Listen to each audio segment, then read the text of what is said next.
I'm gonna get you, gonna make you fall in love with me, you want more.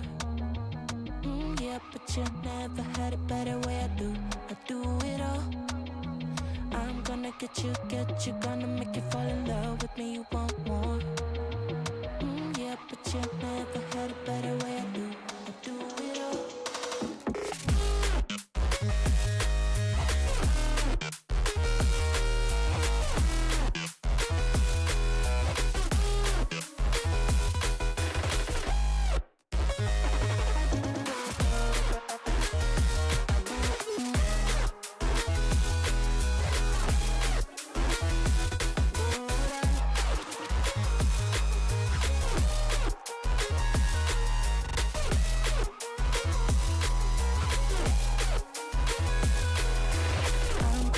Get you, gonna make you fall in love.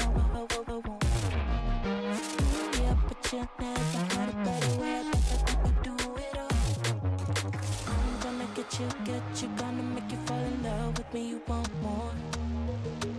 Yeah, but you never had a better way I do it all. I'm gonna get you, gonna make you fall in love with me, you want more. Yeah, but you never had a better way I do it all.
no flashbacks, and never gonna look back. Oh, I'm done with the drama. Go and get your karma. I'ma be good either way. I give a whiplash, and he ain't gonna go back. I give a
What's up, ladies and gentlemen? Welcome to another stream, another day of Autumn Championship tournament. And it is going to be LAN tournament. And we are at the top 32 bracket, I believe. And this tournament is powered by NEOT and also in the collaboration of Roots Official and Miko Gaming. And surprisingly, Miko is with us. What's up, Miko? Hey Justin and hey people. Yeah, surprisingly enough, but okay. So guys, as you know the drill, do like and share the stream, subscribe to the channel because NEOT is back again. It is 6:30, a little more than 6:30, but another interesting clash is right here for you live. It's gonna be Shadow Esports versus Team Huss Dominators. Do let us know which team are you supporting? Which team do you think has a better chance to go into the next round? That's the top 16 because this is the best top 32, best of three rounds, Justin. So do you think this is gonna be a clean sweep, or is it gonna be a best of three, like the complete rounds played? That's a hard call because who's Dominator? I do not know what these people are, what this team is consists of the players. But Shadow Esports, I do know the I7 is related to that squad, so they might be cooking something as well. But who's Dominator? I'm not aware of the players, but we never know because this underdog teams brings the best stuff. But with this, it seems like we are going towards the draft phase already, and who's Dominator has the first pick and I can see my pick only on the Casa deck. So yeah, I feel a little bit better here. Yeah. So fine. The whole spotlight goes to Justin. Okay, not an issue. Justin, I'm gonna curse you for that later. But until then, My House tail's been Dominator itching does for have a the first real pick, and the fight. first fan coming in is Kalea. Okay, Kalea is rising a lot. I've seen a lot of recent bans onto Kalea, but I'm not really sure. Purify definitely messes up Kalea's importance or like contribution in the team a lot. And I would definitely feel like Grok or like there are some other heroes who can be really more annoying. So let us see. At the same time, since Husk Dominator is the one who banned Kalia, even though they have the first pick, this definitely means that they are prioritizing some other hero. Maybe an Angela or maybe one of the good hypers right now, Viasis or even Lancelot, even after the nerfs or the patches and balance adjustments, Love they are and still hope pretty good are the in two the current meta. greatest So it's going to inventions. be Angela ban as well, very understandable because she just spams her skills. The ultimate cooldown is so low. So the hard guard is popped up every now and then. You know what I feel like is if this is a broken wall map, then you should not go with an Let's hear from the assassin crowd. hyper Make some because noise for you yours have more chances truly. to get invaded. And I feel like the heroes that just goes like that's just my opinion. Okay, that just goes like blindly just button smash and like a Tyrant. Let's go inside five people like a Tamus. Like those heroes are super good in this broken wall because those objectives doesn't stop them. They can chase people, maybe a Freya. So I believe a fighter hyper or a utility hyper is a really good thing instead of assassin hyper here. But still, things could work out. We do not know what these people are, what these players can do, what are their potential yet. But definitely, since they are at top 32, they do have some stuff to show us. We can see CC getting banned, which might be Thorns a signal that they remain might should be trying to petals cook fall. that a tanky EXP in the lane, maybe a Lapu Lapu, but I think Sylvana is pretty good in the Butterflies EXP as born well as by thy jungle wish, too, but still she has guided a lot of by counter. lantern's If light. not played well, she might end up feeding, but the damage is pretty insane to be honest. Definitely. Sylvana, Esmeralda, kind of like unspoken heroes because these are pretty good with the current meta. It's already a lot of regen heal, the Oracle based or like support utility combo meta. But let's see, there's a Sushin ban, so definitely there might be the Arlot Fredrin or like some kind of combo. But let's see, CC, Zushin, like these are pretty much bans of like, those durable tanky fronts onto the jungler who are also great initiators onto themselves. But at the same time, the last ban is still remaining. These people are trying to provide support to the backlines. They are trying to disrupt the combos which are extreme dive. Welcome to So my Lancelot castle, is my understandable for me. friend. I was okay, it's going to be Brock as the last man. I'll definitely support this because every time I see a draft, I'm always like Brock is a really, really annoying hero. It's definitely better off banned. But here 1-1 is open, and also the double S tire jungler, that is the YSS is there, Kadita is there, lots of option for who's dominator, but they can only pick one. And Shadow Esports, I was about to say Snapdragon Esports, but yeah, um, definitely Shadow Esports where well will get two chances to pick two more strong heroes. So who's dominator have to be really careful, have to Rocks be really need picky no with this first pick, protection from but the it will be the rain. Bakshia, they will be locking it. Always on the That gives way. chance to for them since the Jukshin is banned, and also that might be the reason they have banned out the CC. So far we can see the Matilda is again in the meta, has been picked up along with ACC. Still, the top tier junglers as well as those heroes have been not touched yet. One still on the free, Among the and planes exists also the the Kadita. Will it equilibrium, be a? But no, which it will I be a was made weave to for. create some slow effects throughout the battlefield. What could be the perfect combo here, Michael? More than getting a good draft, has Dominator is I will definitely choose also my denying own a lot of path. picks to the enemy. It's gonna be Pasha who has already been picked, and it definitely stays as a flex. Well, I guess it might be the jungler here, but at the same time, he can also be the roamer, or if Harlot can be the roamer.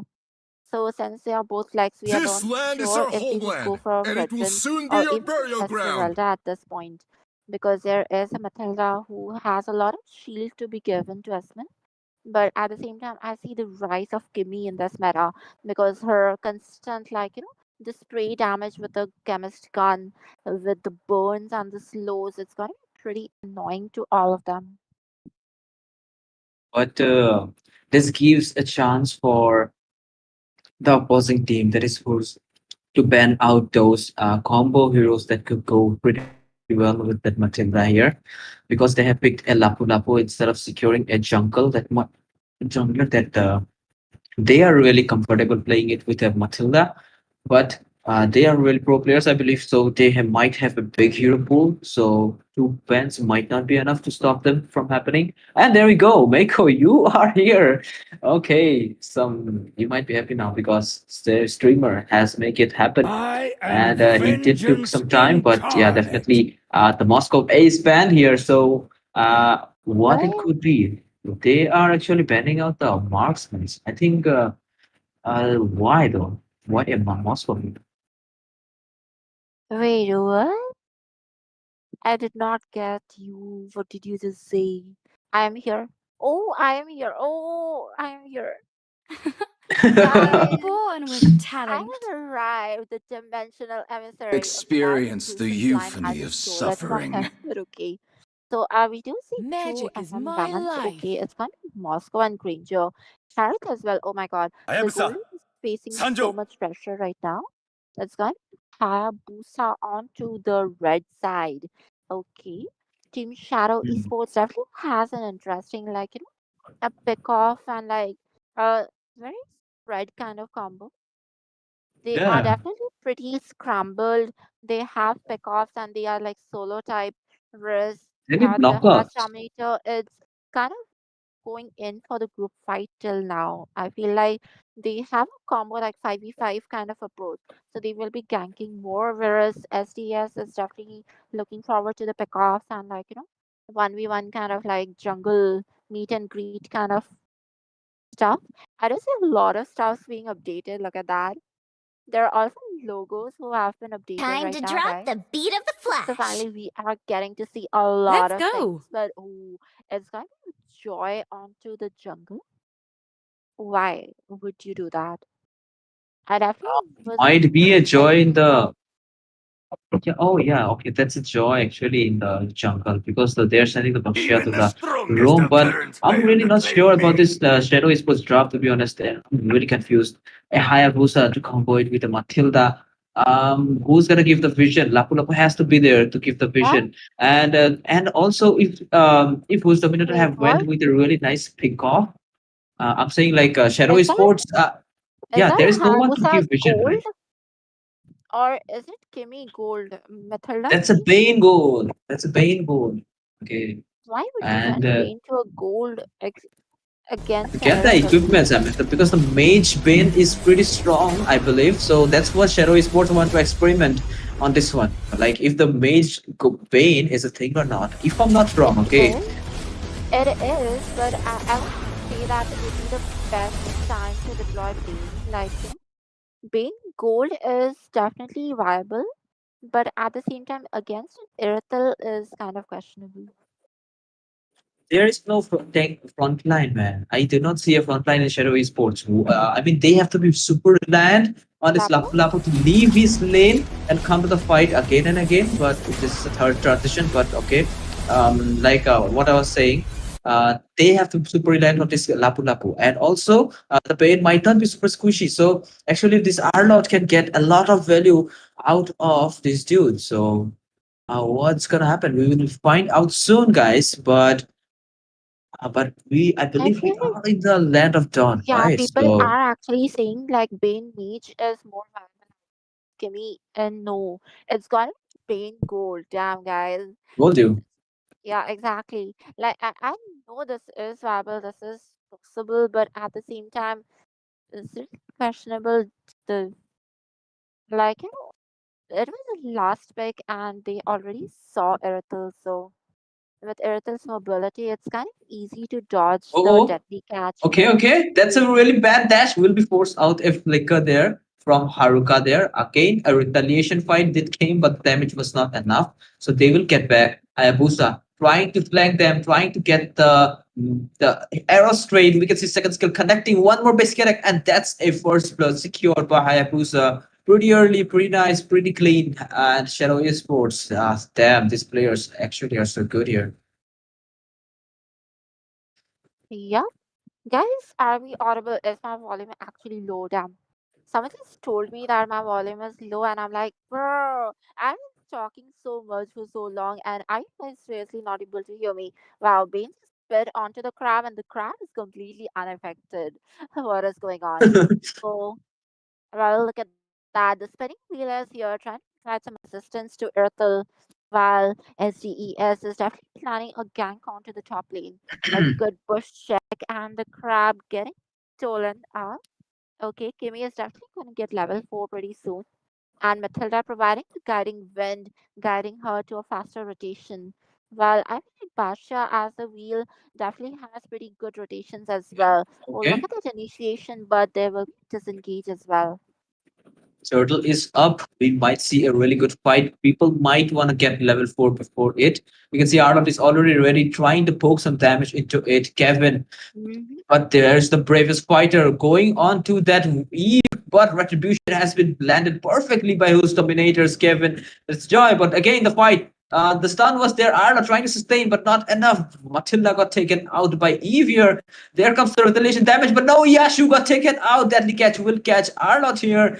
And Kevin might want to dash to that Bane, but he is super Oh, fast. And also, but I must say, might have the damage, but okay, we can see Lapu Lapu got taken out, but yeah. the Did chalk you didn't got pay? the chance to chalk out of to walk out of the situation there. Did you Yeah. see that Lapu Lapu almost escaped, but the fact that suddenly Irithel appeared, Lapu Lapu had to change his direction. Although that was a good Yeah. decision because instead of giving the kill to Irithel, it's better to give the kill to Eve instead. Because a fed Irithel is worse as compared to a fed, like, mage. But still, Eve Yep. is also gonna cause a lot of issues. Although they do have a Hayabusa who can, like, kind of shut her down, but still it's gone pretty bad. Like what I feel is like Team Shadow Esports is kind of playing old school right now. They are not at level 4. Matilda is not being able to utilize the hero to the full extent or with the current patch. Like playing Matilda like this is not really bad, but it is very outdated right now. You're not providing vision, like you're not utilizing the vision gold and the EXP because it's very easy to get to level 4 before totals nowadays with the current Rome patch. So I feel like they are not yet used to the new adjustments and updates yet. Whose Dominator is not so weak, but final slash will hit Kimmy Oh, there, will take her out in an instant. Who's Dominator, man? These underdog teams are really showing us something. But right now, we can see Okishirikal on that marksman. The damage might not be enough. Bane trying to send those minions to tank the turret. But right now, we can see that the catch has been popped. Will deal a lot of damage. Electrifying base on the backline will take out Hayabusa. And they are going okay. Lapu Lapu will stop that rolling ball, but again, a kill has been taken out uh, by the Eve, I believe. But right now, turtle fight is going on, and it will be the joy that will secure it since the hyper was not there.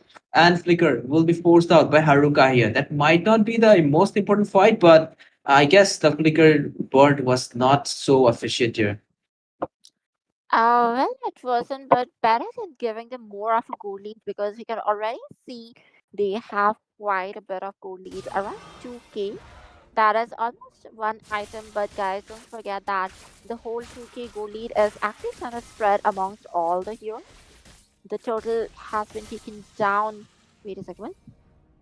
The total had been taken down, right? Not now. Yeah. It took some time. It's okay. Some delay, some just happened. But Haruka right now trying to fight back these two people. Final slash is there. Haruka trying to run out of the situation, but no, Kevin with some crazy damage, killing spree already. I mean, I believe that's the first that happened to Kevin, and after that he just never died. It's just he's on killing spree right now. But right now he's going Arnold going for the Kimi here, but no, didn't commit it totally because didn't have the final slash Oh, yet. Hayabusa with the shadow kill trying to do the damage. Even the ultimate of the Kimi missed there, but they have to back off because who's the Terminator might have the farm here. But oh, nice stun to Shine. They are going with the circling eagle, maybe. No, they are falling back, but I guess they should keep the discipline. They do not have the front line. That's what they're lacking here, and that's why they are getting punished again and again. yeah. So, okay, I see a lot of people who are confused, guys. I see it as shock onto the bait. But I think he's definitely like, trying to experiment with the metas and trying to understand like, yes, right? CC gold, now it's gonna be a Bane gold. So guys, don't tell us you support this guy like he has OG but at the same time he's scared to try up with new stuff. But oh, the deadly catch has survived, but still the damage coming in. Irithel, the heavy crossbow is getting pretty heavy. And with the one clever of Bane will be able to escape back right now without much items. Even Hayabusa does not really have a lot of damage. They will be forced to back off. This looks like another free total to his dominators. Yeah, man, these people, I told you, we do not know this squad, but Shadow Esports might not want to underestimate them. But right now, Shadow will clear up the minions for them. They are going in for more. Circling Eagle was there, but got taken out Oh, anyway. But we can a see a trade on flicker. Lukam Okay. as well as Nick here. And that's bad because Arlott is again trying to fight back. These two people trying to sustain the fight. Hayabusa Oopsie. with the shadows. Double kill has been secured. And yep, that's a double for Lapu Lapu. But meanwhile, Kevin tried to take out this mid lane for some more map control. Didn't succeed at it on it though. That is true, but I feel like they try to be a bit over assertive. The aggression was unnecessary. They're already having some good fights, but still, the fact that Irithel got killed and Arik was really deep into the enemy territory, that was quite out of position. So, well, if they give out more shutdowns, it's going to be bad, which Kevin already did. There's also Chill Shine with a 303 KDA. Oh, look at that. Trying to be chasing after. Oh, Oh, a flicker final slash and Bane has to take it out. That was a great indication. and yep, they are maybe going in for more joy. I can see the aggression trying to take out the Hayabusa, but I guess that was just a trick to zone him out to take out a mid lane turret. But right now, again, the fight has beginning. Bravest fighter has been popped, but will come back with the Gildan wings. But again, the real world manipulation has been popped out to slow out people, but there is no one to actually get slowed. So they will back off. No casualties so far here. Yep. I can't really put out where, but I feel like I've seen Shelton before. I know the Eve player, but I still cannot place where I've seen him. But I definitely remember him because he was a good player. So I would definitely say that his Dominators, they're already doing pretty well. Look at that. Once again, Blaze Spider going after Shilshan because he definitely wants to shut down after that Eve, but he has a lot of mobility deck there. At the same time, trying to defend him on the off cam. Oh my god, Eracle just takes down Yasu. So that's going to be worse because Yasu, look at the TD, it's a 1-3-4. Hayabusa definitely not having a good time right now. And without a snowball, like heroes like Hayabusa are definitely gonna suffer a lot. And I don't really see a lot of late game assurance because they don't really have an MM.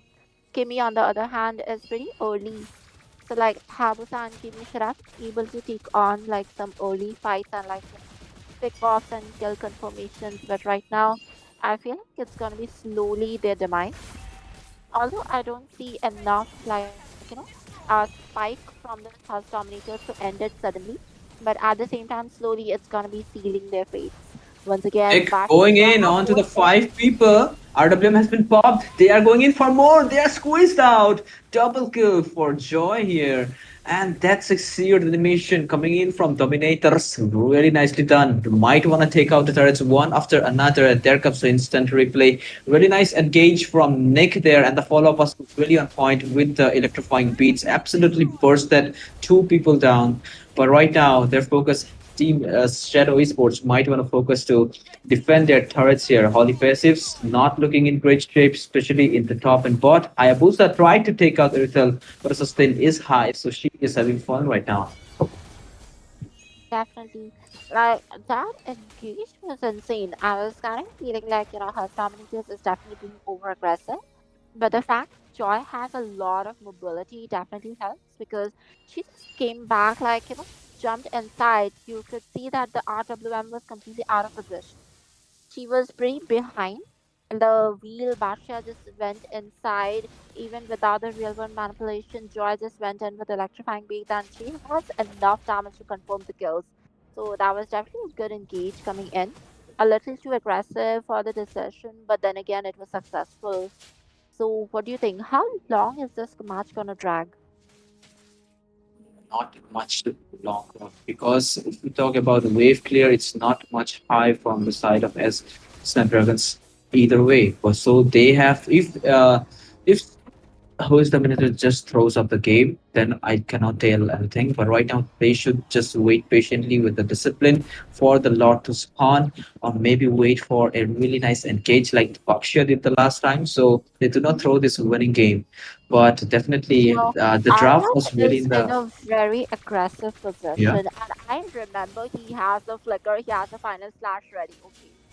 I was just thinking, like, I see has Dominator doing really well with the engages, and it's kind of like a roller coaster, and like, very timed and synergized engage. One time it's by Alot, and one time it's by Jobasha, and it's never clashing because I've seen a lot of teams who have not in proper synergy, and two people's like start off and engage at the same time, and both of them engage, and then like none of the Joy. engage actually goes successful. But ooh, Joy trying to clear the lane because they already saw that the enemy is gonna push instead of going for the Lord. And they also decided not to take the Lord. The Habusa, though the Shadow Kill has actually utilized just to run away.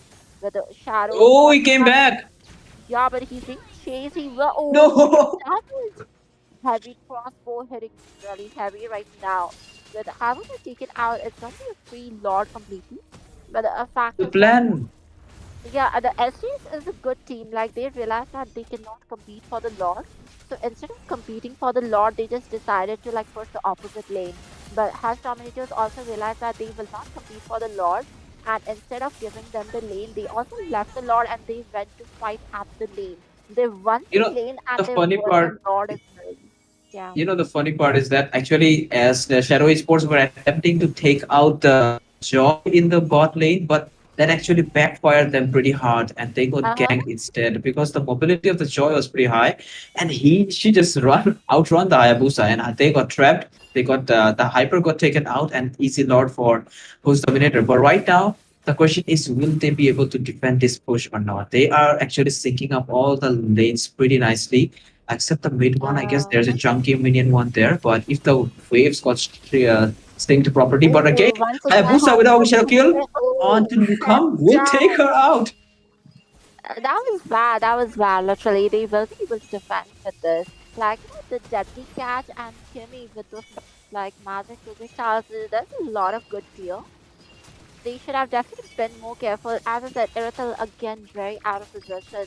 Like standing so much on the front line is definitely not a good idea. While Gasser is not really doing well, but after all, once you get the items to Irithel, you are a squishy hero.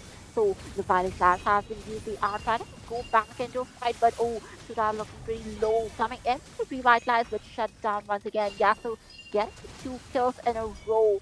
Right, look at that. Eve trying to run away, getting a bit of clear, but then again, the turret will be destroyed. There is Yes. still Kimmy, and once again, Habusa trying to go in a threat, but no, the Phantom Shuriken's missing barely. Yeah, the minions were almost about to take out the base here, but they have recalled. They were forced to recall because the pressure was kind of there. Million So, MVP. Yep. yep, minion Guys, so let's MVP. say millions are way more useful than some of the heroes sometimes. No offense to anyone who is playing the game right now, but as I say, oh, once again, the traction pulse, but it kind of misses the mark. But yeah, so let's see. It's already the 15-minute mark. I don't think it's gonna cross 18-minute mark though. It should. I mean, just both the sides, whoever makes the first mistake. And talking about the draft, since Shadow Sport has a really weak draft, in my opinion at least, so they cannot actually face check the bushes except the Lapu Lapu. And right now we can see three people at the top lane. They are also want to create pressure on the top, so that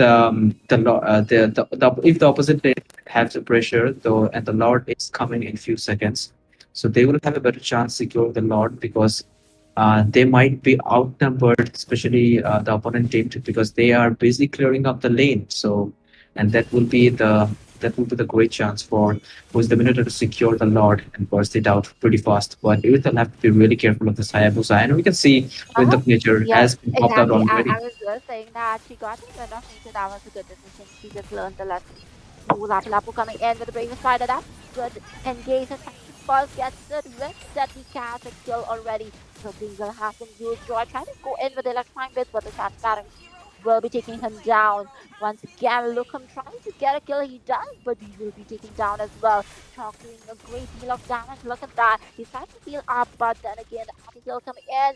Ooh, the white blast coming in. There's also a lot of damage this time, but looking a pretty low with the Phantom Shuriken will be taken down by Havusa. One after another, every single one of them got taken out. Bane's damage is definitely showing up. And Shadow Esports going in crazy despite of a weak draft Bro, will sweep away the first game of this best of three series. That's insane. And whose Dominator might be feeling super depressed right now because that was a easy cake they just lost right now. definitely. Damn, bro, one wipeout and it's all over. This is exactly what I say that you have to be very careful because, damn. That's a great comeback.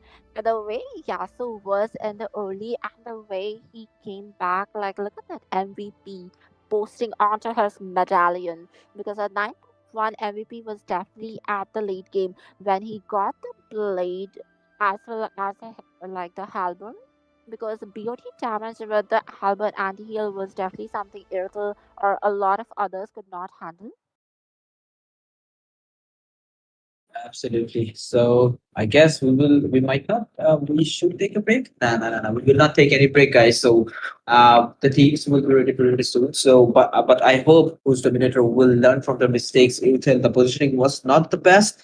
Maybe could have stayed a little bit more safer behind the tank or maybe wait for the Bakshia to engage pretty nicely. But they didn't got the perfect fight they wanted. Not according to how they drafted, at least because the value was not coming out. Instead, the Bane got the maximum value, secured the kill onto the marksman from the back line. So definitely things was not going according to the plan of Shadow Esports, but definitely they banned it towards their will and secured the victory. So that was a pretty nice game from their side. What are we gonna expect next? Will who's dominated gonna come up with a really crazy draft to fight against this team, or it will be Shadow Esports that will do a clear wipeout on this one? Any guess, Miko?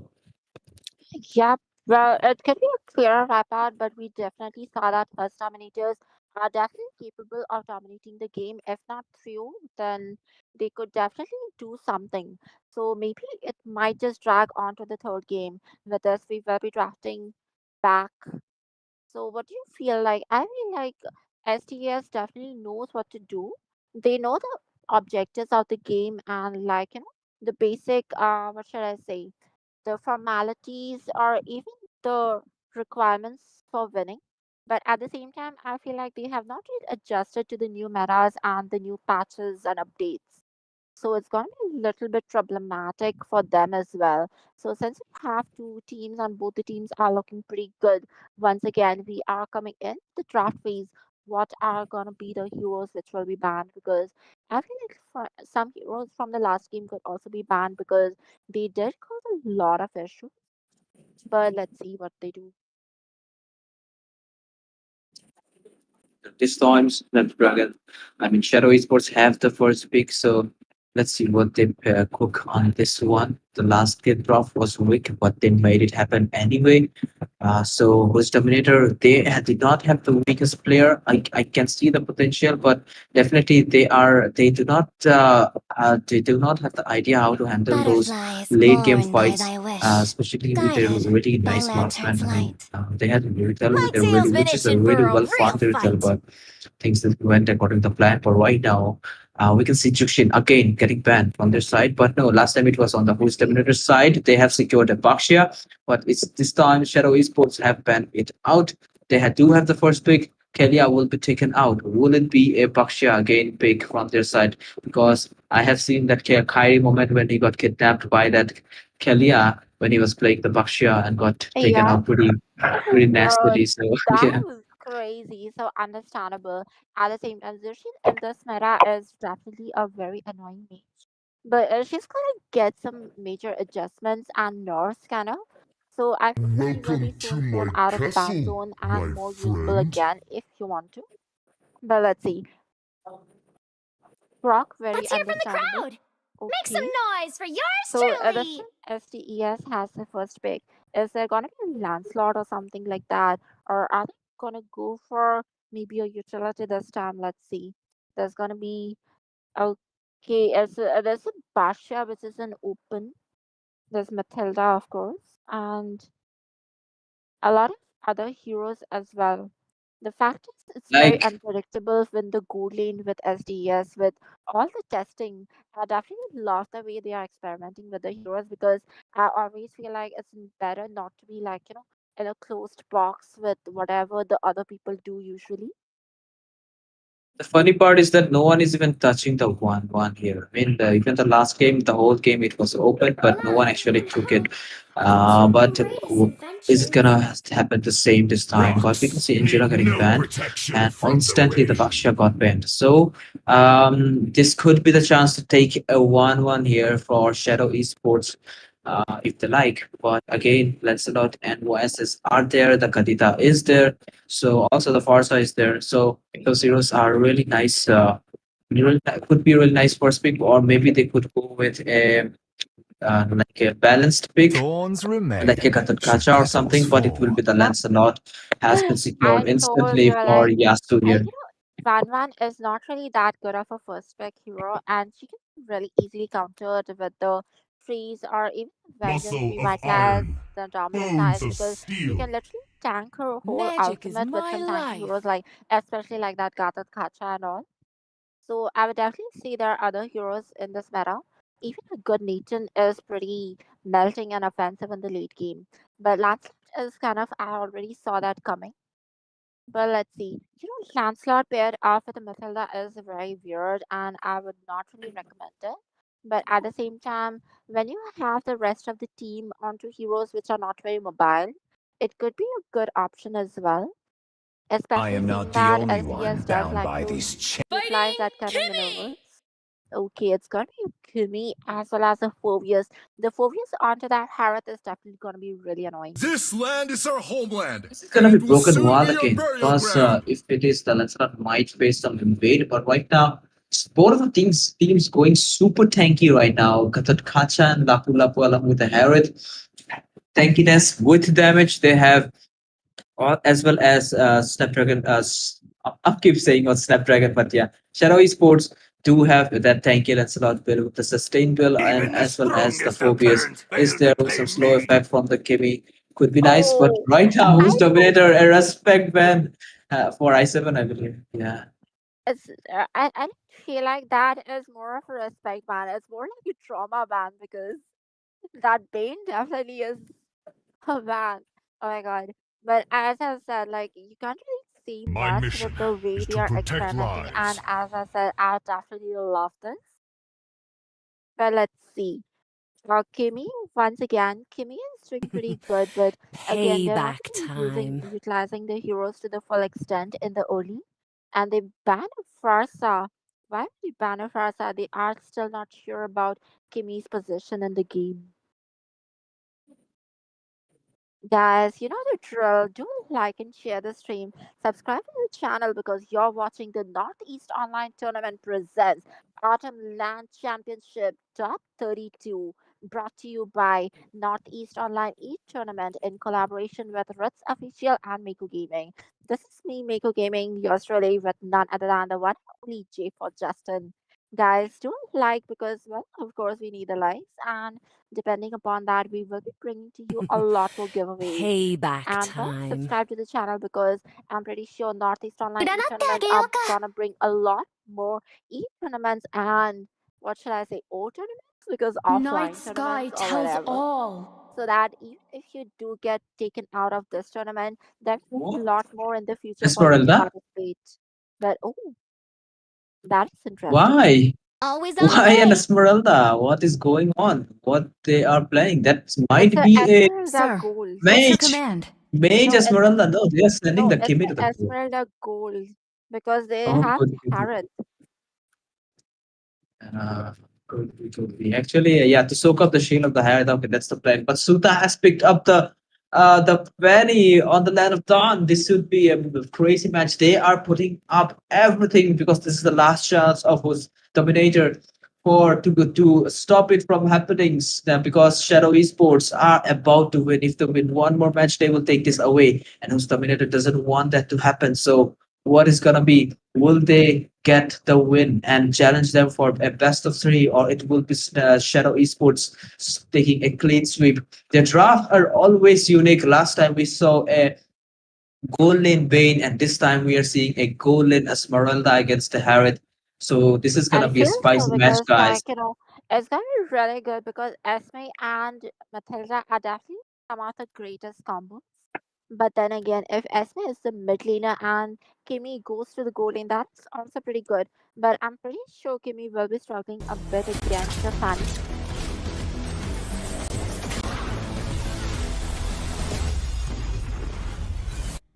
Absolutely. And with this, guys, the stinger has been over, and Yep. we are back in the land of dawn. You guys are watching Autumn Championship, like Mako mentioned, and these teams have need no recognition. It's Shadow Esports and Host Dominator. They will be fighting for that slot into that round 16, I believe. But here we go. We can see Esmeralda Gold is on the loose. Let's see what's gonna happen. Also in the top lane, Phobius versus Lapo going on. Nick again and really earning rotation for their team. What's gonna happen? We can see some poke going on. Kimmy trying to catch that, get that crab here, but right now RZ quite low in HP, will be forced to retreat maybe. But okay, the aggression is quite there. The stun is there. Suta might not have the HP, but again, the region did came in clutch to save his life here. But right now, we can see the Fanny back in action, trying to get someone Wait, down. Oh what? no, lots of miscables What here. was that? And she ran out of Oh, mana. the All key right. cables. Oh god, those cable misses. That is a bit sad. But on the other hand, in the bottom lane, look at the Thorn Rose. Harriet almost dying, but I don't like the fact about Esmeralda is that she gives shields to the enemy. Although she can absorb shield and her damage passes through the shield, it's not the same for your own team. Oh, that was a good flicker. Matilda escaping. Absolutely. And again, the poking game. Whoa, Chalk pulling this Harriet to retreat. Okay, the freezing game has begun. But again, Flicker and the first blood has been secured. That was unexpected even for the Harriet there. The turtle has been spawned. Who's gonna secure it? Shadow Esports already in some sort of lead. But Fanny again into top lane tried to take out the Phobias before the fight even began. And it looked like Kagura that will secure it, outnumbered them already. So will they go for the turtle now? Bro, that is crazy. And the fact that Esmeralda has a flicker instead of some other spells is also a little bit crazy. But this time, Lancelot getting the early, he got the turtle, but oh, got taken down. That's a little sad, but okay. Turtle has been slain. Matilda trying to chase them up with Ben 14 onto them. Why is it not Ben 10? Why is it Ben 14? But okay, never Because mind. he has 40 aliens. That's the reason. Yes, he has 14 aliens on it. But yeah, let's see what's gonna happen on this one. Will he be able to bring out that Alien X this time mode or not? But the turtle definitely went into their side. But Snapdragon Esports still lack in the terms of okay, Chalk got taunted pretty hard there. Demand Force has been popped, tried to deal some damage. There comes the Matilda with the circling eagle, and the Purify has been popped by the Harriet here. Did not want to get caught in the damage of the Skibby here. But all four members are present, so it seems like they would have decided to not get too cocky and retreat to their position here. Yeah, pretty much understandable. They do realize what's at stake here, and with the do or die situation, they are trying to be more careful about it.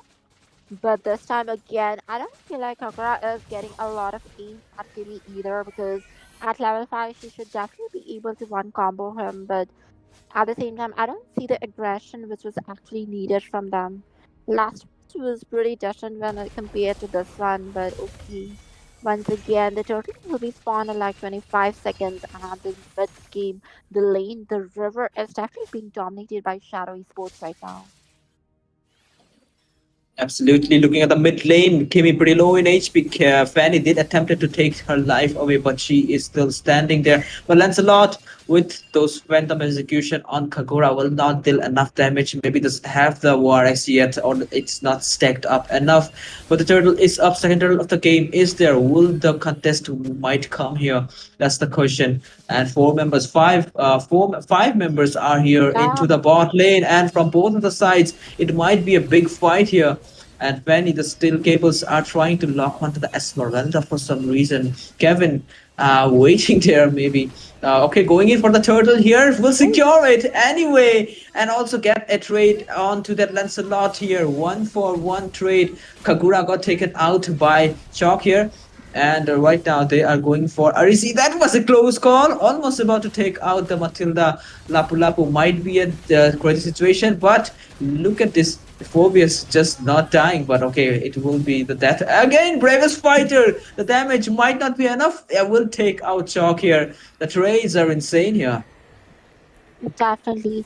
That funny, like, the steel cables are not really impressive, and I did see a lot of them missing. But the fact is, she was completely focused on securing the total instead of going into the fight. She did not have the blue. She didn't know knew that her energy is not gonna last. So instead of actually, prolonging the fight and wasting up her energy before the total was actually in a very close retrievable state, she just focused on the total and made sure that the total will be secured by her. But at the same time, look at that. Top lane Lance just took her out. This definitely does not look for good for his Dominator once again. There we go. The fight has already again trying to brew up here. Haruka being absolutely aggressive. So Manforce has been popped. Maybe wait for it to shut down. No, they will chase off Lukam here instead. Chop pretty low in HP. There comes the Fanny trying to take a trade. Maybe going to the back line. Arisi pretty low in HP, but take out by Lapu Lapu here. Double kill. Going in for the triple. Bloodthirsty maybe, but the screen got frozen for somehow. But I believe they should be able to escape the scenario. Yashu is there. Might go there. I do not know, but it's super freezed up for me here though. Definitely. And I just feel like, the aggression coming in from them is not really enough. Especially like Kagura, I would definitely have wanted her to be a bit more dominant and assertive in the early game. Feel like the heroes they have picked is not exactly up to the game style which they are pretty used to. whoa. But Lancelot will secure the turtle here. There goes another fight to circling eagle on the back line. There, the follow-up is there. Zaman Force has been used, but Chalk absorbing every single shield from this dude will chase him up, secure the kill, and showing the insane domination. Nick trying to sustain the fight, sustain the damage there, but he will be chased off, zoned away. Will take out the mid lane turret. Snapdragon Esports, the discipline pretty high. Kevin might not want to fight all four members here, Shadow. trying to bring out for the Phobius inside the turret, but that was a close call. They will be backing off now here. Yeah, that is a good decision. But we do see a lot of the map has been opened up. Although Esmeralda is definitely dominating her lane, but at the same time, she has lost the turret. Oh, Esmeralda trying to go, and she does it with the gold crab though. Once again, in between three people, double catcher is also there. Esmeralda trying to get into a prolonged battle. Double catcher tries to get away with his and have basic attacks, but well, that's a disengage. That is kind of sad. I was hoping for a prolonged fight, actual battle, but okay. Wo- Look at that. And Matilda does identify a few hidden people, but not enough fight motivation coming in from either team. Okay, let's drink. we should get going with pretty soon. But right now, Snap Shadow Esports might wanna go super aggressive, maybe. But yeah, they are super aggressive actually. Matter of fact, and there we go. The damage is there. Broken walls. The buff is getting reset again and again. Their aim should be here to squeeze out the farm of the Fanny, but again, it's giving the Fanny is giving the passive to the Phobius again. There Mm, comes the Lord. Will they go Kagura was for pretty the slow. Like, she did try to yeah? combo out Kimmy, but Kimmy just escaped. Like Kagura had the flicker, she had the full combo. Like I'm not really sure if they are properly actually comfortable onto that hero because the IoT trying to hit Kimmy. Kimmy is looking pretty low and Kata is doing everything to chase her. But But there you go. The Arisi got taken out by the Fanny anyway, and there comes the Phantom Execution right in the face of that Suda. But look at that. Chalk man, he is super insane, and the shield, the damage pretty high, oh, but again got taken out. That's a bad news for them. The Lord was getting cooked, but they have decided to reset it. Haruka trying to sustain the damage, sustain the fight here, and will be using the ultimate to escape the scenario. What, 2-for-1? Maybe 1-for-1 situation here. Kimi back in action. Now the fact is, Kevin does have a good KDA, but still, like his importance or like the contribution into the match is not really that high yet. Look at that damage, both of them. That was kind of pretty impressive, Yeah, but at the and same time, also neither of them actually managed to get the kill. and Zaman Force has been popped. Will take out Haruka there. There comes the AOG. And the damage shock got taken Double out. kill. Oh, this is not looking good for Shadow Esports here No, because they just lost three members and Team Host Dominator will go for the Lord here. that was close. It could have been a maniac because Harith almost did it. But at the same time, this is a bit sad. The Lord will be given for free to House Dominators. Now, look at the turrets. They almost have all of the turrets left, except for the outer one. So, it's obviously not the end this time. Definitely, one more Lord is yet to come. I guess definitely Host Dominator trying to do a comeback here. The Lord is there. They are not sinking all the waves here. Believe the syncing up the lens would be a better option because that would have like divided all the teams and they could have applied maximum pressure to them.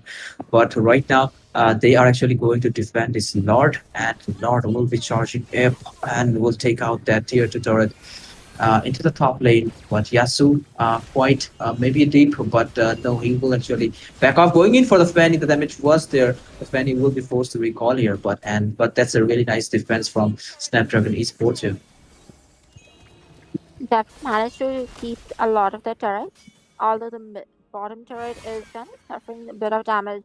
House Dominators definitely had to decide the fact that this Lord is not going to be able to end it. So instead of being with the Lord, they could have used the Lord as a diversion and attack the rest of the turrets to get a bit of a more map control. I feel like these macro decisions were pretty crucial for a lot of teams, but okay. Let's see how they actually plan to end it up because Harith right now does have a lot of damage and his influence is definitely crucial into the game. There we go. The fight again starting Shadow Esports being absolutely aggressive. There comes Kevin trying to deal some damage here onto the backline. Lapu Lapu with the bravest fighter going for the Kimi. But no, he will be using a defensive flicker to escape. Meanwhile, Chalk will take out Kakura. Going in for the Suda here, maybe. Chalk being really patient here, waiting for the dash maybe. But really nice stun coming in from Phobius. Band 14 will take out Lapu. There comes the retaliation. Kevin will take out Band 14 here. Zaman Force has been popped out. Chalk will bully out the Harith here. Not give him the freedom to deal the immense damage. Will keep him in control. But there we go. The Lord still 43 seconds to come. But the team, these people, just super aggressive and they do not want peace. They want problem here. Definitely, they do want the problem, but House Dominator is definitely not sticking together.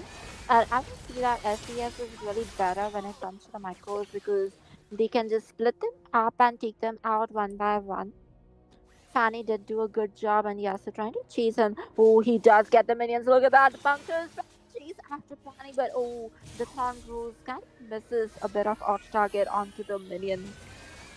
That's okay, we did see that. We saw that. But the Lord is popped here. That's it's spawn. Who will get it? That's the question here. They are going in. Team who's trying to get their positioning, trying to get their ground into the Lord area. Maybe you might want to get the best mid lane push here so that they can get more vision and more chances to do a really nice ambush here. But it seems like Kimi already poking up the Lord might force them to come fourth here. Both of the hypers busy pushing the lane, and one is defending, one is pushing. Phantom execution has been powered by this Lancelot. Fanny clapback coming in. The damage is has been shown by both of them. Will it be a kill Jump. onto the Fanny or not? No, he will be able to escape the scenario, but the Lord is still up Will they go for it? They are just the Lord is just a bait, man. They just wants them to come out and they will execute them. Fanny decides to come to the mid lane and join the fight now. This definitely means they are going to lose the turrets because Lancelot has already cleared up the way. Lancelot also trying to come in to join the fight. Ben 40 looking pretty low. Kimmy will be able to escape. But then again, the damage is going to be detrimentally low this time around. Harriet coming in with a clapback. Oh, it's going to be Kagura who takes the kill onto Chalk. Now then, there's gonna be a 5 versus 4 into the mid lane. It's an all-out brawl here because Fanny, okay, they just decided to go for the Lord instead. The top lane, although is not really cleared yet, and the minions are definitely gonna be putting in some lane pressure right now. On the other hand, we see the bot lane, the fight is still going on. Lapu Lapu trying to chase them back while Fanny secures the Lord. Once again, Phobia joining in the fray with the Eternal Summon coming in. Oh, Shine gets another kill on Ben 14. That's the two people down from Shadow Esports and a Lord that has been secured by his Dominator. Things are looking spicy here. This might go for a best of three here because who's Dominator throwing their best, as we can see. But will it be a defense here? Will Shadow Esports can do something about it? That's the question. And the minions are pressuring from all sides. They are trying to sync it up. Lapu Lapu knows the drill, and also Harith trying to sync up the mid lane as well. Okay, so far all the lanes are synced. So will these be at end here? Let's not quite deep here. Even if the Phobias might want to ignore the outer turrets, just have to defend the inhibitors. But the Lord is really close, and it will charge the top lane inhibitor pretty hard. And they might focus to defend it. Penny still have full mana. Will it and attempt? There comes the AOG. Will not connect to anyone. Oh, The Lord already pretty chunked out, pretty low. And there comes the engage of the Penny trying to go to the back line. Will chase off Finny Kimmy, but Kimmy got oh, a kill with Suta here. Double kill. double There kill. we go. There goes Shadow Esports. They are going for more triple kill. Going for Lucam. That could be a maniac here. But it might be a distraction. But look at the Zabarat Force. Will take out Band 14 here. And also take out Haruka. That's an epic outplay right there. Minions is still there. They are attempting to take out the base. Maybe Lancelot will come in clutch and take out this dude. He's a madness on that Herod. Yeah, he definitely tried, but the fact is, even more than Lancelot, he could have dodged the Thorn Rose. But the fact that the Circling Eagle directly came onto his face, giving him the knock up, and that too, especially inside the Thorn Rose, it's the bad thing. And Herod was just taken out. His Zalan was also ran out, his luck ran out as well. But with this was definitely a close call. The fact Kimmy was able to take out Lapu Lapu as well as get a Kacha, the wipe out of the whole front line is definitely detrimental when it comes to Hus Dominator because they're pretty dependent upon them holding the front so that the backline can actually deal damage from a safe distance. Absolutely. And this match is getting super spicy one after another. Crazy fights. Who's Certainly. Dominator? It's Their definitely presence gonna has be been more of showed a to roller us. coaster. Yeah, roller Mhm. coaster, but that's what people like, you know. People like roller coaster, bro. But look at the split push of this Penny. Maybe Shadow Esports are not aware of it, but no, Lancelot will be using the ultimate to get fast to that lane as soon as possible. The Evolved Lord has been popped. Will it be? Who will get it? That's the Okay, question. Both the both hypers the busy jungles are securing it. exactly. Sorry, look at the, oh, that was Oh! close, but the Rose Gold Meteor comes in clutch. You know, they have the advanced minions from the top lane. So it is going to be kind of Yeah. problematic for Shadow Esports. They definitely are going to face the lane pressure. The Lord has been reset, and Gosh. both the teams are trying here. The bravest fighter has popped up, and it's almost over as well. So this time around, a lot of resources wasted. Although the minions are still going in, the traction pulse again another miss. As I said, a lot of resources has been already utilized, but no definitive answer for who's going to be able to dominate this time around. But you do see the minions though, right? Like Fanny is trying to get a split push. It is gonna be a backdoor, and Oh, oh, Harry oh. yes just This realized is that, but bad. it's gonna be a little late. Oh, Will get minion the spawn. oh yes, it gets taken down. Ben does come back, but is it gonna be in time? They are definitely gonna get the Lord though. And the fight is going on. Haruka trying to sustain alone got taken out. Bad thing because two people down already might not be able to sustain in this fight. But Kimi's damage is popped on. Immortality has been popped out by Nick here. There comes the damage. Shock trying to sustain it. Kevin will find a Oh, kill, but no, it will be the Lapu Lapu that will secure it. And right now, that's an easy dot. Could be an easy dot for them, but they have decided to recall instead. the fact is, like, this is a good chance indeed.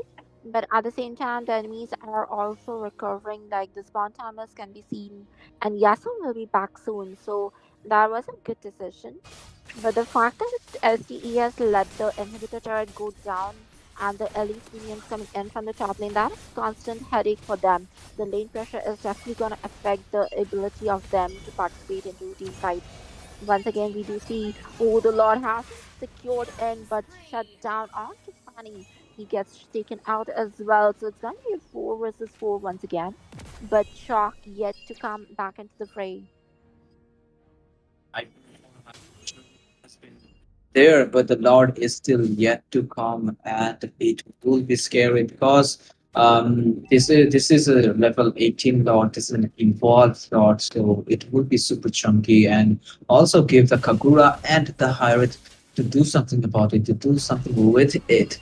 They are syncing up all the lanes. Might be too early to pressure it, I believe, but yeah, definitely they are actually stopping Yep. teams Shadow Esports for clearing it, but the Lord The is fact coming is, up for even for the Fanny mid lane. did go down, but Fanny is not really that helpful inside the enemy base. So the fact is, Health Dominator does not really have any less force than what they actually need right now.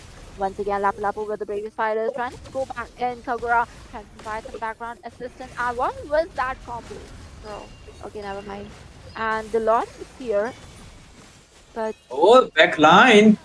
Look at that. Yasu going in to take out that backline, but Lord is looking chunky, and we can see Nick doesn't have the immortality this time, but Lord is hitting constantly. Minions are inside the turret, and it will be who's dominated that will secure the victory for themselves. They are back into the match, and they will force it for a best of three against Shadow Esports this time. definitely going in for the kill was not bad because Harith, if he was here, and if Harith started marking the base, it could have been more difficult. But at the same time, they did not have enough clear.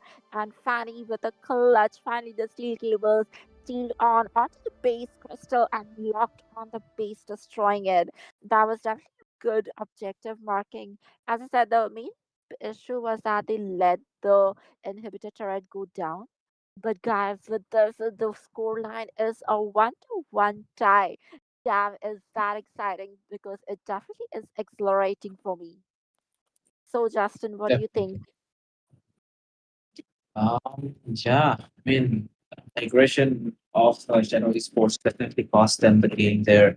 It could have been a clean wipe, but the plays, man, the Herald also did a crazy outplay onto the bot lane side, trying to end the pace though. But yeah, they took out the Kimi. If the Kimi survived after that triple kill, not went for if she didn't went for the maniac, things might have been different if the discipline was there. But yeah, they have been punished for their deeds, but this is not the end. This is also again a chance for both of the teams to show their best and get the win, because this series has went to the best of three. So let's see. I guess with this we will take a short break Yep, because we are in guys, this super is hurry. such an exciting phase right now. But don't worry, guys, because you will be accompanied by a lot more better casters. And with this, we are already into the draft phase. Don't worry, I will pull you through with this. But first Terminator versus SDES. So the scoreline is 1-1. It's a do or die situation for both the teams right now. With a lot of the things which you have seen, Kimmy is definitely one of the reasons that SDS is also performing pretty well. And I feel like she is kind of ban worthy instead of forcing kissing onto a Bane or something, because I definitely believe I7, I mean like Chalk and kind of be the weird hero and then just mess up your plans once again.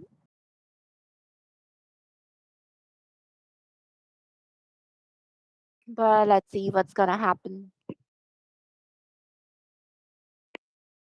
So with this, the first ban is already coming in. And is it again a broken wall?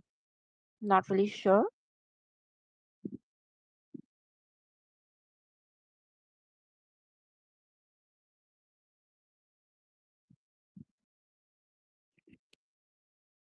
Wait, what is okay?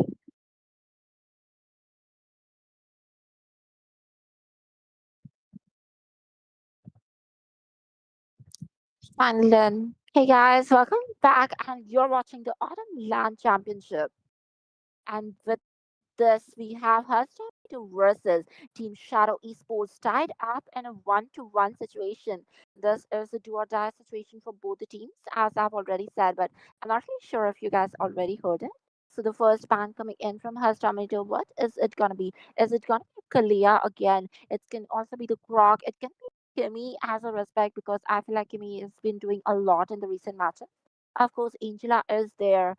Lancelot a bit doubtful, but let's see which heroes are actually going to be banned from this round.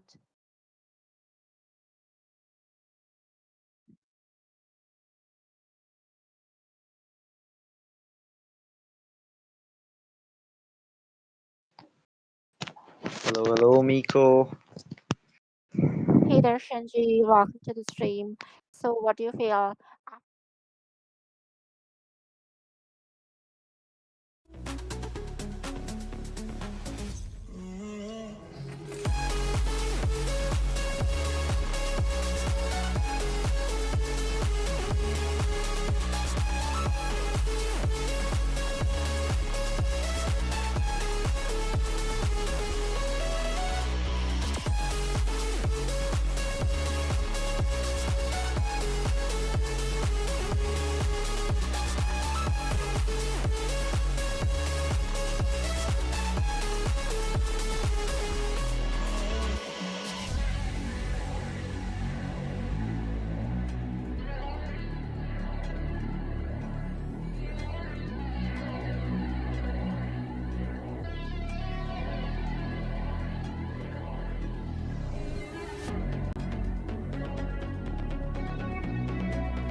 I like it hot, feel spicy, fresh. Let me have a little taste, cold, hot, bittersweet. Let me see what's up. I like it hot, feel spicy, fresh. Let me have a little taste, cold, hot, bittersweet. Let me see what's up. I like it hot, hot, hot, hot, hot, hot, hot, hot, hot, hot, hot, hot, hot, hot.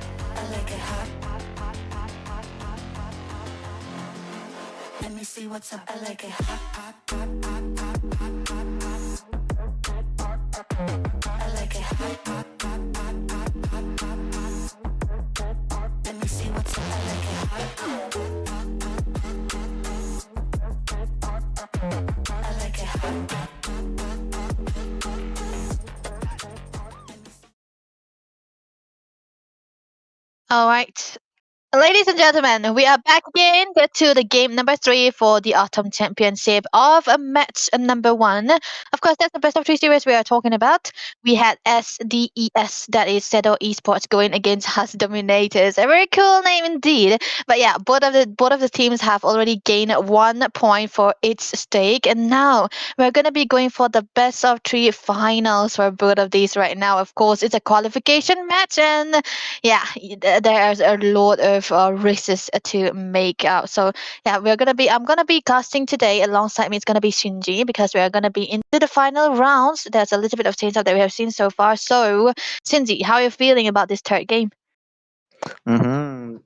The third game, it's gonna be really very intense and exciting because both the teams did really very well in the early rounds. The first round it goes to the side of team SDES, and the second round, whose dominator was, able to secure it. And right now, it's do or die for both the teams. So it's gonna be really exciting. Both the teams will be fighting toe to toe, and it's like the blood pressure will be there inside them. Yeah. Because if they lose this match, then Butterfly it's is gonna be born over. by The thy journey wish, for the Autumn guided LAN by Championship will be lantern's over for light. them. So yeah, it's gonna be really exciting for both the sides. But yeah, Mhm. here we are in the drafting phase. The Yep. Yushin is gonna get banned from the side of Team Who's Dominator. What do you think about the upcoming bans? Is it gonna be a Florin there? Oh nah. People would not ban Florian, never. Either it's the rank game, it has to be. But when you talk about Florian, I'm just reminded of Angela instead, because Angela is more Oh, of a meta. Yeah, to be banned away. So, but I don't think uh, SDES wanna ban though Angela though, because has dominated. They are more capable of going for the aggressive route, and they might want to go for a big setup instead of playing the support. So I think they can do that also. But okay, SDS, they do not want to risk it at all. So ban away the Angela, because still, even though there hasn't been a problem for Angela players, it's always the Basha Angela combination, the type of combination she brings onto the oh man. table Let's hear from that the makes crowd. it more Make some deadly. So noise you for don't want to yours face that, man. truly. I call that combination, right? The Basha and Angela combination a free win most of the time. This is a cheat code in the ranked games, so it can happen into the tournaments also. But the House Dominator, they know what they are doing here, because look at that. CC ban always has to go. It feels like Hus Dominator wanna go with some utility or the tanky lineup from their side. Because just look at the both bans. Jushin is really very annoying for the utility ones. Same goes for CC as well. CC have the potential to melt anyone down in seconds with the ultimate used on the people. And Angela, that's a quite good band coming in. Just as you mentioned, the Basha Thorns Angela combo. But remain, yeah, even should without the petals Basha, Angela is fall. good because nowadays, if you build up the CD reduction items, just like Enchanted Talisman Welcome to and my Fleeting Time, castle, then my it's gonna be 10 friend. seconds ultimate per minute. Just think about it. 6 times ultimate gonna get popped up 6 times in a minute. Six So yeah, times. enemy will be like, bro, do you have a cooldown Nah. reduction or something? But Is it yeah, a Lancelot, hack? yeah, it's gonna be a hack or something like that. But yeah, Lancelot getting banned here. A double S tier jungler, but YS is still left open. But Grog getting banned. Let me tell you, Debbie, Asuya really likes the Grog ban or the Grog Rocks pick. need no If you don't Yeah. protection pick or from the ban the Grog, then rain. she'll be like, "Oh, what the hell My are you tail's doing, been guys?" itching for a real fight. Wait, if that's the case, I understand. I understand, because Grog is such a good player into the mid side, and it's so good and dominating the lane most of the time, especially in dangerous grass. He's more of an active roamer than any roam. So that has to go. I think has dominated. They know what they're doing right now with the bans of the Grog, so they wanted the Kalea for themselves. No first pick of the Yi Chun or the Fanny just yet, because last game we saw the Fanny into the hands of Kevin. It was actually amazing to see that Fanny popped off. And of course, now that it's a dangerous grass, you're gonna have to pick a hero that can be used in utilizing those bushes, because, like it said, dangerous. It's very dangerous for the grasses to be out here, and you cannot really go in near there. So SDES, they have to be very decisive of what the picks they have. 2 picks already. The Yisensin has been one of their favorite picks, but I don't know. This time around, they haven't been playing the Yisensin that much. But if they wanna go for it, Payback it's still a safe time. route. But okay, they wanna go Magic for is my the life. Farsa instead, and the Harriet. Oh. Okay. It's a Farsa deny, right? and the Harrods. That's a good combo coming in because Farsa will be Mm-hmm. there with the feather airstrike, dealing some damage from far away, and Harrods will be Yeah. coming from the backside. And Harith and Farsa both have the abilities to run away. Harith with Mm-hmm. the Zaman Force using his second skill, the dashes, and even using the Purify to immune the Tsunami Slam. And Farsa, she doesn't need any flicker skill or something because Purify is enough for her. And the Wings by Wings, This the land is passive our for Farsa, homeland, is and it will gonna soon be your be burial helping her ground. to escape. But yeah, here we are getting to see the Lapu Lapu with the bravest fighter coming in, and Kimi here, waiting Kimi into the battlefield. And what do you think, like team Shadow Esports are gonna pick in the XP lane? Might be a Esmeralda. Don't you think Mm-hmm. so? I think. Oh, yeah. I think this is crazy. This is crazy because now that SDS picked away the Farsa and the Harith, like we saw, Kalia is more of a setter, right? So the Farsa and the Harith can bring the Purify here, so they are actually gonna be very, very safe. But then they made it up with the Lapu Lapu pick coming in from the side of House Dominator here, because he can dive in onto Muscle the of first eye right iron, now, even without the bones of presence of the steel. even without the Purify. When he doesn't have the Purify, he can dive in right now, and that can be easily baited out by the Kalea, which is the combination that I was trying to look for. And the Kimi right here, I don't think the Kimi is really a best option against the Farsa, but they can Experience make it the work youth because in right you now SDS are suffering. gonna be contemplating whether they are gonna be going for Mm-hmm. a The night tanky utility sky tells jungle or all. maybe the assassin as well, because they are gonna be forced to play the assassins because they need an answer to the Kimi presence here. Oh, but yeah, the Karot Kacho pick coming in, as well as the Granger band from the side of Team Shadow Esports, and oh my god, my Esmeralda got banned from the side of Team Host Uh, Dominator. Absolutely, man. Like people don't like Esmeralda nowadays. Sir, They like it what's your in command? their own team, but not in the opponent, because Esmeralda is a kind of a hero after getting the items, and even in the early game, it's really hard to kill her with the shields upon her, and she is a counter for these heroes like Kalaya, and especially for Lapu Lapu in the XP lane. Lapu Lapu does get the shield with his passive sometimes, so Esmeralda will be having a good time against the Lapu Lapu. But yeah, Debbie, I just remember you I give a will name choose to my own Esmeralda. path. Don't you think so? Dancing Latina. Nah, Oh it's yeah. it just comes out right there, right? Yeah, the chill, and when you say something instinctively, it kind of work. Yeah, she's a dancing Latina after all. She's a Latina, bro, and she's a dancer too, astrologer as well. If you check the backgrounds, Oh yeah, yeah, why yeah. I don't know Absolutely. why I know those though. But one thing I really liked about the SDS ban is they took away the Hayabusa, Fanny. You do Sanjo. not want Kevin to play the Fanny yet again. And of course, the only jungle that they have left with, not the only, but it's a safe jungle. It's the Hayabusa, which require a lot The of early hunt game. begins. And yeah, with this composition, you want to have that early game into that They call Hayabusa's me a hands, hero assassins because as I well. saved That's my nation definitely. from But falling oh, Yeezus apart. and Steel. Okay, for the first time I thought that it's gonna be SDES who pick up the Yishun because they already had the Harriets and music damage dealer into the gold lane.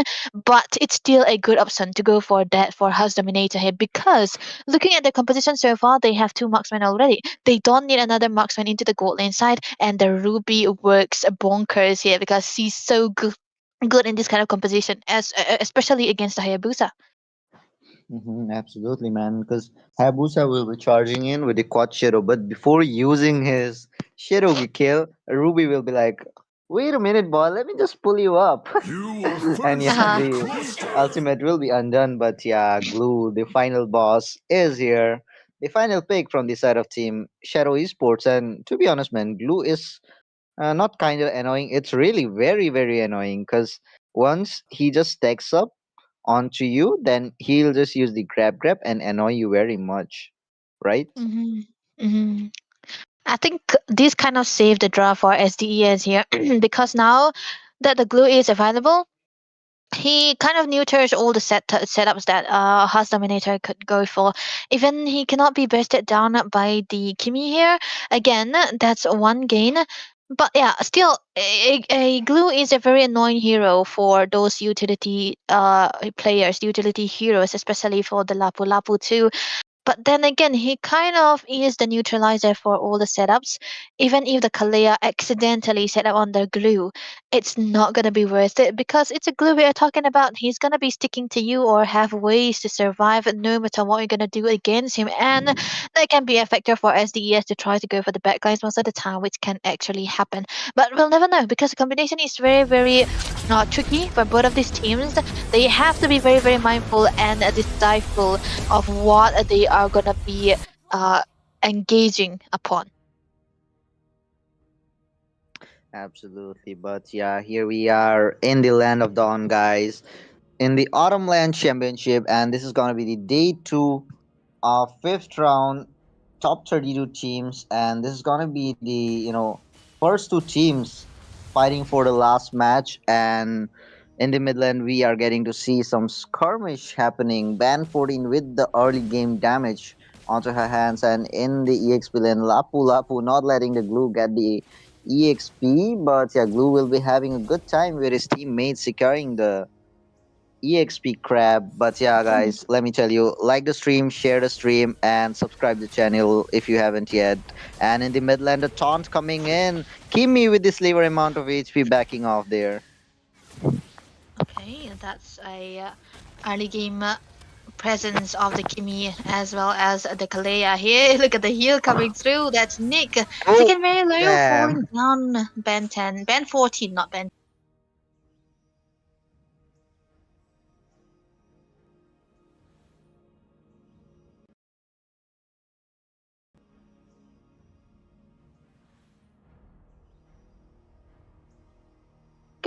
But one thing for sure is that he is able to get Kill those there. flicker away, but still got one kill onto his hand, so that's definitely going to be a gain. But onto the other side, though, Kevin able to grab a Reezy down. So 1-1 to the score is what we're going to be seeing right now, and the rotation is coming towards the turtle as well. Both the teams are trying to get ready for who's going to be able to secure the first turtle. Important for both of these junglers right now. But yeah, the first neutral objective goes to the side of team SDES. Hayabusa was able to secure it, but near the turtle, it just ended, and we might see a skirmish happening. Blue is on to Kevin there. Kevin. Yep, that's okay. Yasu right now walking into the enemy zone without any fort. Okay, Chill Shine taken down very instantly. I just remember this guy. Whenever he plays the mid lane, he's mostly using the Farsa, but top lane though. Oh, top lane Luca in the bad position there. Will be having a hard time. Feather start popping in. The damage is really good. But Suta meanwhile will be getting a kill. But no tsunami slam to pull anyone near the turret. Mhm. I think that's gonna be the aggression that they wanna look for into the gold lane side, but I don't think it's really a good idea to try to go for a gang onto the Ruby as early as the 1 minute, the 2 minute of this game. So I think it's gonna be full child here. But still, it was actually a turtle secured by Yasuo onto that Hayabusa, so that's definitely one thing that they can work around with. But onto the bottom lane though, it's a 1v1 situation happening against Lapu Lapu and the glue, but oh my goodness, I'm offended. Kind of miss right there. Could have been very, very bad for the side of SDES, but they are able to walk away without getting any casualty just yet. But the rotation is still definitely going to be onto the top side again. Because like Harith is a kind of a hero. Once he completes his itemization, then he's gonna be insane in the late game. Just as we got to see in the previous match as well. Luke come with the Harith was really very insane, but Shadow kill popping in, but he will be backing off with the quad Shadow. And the second neutral objective of the match is here. Let's see who's gonna secure it. And right now, 5 people from both the sides will be there. YS is on the way to charge for the turtle. The bravest fighter have been popped. Mountain shocker have been used there. Zaman force have been used as well. Glue onto that devices, but will be getting off. Katotkacha securing that kill onto Lapu Lapu with the sliver amount of HP. Nick will be escaping, and the fight still going on. Lukam will be down in the hands of Farsa there, and the turtle goes again in the hands of Team Shadow Esports. That was more of a good setup coming in from the side of SDES. They know their objective. They know that they have the glue onto their side. Haruka able to rotate onto the perfect timing as well. And of course, when Arizi was onto the Gato, okay, that's a miss. Shadow kill onto the backlines. Nothing much going to be happening because there's 3 people. But it's going to be a good joint coming in for the side of SDES. They want this blue buff away from the hands of Kevin, not letting him farm anytime soon. And this is definitely a bad scenario for the side of House Dominator. Absolutely, because like if the jungler is not farmed up, then there will be retry gap in the what do we call objective fights, the turtle fights and the lord fights, and that will result to a farm difference for the gold laner as well. Just as we can see in the top lane, Lucam is having a really bad time against the Harit, and his team rotating really very well for him. And the tier one of the top lane have been destroyed as well, and the bottom lane turret and the mid lane turret is the only surviving. And both the teams looks like team SDS, they are really into the favor because they have the goal laner from their side, and right now Feather is like popping in. Okay, that's the Feather Airstrike being used upon, and the Ruby trying to get caught. Offender being used as well, and the Harriet's just trying to get something out of this as well. Chalk will have to walk away because there's nothing that they can do here. No initiation is gonna be mattering here because no objective is spawning just now. It's gonna be dependent on how the competition goes on how they want to control onto those bushes, and the control is definitely into the hands of SDES, and House Dominator trying so hard to get their control back. Oh, look at there, AOG popping in, Avatar of the Guardian, and look at there with the Shadow will kill, won't be able to secure that kill onto Chill Shine, but Chalk will be the one getting the kill onto Chill Shine. YSS will be taken down as well in the hands of Farsa. Damn. Wow. Okay. That was definitely one thing the first eye is good at. Going against the Yishinshin is what the first eye is made to do. So I was a little bit skeptical about the Yishinshin pick coming in from the side of House Dominator, especially against the Hayabusa as well. But yeah, still it's gonna be if they have chance to Oh, go look at there, over the Tsunami line, Slam popping in. Zaman Force have been used as well. Finally, Ben 14 have been taken down, and Nick will be taken down in the hands of Chalk. This time, Chalk will be getting the double kill onto Lucan with the Quad Shadow. Yasu will be able to escape, but coming back with the Quad Shadow again, and triple kill in the hands of Chalk. Oh my god, that was a good fight coming in, but Kevin on time secured a kill again. Yeah, that's definitely Kevin able to find 2 kills onto the board, but still, this is not something that you want to have on a Yishinshin, man, because as Dominator, I know that they will be able to perform well if they have to go into the late game because they have a Kimi and a Yishinshin onto the side, but the thing about Yishinshin is that you're going to be needing the level leads that you want to have against any kind of assassins. This is why the importance of the Hayabusa comes through for the side of SDES, and they are able to find any kind of opening that they are looking for because that is provided by Arizi onto this Gatot here. Easy there, but yeah, Chalk will be getting the kill again onto Nick in the mid lane, and mid lane tier 1. No, it will be defended, the minion cleared. But right now with the shadow kill, Hayabusa going in, will be escaping again with the quad shadow. But I just thought, man, Tsunami Slam could have been used and he would have been dead there. But yeah, the minions marching from the mid lane, and the tier 1 of the mid lane will be destroyed as well in the hands of Bane 14. Team Shadow Esports are dominating from all the 3 sides, and they are just really trying their best to end as fast as possible because they know once Kimi is farmed and YSS is farmed, it's going to be really hard for them. And the tier 2 from the top lane have been destroyed as well. Yeah, definitely. This is why you want to have at least one winning lane. But Kevin Sheesh. able to grab the shutdown kill from Yashu. That's definitely going to be a game for them.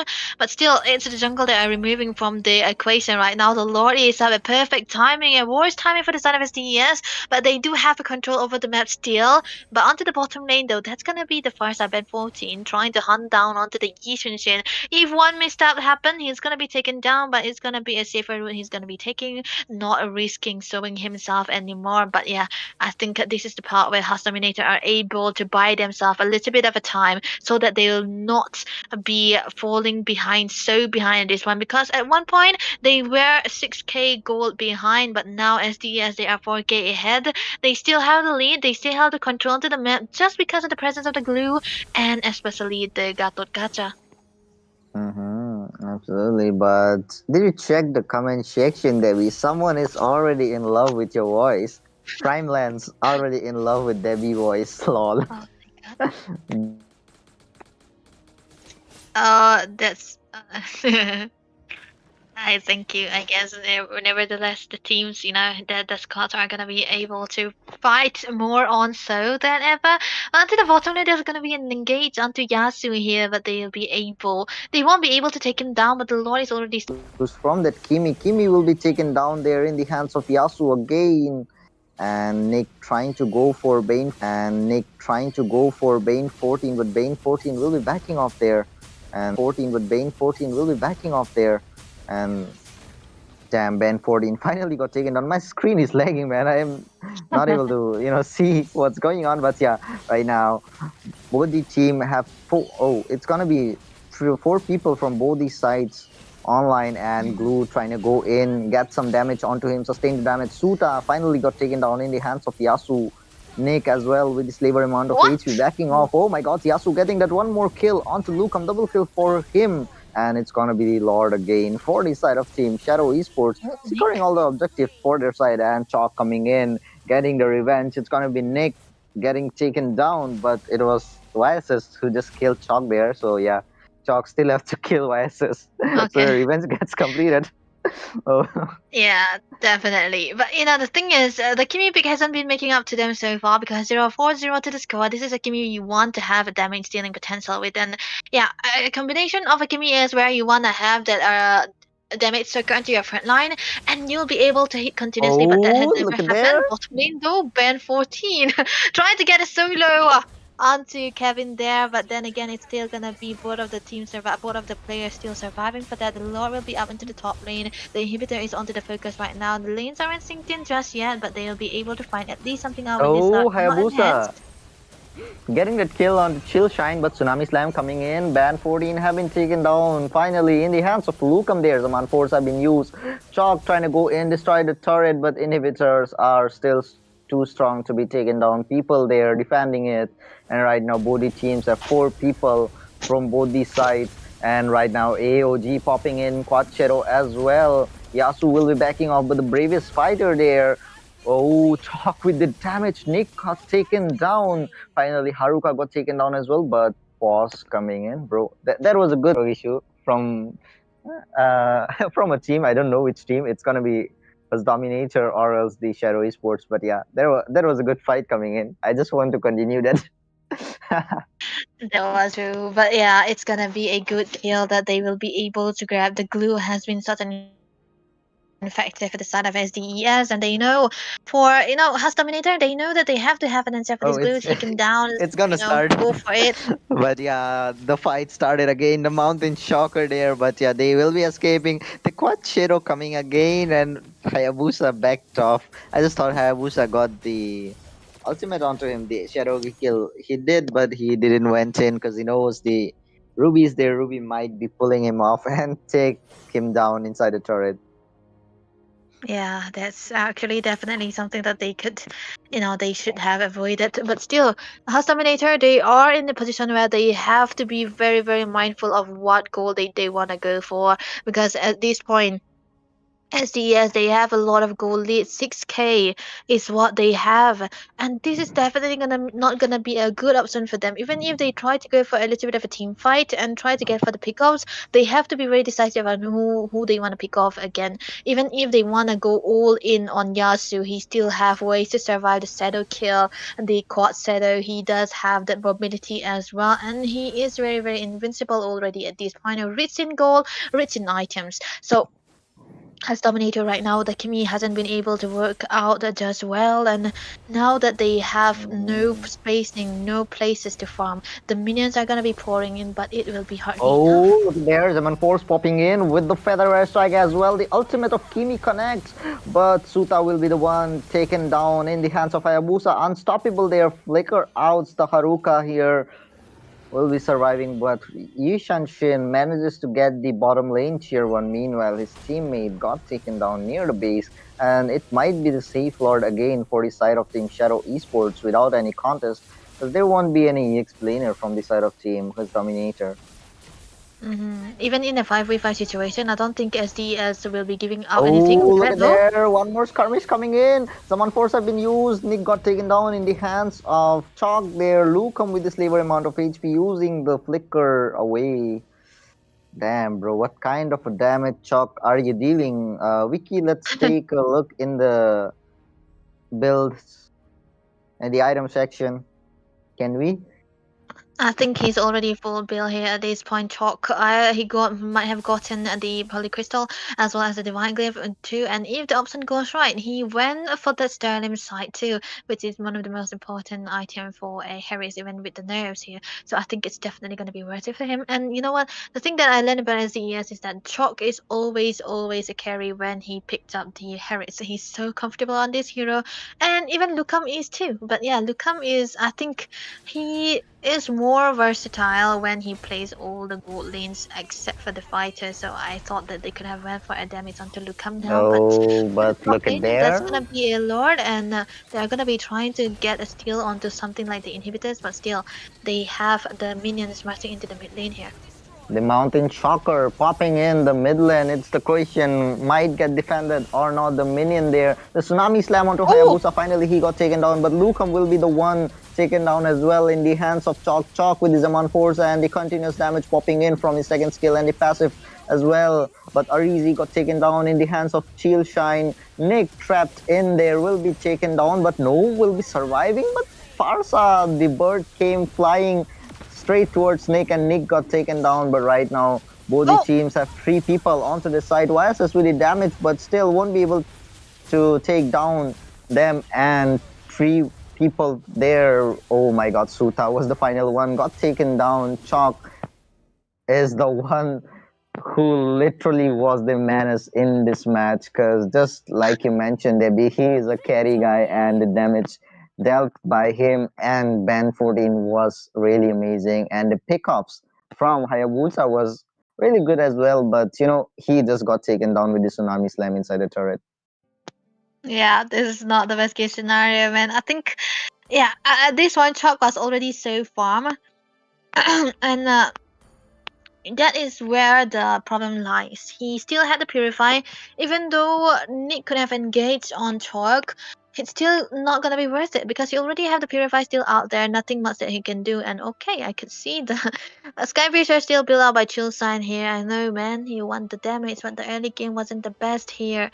Already a lot of farm coming in from the side of STES. They did have the damage. They did have the waste. They have the openings, Oh and my yeah, god. the question is answered here though. Harriet's already full build when they got even before they got the luminous the evolved lord, so it was an easy answer where who was gonna be winning it out because it was already done because the control to the map was too much into the side of SCES. And I think House Dominator, if they had played their cards right, it could have been a turnabout, but they couldn't really do that because all the boosts are acquired by the side of SCES, and especially like I said, the glue last week coming from the side of SDS kind of saved everything for them. Absolutely, man. Because Glue is a kind of a hero which is really very annoying. And when you have a Farsa and a Heritage onto your team, it's what do we call a cream onto the corn of the corn ice cream. But yeah, Uh-huh. like Glue with the CC coming in from the combos of the first and second skill will be slowing the enemy with the grab as well. So the damage, the Zaman Force and the dash, the damage coming in from Chalk and Ben 14 with the Federer Strike will be getting locked onto the enemy very easily onto the point, because they will be really very slow and won't be able to dash out. It's the only Oasis is the only hero who can dash out with that immune onto him, but only once. But once he misses that, then yeah, he's gone for 40 or 30 seconds into the match. But yeah, this is gonna be the win for the side of Team Shadow Esports. Congratulations to them for qualifying for the sixth round. But yeah, there was a really good gameplay coming in from both the sides. Don't you think so, Debbie? Yeah, definitely. I think House Dominator had the chance, but they couldn't grasp it because SDS were just dominating them. So I think that was gonna be the end of them. The qualifying is near, and the teams are getting so good. And I'm really excited for the next game as well. So before we head into that, let us take a little bit of a break.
Countdown, countdown, countdown.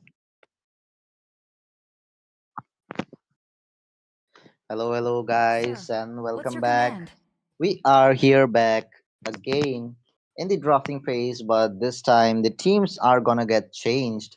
The first the first match is over with 3 rounds, and SDS were the winners for the first round coming in for the evening, and it's gonna be Team C3 Miraki versus Team Meow Meow Hunter who will be facing off each other this time, and it's gonna be the second match of the evening and the first round of best of three. And in the castle deck, it's gonna be same people again. Me, Shinji here, and my co-caster will be Debbie the Florian here. So Debbie, are you excited about both the teams here? Yeah, of course, I'm really excited because C3 is kind of my home, and these are our esports teams. So I'm not gonna be a bias towards them, but I'm gonna say that Meow Meow Hunter are not a opponent to mess around with because being given the name as well, they are hunters. So we do not talk about the animal, but still. I think C3 Meraki, they do have ways to play around with it. This is a best of three series, of course, and it's very amazing that both of the teams are readily available for them as well. So the draft is definitely going to be important, and let's see what they can be drafting upon because this is not the draft that we are talking right now. This is the previous draft that we have, a little bit of an insight of what we had into the previous game. So I think C3 Meraki going against Meow Hunter, we're going to be seeing assassins because C3 Meraki, they are well versed to play the assassin because they have a kind of carry into the XP side. He's comfortable on any kind of settings. But Meow Hunter, I know that they have ways to plan what they're gonna go do against City Meraki. Absolutely, man. I previously saw Team Meow Meow Hunter facing off against Team Hello Kitty Gang. It's like both the teams loves cats very much because one was Hello Kitty, they love kitty, but Meow Meow Hunter, they are like they loves to hunt the cats. So both are Mm-hmm. like same but different, same but different. But yeah, here Same, we same, but are different.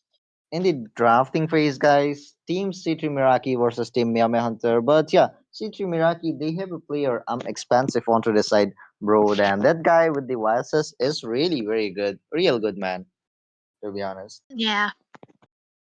Mm, I think YSS is a hero that is always gonna be removed no matter what. That's the same question as the Lancelot too. So I think we might eventually see that to come around with because I'm expensive. He's a jungle who love playing the Yishun as well, and even the Hayabusa. I'm pretty unsure if he wants to go for the utility though. So that's definitely going to be the question that we will be answered upon into the drafting phase. So What the draft will look like, I don't really have an insight, but I do know that Yi Sun is definitely going to be readily available for grabs. Even the when the push comes to shove, it can be the harlot that comes to play also. CC got to be removed. The Jushin is kind of valid to ban or pick as well. And when you play the Jushin, you want the Farsa too. So those are one of the metas that we talked about here. And yeah, a little bit of a weird thing as well this time around. There has been quite the popularity rising for Bane here into the gold lane, nonetheless. Hmm. So Like you know what? If we see people. Bane, let's not get so right. Like people nowadays, after the Bane got the buff onto him, people are often using him for the goal lane or else the mid lane. But in both the lanes, people are preferring him to go with the magic items because the damage from the magic items and the Sky Piercer are damn amazing. He can just wipe out people with a single spit that's coming out of his mouth, after charging up the second skill with the heal and his spit out. Damn, bro, that's really very good. But the drafting phase is here, guys. Team Meow Hunter with the first pick and Team C3 Miraki with the second pick here. So, Devi, what do you think? What kind of picks are we gonna see here? Yeah, like we already said, I think Lee Sensei is one of the most important hero for C3 Meraki. If it is a dangerous grass, it is here, so we might see them going for those unconventional pick as well. But Meow Meow Hunter, they have the first pick, so ban away the CC if they don't want the CC, because first pick CC is also a very, very great option, but first ban CC is the better option. Removed it from the game. So now Meraki, C3 Meraki, they also have yeah, even when you are the second pick, there's kind of a outdated version when you have that advantage to go for two meta heroes that can definitely work around with. So Meow Meow Hunter, what are the options? Love Even and that hope Angela is still are up the for two greatest bans. Okay, Oh, inventions. whenever I talked about uh, Angela, I get banned, man. The southern seas are because my Angela domain. and Let's hear Florine from the both are crowd. rivals, and Make some noise you're for the Oh, yours Florine here, so truly. Okay? To me, Debbie, fun is all Debbie that doesn't like matters. Angela because she is the Florinier. But yeah, guys, oh my god. uh, let's not joke on her for furthermore. But yeah, we are getting to see 1-1 and Kadita getting banned from the side of Team C3 Miraki and Meow Hunter going with the CC ban. Just as Debbie mentioned, Debbie, are you an astrologer who knows about the past, present, and future? Because just as you mentioned about the Angela and CC, they are just banning it, or they are watching the stream. Like, okay, we like Debbie's voice, so we'll ban whatever she tells us to. Oh my god, if that happens, it's gonna be very, very exciting. But you know what? C3, I was more, well versed on how C3 is playing, but I did not know they would be banning the Kadita. But given the fact that the map is dangerous grass, the Kadita always, almost always has to go.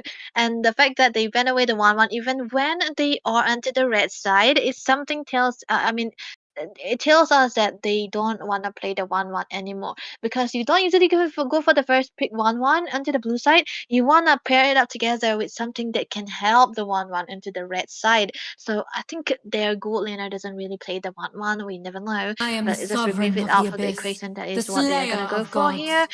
Look at that though. It's the ban onto the new hero, Obsidia. Thorns remain, Yeah, should petals Obsidia fall. ban here. Obsidia is kind of a nightmare as well for the Blink heroes, just like the Welcome Lancelot, to my Shao, castle, my and friend.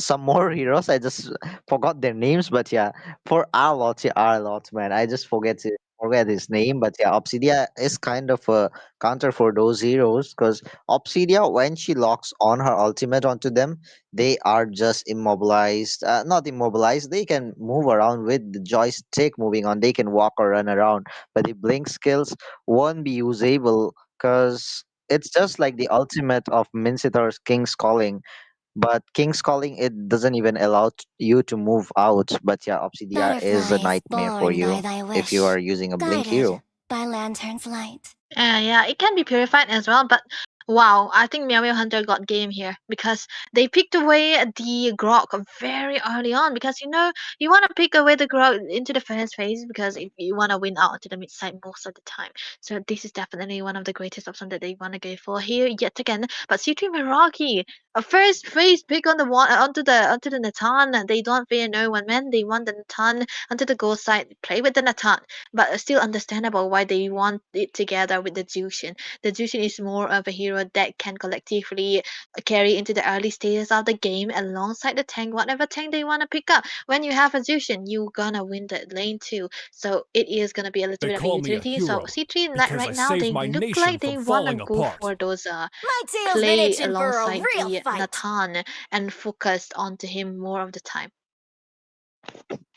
Mm-hmm.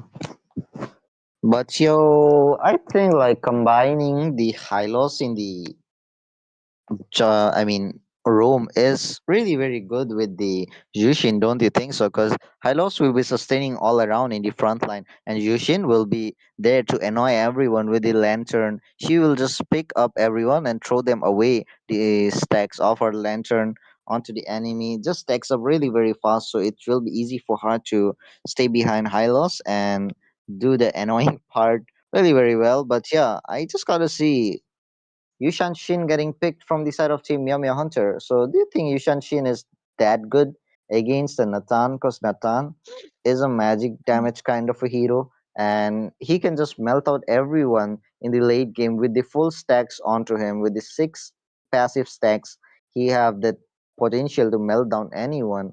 But the last pick of the first phase coming in from the side of Team C3 Miraki, what do you think is I it will gonna be, choose the my own path. Ah, C3. Okay, you know what? I said Arlott, right? Arlott, Jenny, Arlott. That's kind of his signature pick, and he's been I using am that not the hero from only what I've one learned bound and by able these to set up for themselves chains. most of the time. So this is definitely a Muscle of good choice. Even iron, when there is no CC, bones of he's gonna be playing the steel. Arlott, and of course you're gonna ban away the four ways when you wanna play the Arlott. But the thing is, Meow Meow Hunter they can pick away the Lapu Lapu as well. It can win in the lane alongside against the Arlott. And the thing about Ireland is that only the downside is that he's not really a winner in the lane. He's more of a rotational kind of XP laner Even the and try to get strongest for of those turrets team fail fights to most of the tame time, me. especially those objective and setups. That's what he star in.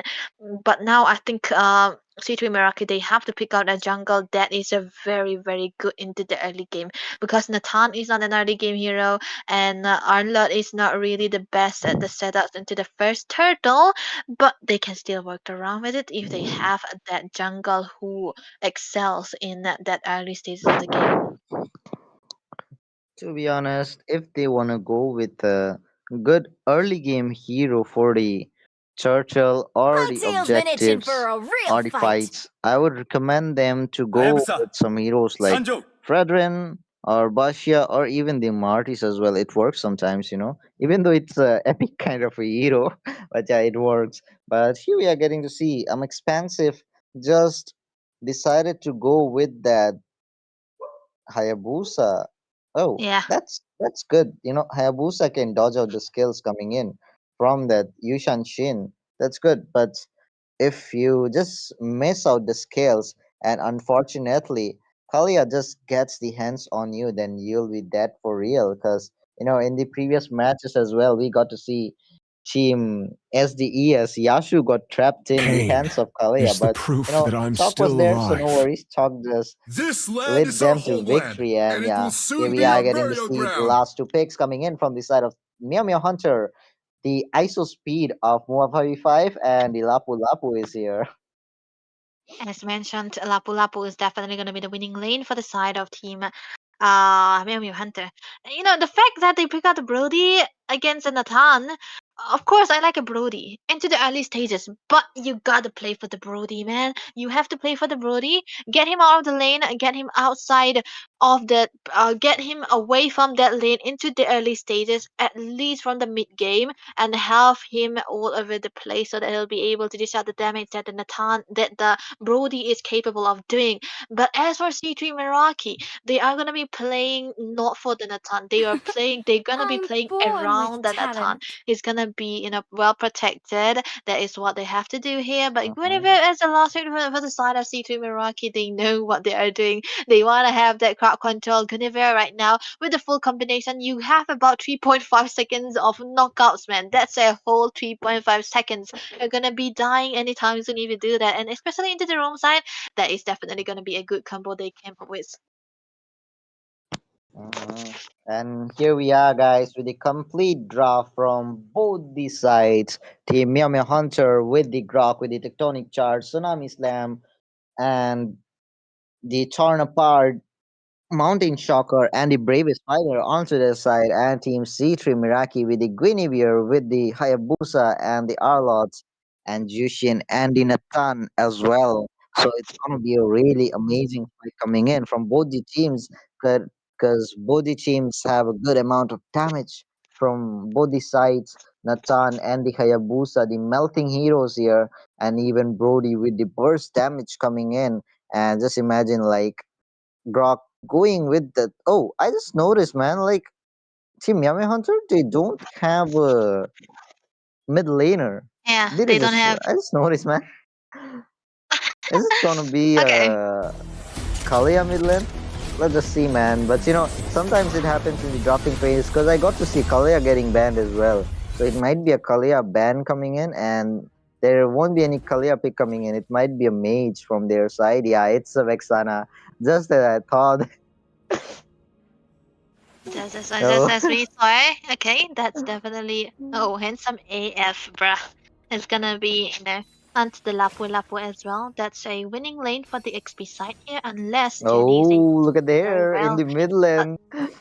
Yeah, Oh my wait. god. It's gonna be amazing that, we're gonna be seeing a lot of aggression coming in from the side of the Jushin, because this is what we talked about.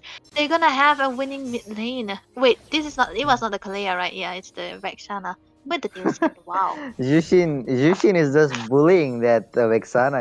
Vexana is forced to use the rage in there, but Hayabusa just missed the quad shadow, or else he would have engaged and just got the first blood onto his hands. But in the bottom lane as well, Super M is trying to help Zenny out so that Zenny can get the kill onto that Lapu Lapu as fast as possible, and they can rotate for a mid lane. Mm, But there we might get to see a skirmish there, I guess.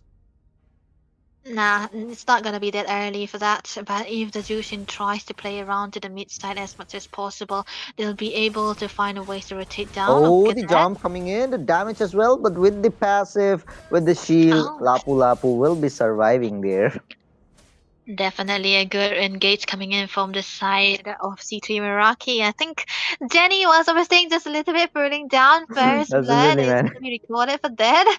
So Turtle is going to be started by the side of Bear Hunter. But no, C3 Meraki, they know that even though they lose out their XP laner, they do have ways to get to the level 4 and have a control onto the map just because of the presence of the Guinevere right now. But still, Grok, into the picture. He's been able to find ways to try to give out a little bit of a raise, and look at the Oh, though. and the jump coming in the middle, and Gronk is just getting ganked, but bro is too tanky to be taken down so easily. And both teams getting ready for the turtle, and the final slash with the second skills, and he got that kill onto Grog there. The jump coming in again from the side of Super M, and it's gonna be expensive securing the turtle there, but Vexana will be securing the kill onto the Jushin, and the ultimate popping in from Super M, and then he will be securing one more kill onto Lapu Lapu. This time the revenge is complete. Yeah, complete revenge right now. They'll be able to find ways to try to have a little bit of a gain back on what they lose, but still. I think C3 right now they're gonna have a little bit of a win into the XP side just because of the rotation coming in from the side of Super Im very very early on. But onto the top lane as well, A is trying to rotate around, giving a little bit of a reason for the Brody here right now because you want to play for the Brody, get him onto the lane like I mentioned. And but for the Natan though, it's a completely different story. You want to stay into the lane as long as possible, so that's gonna be how Demian is gonna be playing. Look at Oh, that. look at there, the Mian with the ultimate and the damage popping in, but no, Brody is too, it's not that squishy to get taken down there. But yeah, Quachero popping in. The damage from the Hayabusa is damn amazing. But Mountain Shocker have been used. Oasis knows if he engages in, then there might be a price he have to pay, and he just backed off. And right now, Grok, without any fear, just charging in. Bro is like, come on, bro, I'm Bahubali. I don't care. But He really meanwhile, in doesn't the care. top lane, Hayabusa got that kill onto Brody. Finally, Brody got taken down. ISO speed be like, okay, finally. Finally. Okay, Misfit falling down as early as the 5 minute of the game. Definitely not a good scenario. Top lane is still to the focus. A little bit of clearance coming in from the side of expensive. Trying to go for Oh, the more. The Terrified? ton is definitely gonna be there, but he's still able to walk away with the shadows right there. So that's definitely one thing Sutre Meraki wanna focus on. They wanna have that lead into the goal as well as much as possible, because right now, look at that bot lane though. Oh, in the bottom lane, Zenny having a good time against the Lapu Lapu, because Zenny can get the dashes onto them, but yeah, Lapu Lapu got taken down in the hands of Jushin in the bottom lane. Meanwhile, in the top lane, Damian securing the kill onto Brody, securing the tier 1 as well, and the damage coming in from Zenny is amazing. Vexana forced to back off, and I'm expensive will be securing the turtle there, and Team C3 Miraki having a really good time onto the fighting scene there, and a flicker jump coming in from Super M. He will be taken down in the hands of but will be taken down, and Yushan Shin as well. Wow, there was a perfect setup, the perfect spatial migration via the cream combination. This is what I talked about. 3 seconds after the knockup that's been faced upon by both of the sides of the side, Meow Meow Hunter here. They want to focus on to more. It's like Handsome AF is definitely not gonna be saved. Look at that. Oh, the final slash and the Quachero coming in, but Zenny will be the one securing the kill. Oh, look at there, the wall popping in. This time I'm expensive. Will be purchased there in the hands of Grok. Grok will be slaying him down, but Zenny will be taken down as well. Shut down from the side of team. Oh, it's gonna be Vexana, not his team. Okay. But yeah, in the Uh, bottom lane, the tier 1 will be destroyed as well. But Damian having a good time in the gold lane. yeah, and as when you have the Natan, you just want to stay in the lane and be well protected, and no need to gank him. Just get him all the goal. But if he gets solo kills, that's definitely gonna be a good game coming in from him as well. But look Oh, at the that, jump coming in, and the damage from Natan might be melting that here, but no, will be surviving with the chunky body of his. But like, just look at the name of the Natan there, Damian. I just remember the cartoon name Chota Bheem there. They had a villain, a snake villain named Damian. Did you watch Hmm, Chota Bheem? the I Bheem. won't know, man. Okay, you won't know, but yeah, STG would, I guess, because he watched. I know that. But yeah, here we are getting to see so much of damage popping in from the side of Team C3 Miraki, and the third neutral objective is here of the match. And with the damage, with the dashes, is still surviving, coming in from the side of Zenny, but Zenny will be getting the kill onto here. Turtle secured again in the hands of Expansive. Bravest Spider have been used, Quachero have been used as well. Damian will be the one securing the kill onto Handsome. AF, Oh my that's god. a green. Oh, look at that though. Oh, That's the jump that guy again coming popping through. in. Oh my goodness! Expansive, bro. Getting the kill again, but Jushin will be the one taken down this time, man. Misfit Oh. will be getting that kill onto Zenny as well. Wow, that was a perfect re-engage where I thought that the Oh, initiation oh, is not gonna be bro. there, but look at that. Damn. I'm expensive, bro. You're really very expensive, bro. Is just dashing around with the quad shadow, got the kill onto YSS, and got taken down as well. I just like his name, man. Yeah, A. But still, Just like the reaction. it's like it's like array also A. It's this is the second time that I've seen it. Yeah. I just But remember yeah, perfect. Array Mhm. was from Deaths and Sons, right? Yeah, yeah. I just Yeah, remember. man. The thing is, the re-engage coming through for them is like it's definitely out there, available for grabs, and they always Oh, do the that. Look jump at coming in bro. again. The Mountain Shocker have been used, but it's gonna be the clone of Super M, not Super M himself there. That's the Clone. thing, man. Like, it's really very hard to know. Is it the real Guinevere or the fake one? Yeah, that's the reason why the Guinevere is very important here in this scenario for the side of C3 Meraki. And I don't think maybe Hunter has ways to try to answer to that, because whenever they're trying to engage on the point, it's definitely and more of an early initiation coming in from the side of C3 Meraki that they fall victim upon. Look at that though. Look at there, the fight popping in, and handsome AI will be getting that kill finally onto Super Him. But Super Him, I don't think taking him down is that beneficial for them because bro is not carrying that much of a goal. They should take out Damian, the richest guy here, with the gold onto him, and the KD of his is just 304, and Hayabusa just started the Lord here, and the fight popping in. The final slash have been used. Zenny dashing around, but finally will be taken down in the hands of YSS. Look at there, man. Damn. Oh, Zushin is not okay. afraid of anyone, just engaging in, but will be taken down finally. But yeah, she did a good job. Even after getting down, she just managed to buy some time for I'm expensive to get the expensive Lord Definitely. for their side.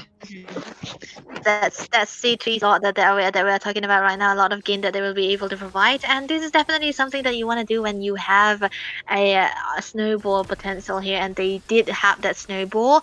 And now I think the hero picks coming in for the side of Memory Hunter is gonna be completely rendered useless because the Brody is a snowball hero. You want to have that mid game, especially against Natan. You want him to you want to stop him from getting to the goal lead and have him so behind at one point that even his damage wouldn't hurt. But nah, this time around, C3 Meraki doing a very, very exceptional job, even with those losing lanes that they had. The rotation was so impeccable, it was so perfect that they were able to win out into the losing lane most of the time as well. Look at that jump though. Oh, the jump popping in and the damage from the Mian, bro.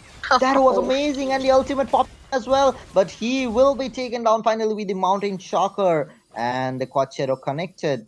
But no, I'm expensive. Just decided not to go in because he knows if he goes in, there might be a price he have to pay.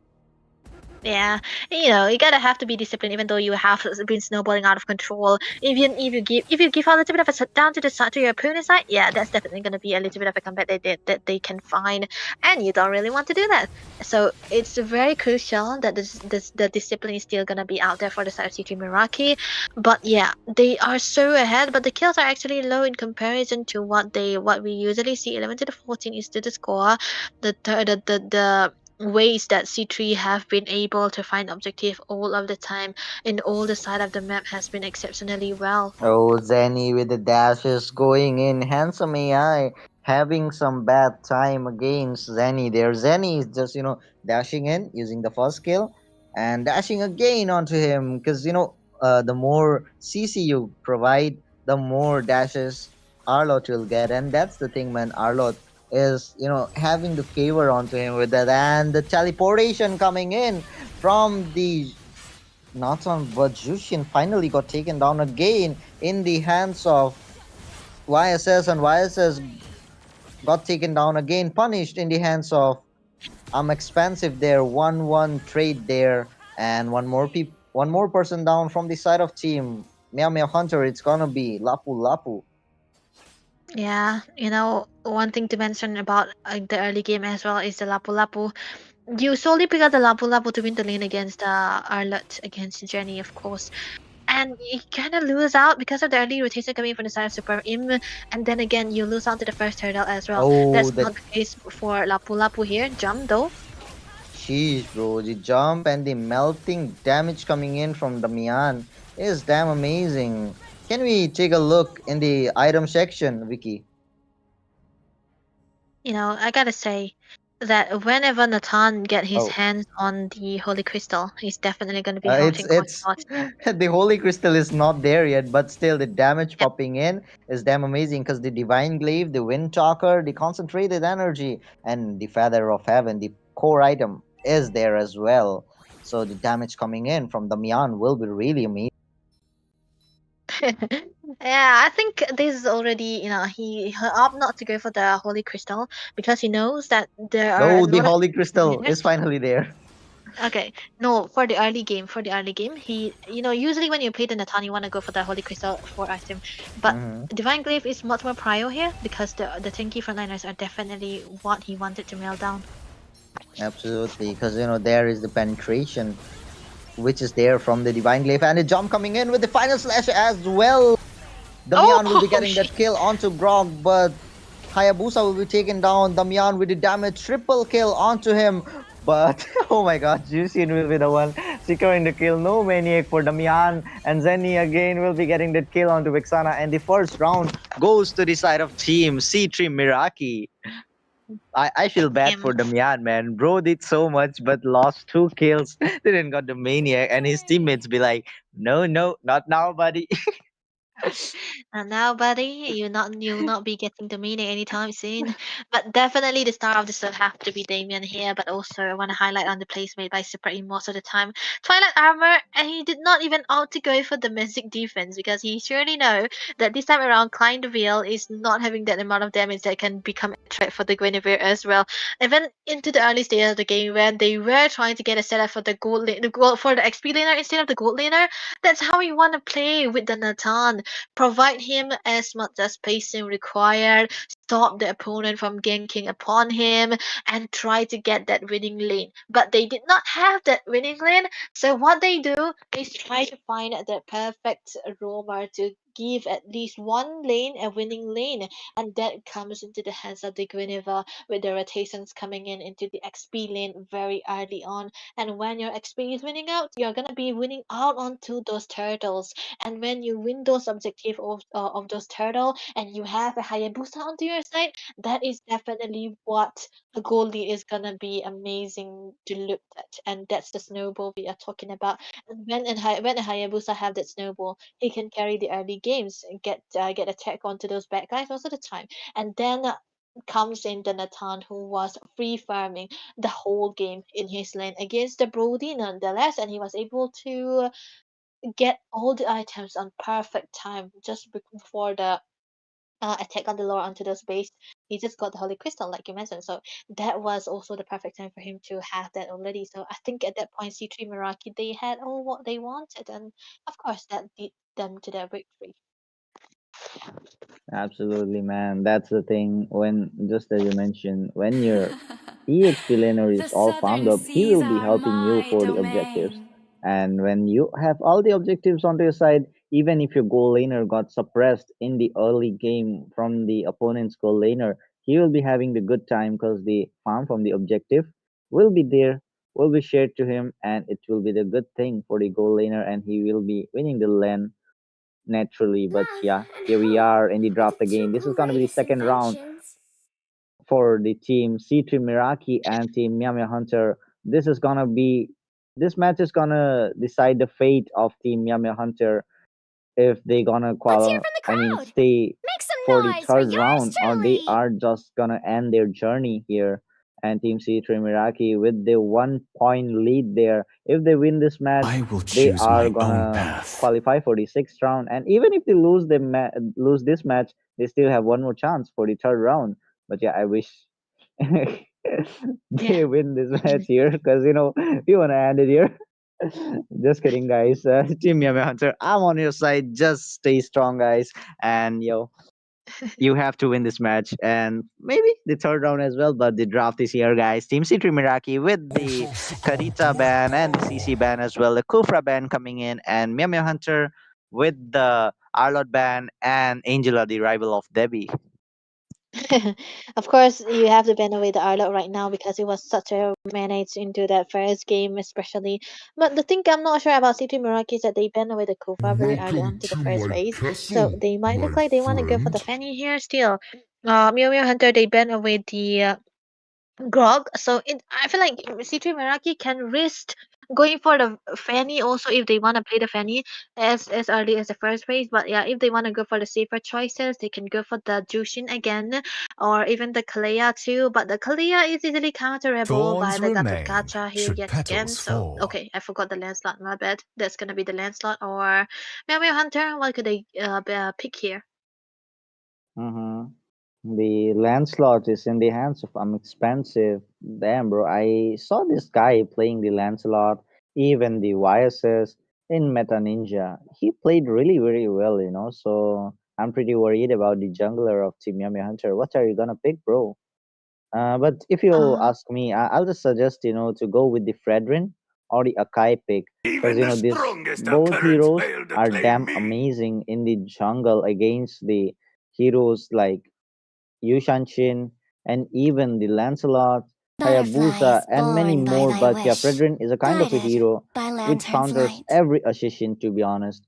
Whether it's a Suyu, whether it's a Hayabusa, whether it's a Ling, whether it's a Lancelot, or a Yushanshin. But yeah, here we are getting to see the octopus here, the Bane, and the Jushin, the irritating lady, which was onto the side of Team C3 Miraki in the first match, but this time Team Meow Meow Hunter decided to get it. I think it's gonna be that effective against the Lancelot because Lancelot will be using the puncher Xing Xing Xing and will be taking her down easily. this is why you have to be skeptical about Muscle of picking out the iron, Jushin against bones of Lancelot. steel. You want something for Among the against the planes Lancelot, then exists pick out the the equilibrium, Jushin. which I was But made I think for. this is where the meta comes in, I would say, because Mew Mew Hunter they want the octopus, they want the Bane for themselves. It can be a flex, but it's likely to go into the gold lane if they want to play it like that. Can work, still work. Even jungle is not really bad, but yeah, Bane really need a lot of time to farm and have the goal so that he'll be able to come online right on time. But still, the Jushin is going to be countered here by the side of City Miraki. They want the Gato Gata still, even against the Jushin, they want to play that hero and pick out the Yif, that's a continuous damage dealer, into their hands and into their side. So this definitely gonna be giving them a winning mid lane here. So the thing about Gatot Kaca pick is that Always on the whenever you way. go, you're gonna have good clearance, just like the Kalea or the Grok. You have great clearance into the mid side, and then when you have Welcome clearance, to you are my able to castle, rotate all over the my places. And friend. when you are able to rotate around the map, you're gonna be able to give aid to your friends here. But now Melville Hunter, they wanted to go for the wait. It's a Zushin plus the Matilda. Uh, Prime Lens again, favorite caster Debbie. Debbie, huge fan, bro. I guess that guy is mad for you, Debbie. He's just mad at like hearing the casting. I'm grateful, man. At least you guys like my casting. That I will definitely continue to do that because small things like that it just really matters because every small thing Everybody is what matters, right? Micro. everybody We may talk likes about small Florin, things. everybody Right. Okay. likes I think Florin, but nobody yeah. does. Oh, They I call Well, me a respect Dan hero coming in for the because I Mian here. saved my The Nathan nation got from banned falling apart. after the Lapu Lapu, but yeah, it's not gonna be the double grok. It's gonna be Lapu Lapu instead of the second oh grok yeah. here. And C3 Miraki don't want the YSS here for the vision that will be provided with the Mountain Shocker here, and the Phobius got banned as well for Lancelot to dash easily here, and the first pick of the second phase goes to the side of team Meow Meow Hunter. What are they gonna pick? Is it gonna be a UT Meow meow. jungle?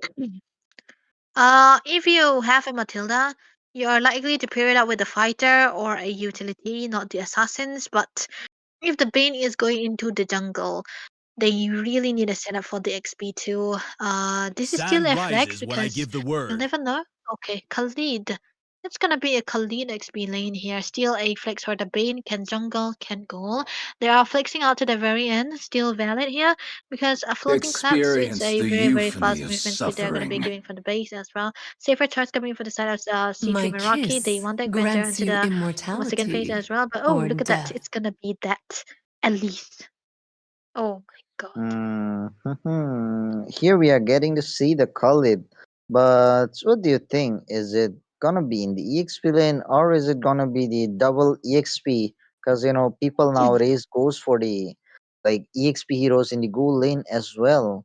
But still, Team Yami Hunter Let's have an go. option onto the hand. It might be Iritel, yeah, it is because Iritel is a natural counter for Granger. But if the Granger is a one trick or a global kind of a player or a Even player the who knows strongest of currents about the failed to Granger claim really very me. well can counter any hero, even if it's a Iritel, even if it's a Moskov, and even if it's a had it here because Granger is a really good mechanical hero, and even Let's the go. Beatrix as well. These heroes, if you know how to use it, then you just gonna be a menace in the goal lane. But yeah, the draft is complete, guys. Team Meow Meow Hunter with the Iritel, Khalid, Jushin, Matilda, and the Octopus onto their side, and the C3 Miraki with the lady who soaks up all the blood, and Yves, and the Gatotkacha, Granger, and lastly, the Xing Xing guy, Lancelot here. So looking into the draft from both the sides, Debbie, who do you Mhm. think has the better draft here? I think Mew Hunter do have a chance because they have a lot of setup.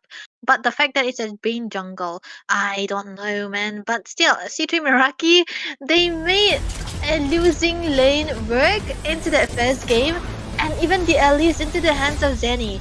I have never seen him play the Elise. He's more of a setter kind of XP laner, not that much of a damage. But I feel like they'll be able to pull this off again. Mm-hmm. But yeah, here we are in the land of dawn, guys. C3 Miraki leading with the first match, the 1 point, and if they wins this match, it's really very good for them and Team Meme Hunter with the do or die situation. Damian just trying to cut the lands as fast as possible, but minions just reached there, but he cleared the minions as fast as possible. Looks like Damian is just dominating the lands against a counter of himself. And the first blood Mhm. coming in the hands of Expensive onto that Wow. Jushin there. Damn, it was a good skill, good damage coming in from Expensive in the early game itself. And with the sand, Khalid will be riding to the bottom Mhm. lane, but won't be able to secure the kill onto Lancelot there. But I mean, in the top lane, man, Damian is just holding the lane really very well. Oh man. The thing is, when you play against any Lancelot, anyone who's in the mid lane, they gotta be careful, man. It's just that Lancelot is, even with the level 2, he is able to use the dashes onto the minions and get a kill because of the sword rolls that he have. And I wanna say that even every mid laner should try to respect this. And this time around, I think Klein is just, unaware of what the Lancelot could No. do into the early stages, so he cannot really definitely But do in the bottom lane, look at there. Expansive with a puncher going in. Won't be able to secure the kill. Maybe with the guiding wind, Matilda will be helping Khalid to escape. But the question is, who will be winning the first turtle here? Because Team Meow Meow Hunter, they looks a bit weak. And in the top lane, both the goal laners fighting with each other, and in the turtle as well. Look at there with the guiding wind. Bane coming in, the sandstorm here, but Expansive will be getting the turtle. The RWM have been popped up. Double kill in the hands of Eve. Khalid got taken down, and Zushin finally got taken down again in the hands of Expansive, and the blue have been stolen again. Damn, bro, the it. fight was really damn good coming in Yeah, from the that's side of Team definitely a City good one, Mirage. right? I think, the early game kill that Unexpensive had gotten is Oh, definitely going to be the trendsetter here. 3 minutes into the game, they are able to get that mid lane as early not as even three that. minutes, man. Yeah, it's Not even three almost, right? minutes.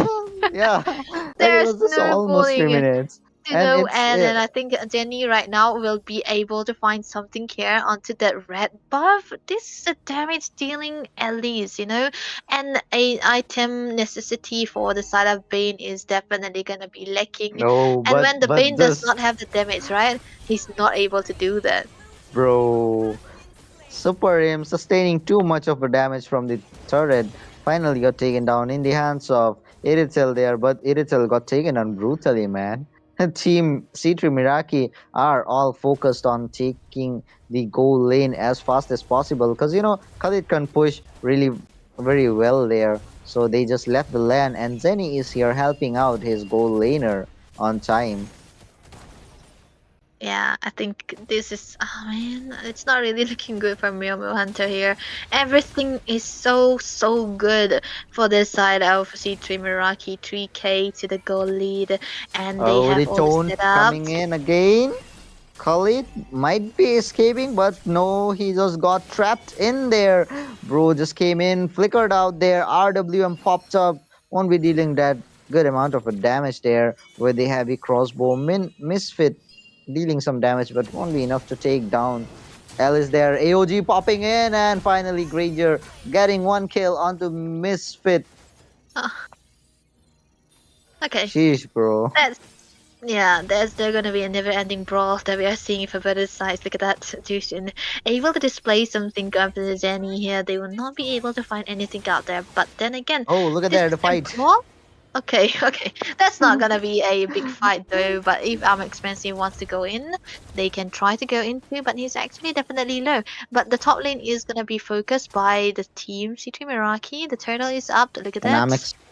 I'm expensive is really very low at this point and have to back off, can't contest for the turtle. And the sandstorm coming in with this labor amount of PM expansive retreating, and the turtle goes in the hands of Bane here, but RWM popping up with the damage. Super Aim will be securing that kill onto Bane, and with the guiding wind, Khalid going, I mean, escaping out, but the AOG popping in won't be able to secure kill on anyone.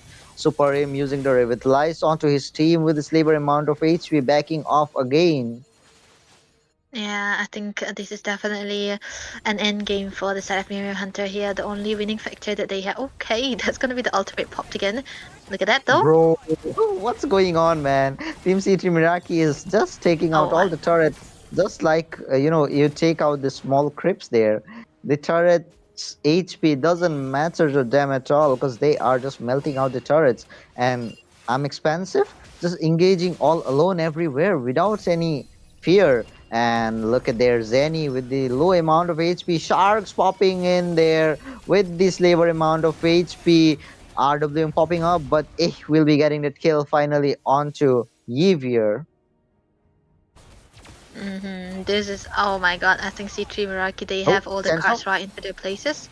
Okay. Okay, the Sandstorm popping in, but won't be able to secure the kill onto Damian because he flickered out. But yeah, finally, with the defense AOG, Kadot Kacha managed to escape as well, and Team C3 Miraki with the 6k goal lead. 6k, man. That's enough to take the victory here. And it's just 20 seconds left for the next turtle.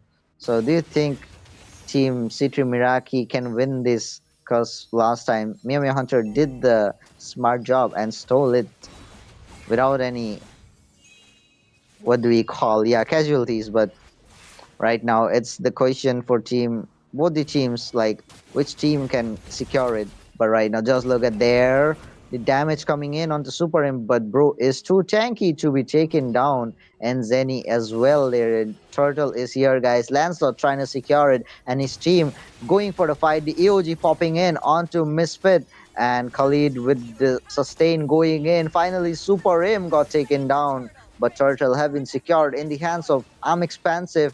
Zenny there inside the turret. Turret has been destroyed there. The damage, the Sky Piercer coming in from the Granger. Double kill in his hands. The RWM popping up.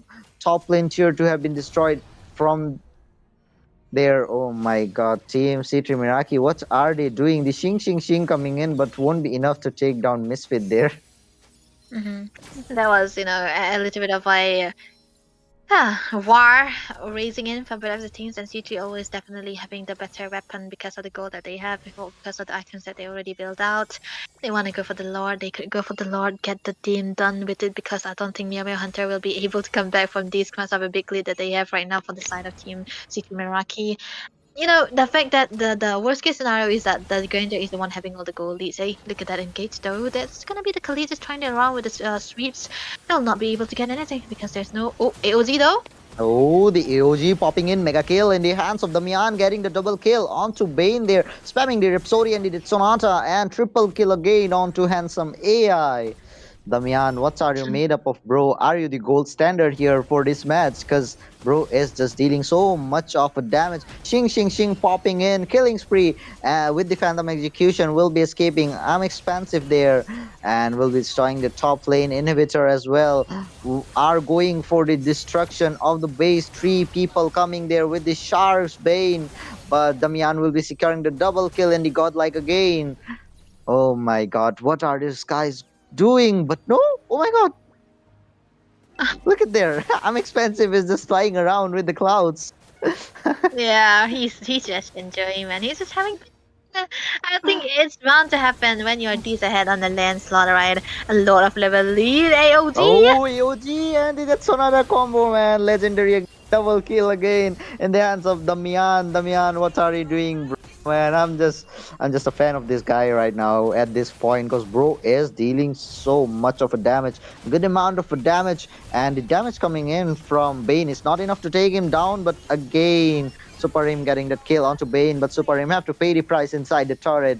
Bane getting the kill onto Super Him, and Damian spamming the Rhapsody and the Sonata. But right now, the base is standing strong, and with the damage Iritel coming, won't be able to secure the kill onto I'm Expansive, and I'm Expansive will be taken down finally in the hands of A and Damian with this labor amount of HP trying to get the turtle there. But look at the replay, man. The damage coming in from the side of Team Mhm. C3 Miraki was damn amazing. It was, definitely was. But yeah, unlike the C2 Meraki style, right? They do not want to end the game very easily. This is why they usually do. But a lot of them is already built up on the Irritel, right? The shutdown is already secure. Oh wow, look at that! Oh, the fight popping in again! And the Lord is still low HP. Misfit got taken down in the hands of Super M, and the third. Oh my god, the Lord this time got secured in the hands of Bane here. Oh, that was a good shot coming in. The good retribution. Oh, I just noticed Oh, I'm expensive wasn't there. So yeah, yeah, he it's was. natural to win the fight. But yeah, look at that Damian with the legendary coming again. But the damage coming in is good right now from the side of Team Yami Hunter as well. They are getting the items and the Lord as well, marching from the Right. bottom lane towards the base of Team Citri Miraki. But Damian there going to clear out the Lord. It's a piece of a cake for him because the sex, the damage he has is damn Mhm. amazing here. The thing is, when there is a Bane and a Lancelot and you want to have a contest onto this retribution, the Bane is definitely going to be winning. But Damien right No, now able to grab the kill onto finally. the Bane, and that's going to be another kill for Expensive here. Oh my god, the Lancelot is definitely having a good time against the Zeus. And of course, it's a major versus an assassin. The Lord is easily cleared out. Hmm. The base is completely And wide open. The one three people inhibitor left. standing Look at there. The that. puncher coming in. And with the puncher, Lancelot trying to go in with the Thorn Rose as well. Won't be securing the kill, but RWM popping up. The Thorn Rose have been used. Legendary again in the hands of Damian there. Zenny will be securing the kill onto Iritel. And this might be the end of Team Yame Hunter. And yes, it is. Team C3 Miraki with the clean sweep, qualifying for the sixth round worth of gameplay coming in from the side of Team C3 Miraki. Yeah, a little bit of a yeah, skirmishes back and forth. But the second game is definitely a pure dominance showing in for the side of Team C2 Meraki. I know Dark Horse will be happy with the result right now. That's their manager, that's their owner, and definitely Damien having the time of his life with the two stacks Sky Picture onto that Granger. Oh my goodness, this Oh guy my is having god. the greatest time of his life. And I who would mean, have thought that now that XP laner as Elise will be able to win, because most of the time we are so accustomed to seeing a Elise onto the jungle, not the XP man, but they are able to make it work. Yeah, this is the problem, when you are against a Gato, you cannot really do anything into the mid phases or try to get onto the initiation because this is a very, very good disengage tool. yeah, like after the revamp onto the Alice, it's really very good in the EXP lane because the damage and the sustain is good now. And the more you can sustain, the more you're good in the EXP lane because we need more as much as sustain we can in the EXP lane. But talking about I'm expensive. Oh, not I'm expensive. It's gonna be Damian, bro. That guy, after getting the 80 stacks onto his Sky Piercer, he was like, "Come on, bro, just get low.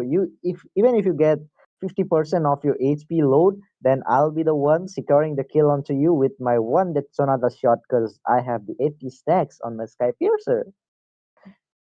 Yeah.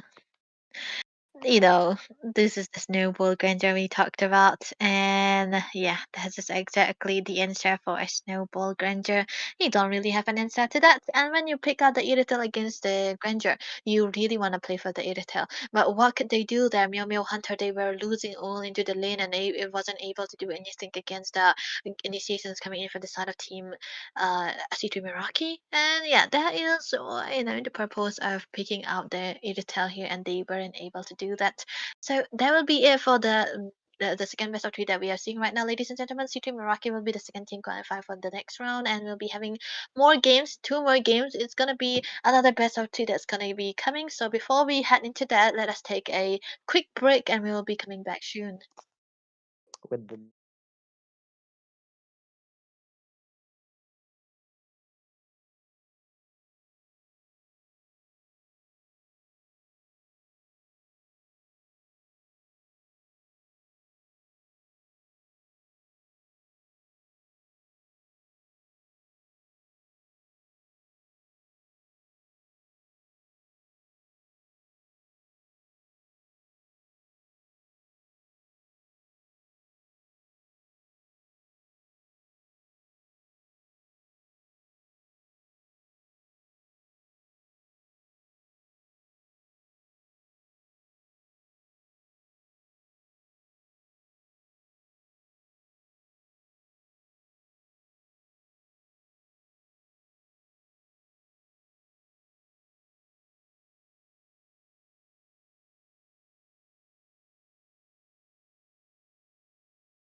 And hello, welcome back, ladies and gentlemen, girls and boys, brothers and their sisters. Welcome back to LAN Championship, presented to you by NEOT Northeast Online Tournament in collaboration with Miko Gaming and Roots Official. This is gonna be the day two of the top 32 teams, and this is going to be the third match and the round one of the evening. And this is going to be between team tit for tat versus team Grimoire Hearts. Both the teams are really very good guys, and the gameplay from both the sides are really damn amazing, to be honest. And Grimoire Hearts with the first pick onto the blue side, and Team Tit for Tat with the second pick onto the red side. And yeah, and the caster deck, it's gonna be me, Shinji, again. And with me, my co-caster will be Shinryu. He will be joining us in few minutes. So till then, we'll be discussing about the draft. So in the comment section, guys, do let me know which team are you supporting, and yeah, which team do you want to see winning, and your favorite hero you want to get picked here from your favorite team. But yeah, guys, do like the stream, share the stream, and subscribe the channel if you haven't yet. And you know, we need 5K likes for today, and if you do that, guys, I'm gonna do the side.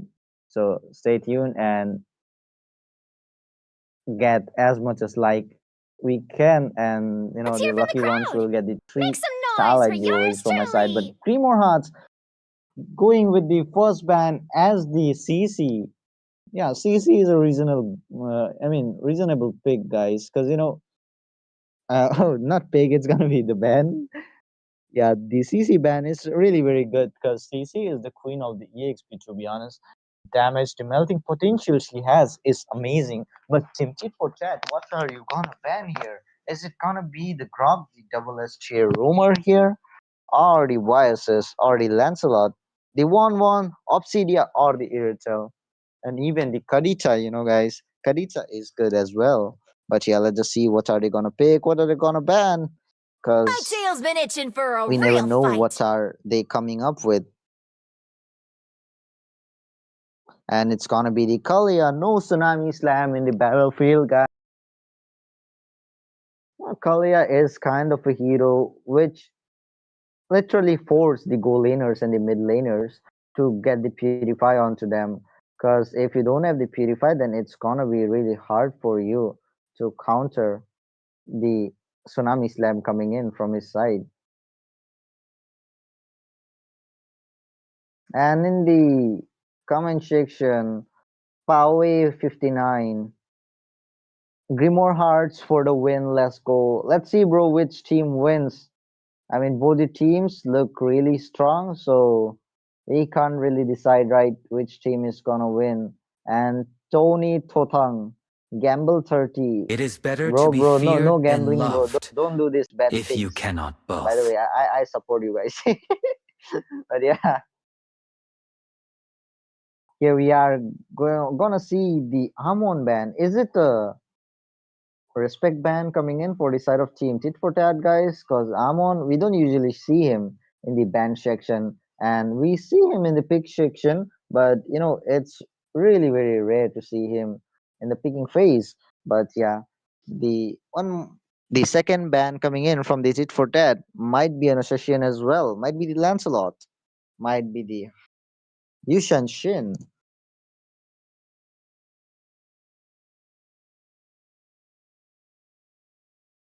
Mhm. They are just busy discussing what should we ban, guys. That's the thing, which is that's the conversation going in between Team Tit for Tat. And finally, it's gonna be, what is it gonna be? I don't know, Thorns man. remain, And should yeah, it's petals gonna be fall. Lancelot, as I said, man. Lancelot is really Butterflies annoying, born by thy really very wish, annoying. guided To be by honest, if you lantern know flight. how to dash around with the puncher here, and Jushin getting banned again from that of Jushin is a really good pick in the mid lane nowadays. Not nowadays, since it got released, because even after getting the nerf, it's really very very good. Because the damage and the annoying thing that's coming in from Jushin is damn amazing, and with the Sky Piercer, when you combine it, it's gonna be really very good. And right now, we might get to see some more good bands coming in. Might be the Grok, might be the Yushan Shin. So, tit for tat, what are you gonna ban, guys? Is it gonna be a Grok? Is it gonna be a Yushan Shin? But no, it's gonna be the Puppy Boom Angela here. Oh my god, guys, Angela is a really reasonable ban nowadays. It's the meta, to be honest, in the room. Like Angela, with her ultimate, the hard guard on, can heal you up, can give you the shield, and the support and the movement speed is amazing. And a plus point, she can spam her ultimate 6 times in a minute, combining all the CD reduction items onto her. Just imagine, guys, like with the fleeting time and the enchanted talisman, she can just spam her ultimate 6 times in a minute, and enemy will be like, "Bro, do you have a cooldown? Do you have a cooldown?" And Angela be like, "No, no, I don't have a cooldown. I'm just gonna continue using my hard Muscle guard of onto my iron, teammates." But yeah, the bones of first pick coming in steel. from the side of Team Grimoire Hearts, it's gonna be the guy with the EOG, the avatar of Guardian will be there in the battlefield, the jump, and it's gonna be the Gatot here. But it's a flex pick, of course. Might be in the EXP, might be in the roam, but nowadays people don't use him in EXP because it's really easy to counter him with the Dragon, with the Smarlada, with the Arlot. But tit for tat, what are you gonna pick here?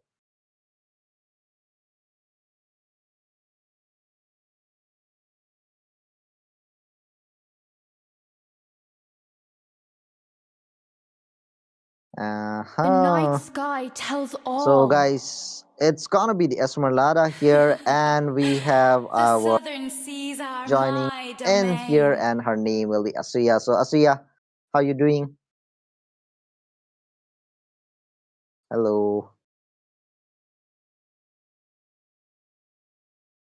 Lady Asuya. Might got some mic issues, I got. We are not able to hear her voice, but yeah, guys, Team Tit for Tat with the Karita pick and the Esmeralda as well. So Asuya, what do you think about these two picks against the Gatot?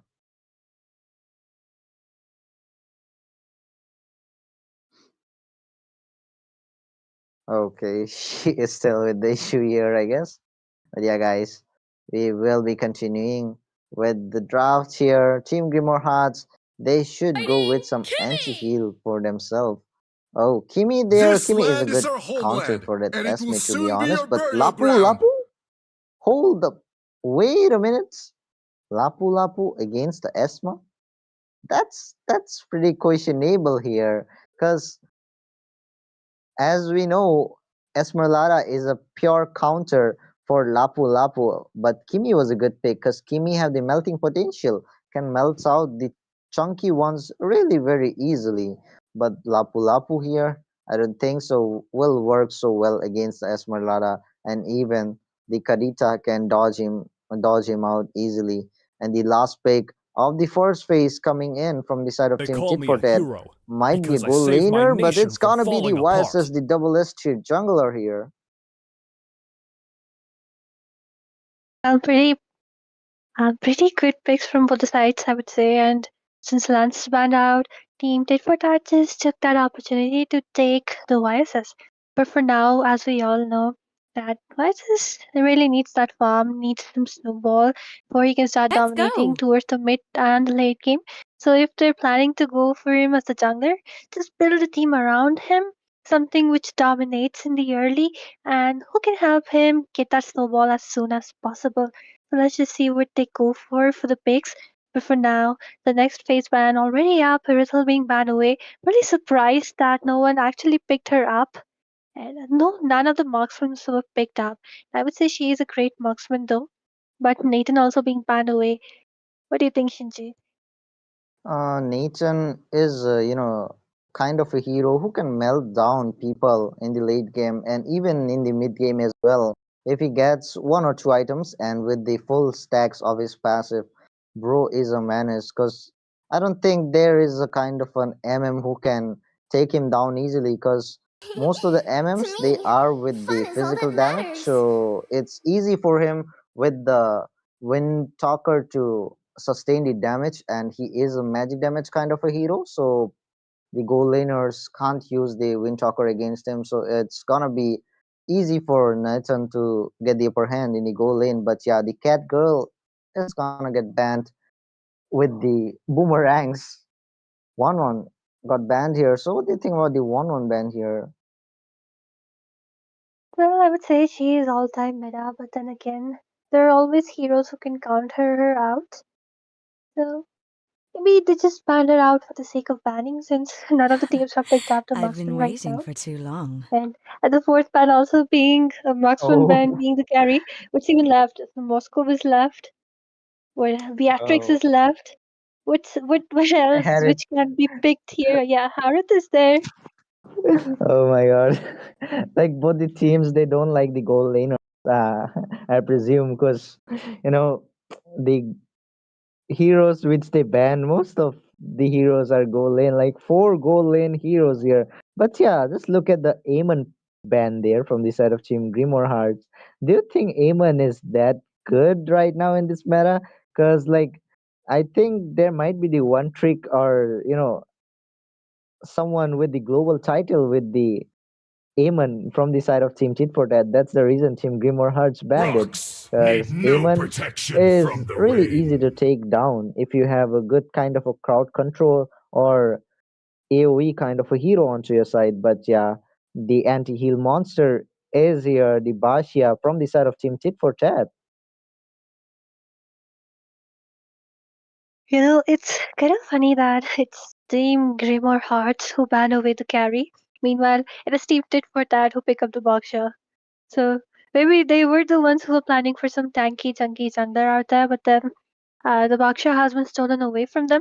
They do have the last two picks, so they can take this opportunity to pick up the Moscow, because I think Moscow or the Harith. Magic is my Then again, I don't life. think so. Harith will do good here since there is a Karita and she can just mark her down, even though he does have that CC reduction in the ultimate. But let's just see, because he's good for the Baksha, but then Vices can evade, Karita can evade, Esmeralda can also evade him. Let's just see how it works out in the final pick being the Hayabusa. What do you think about this pick? I don't think so. He's pretty effective here, Shinji. Hayabusa against the Kadita and Oasis.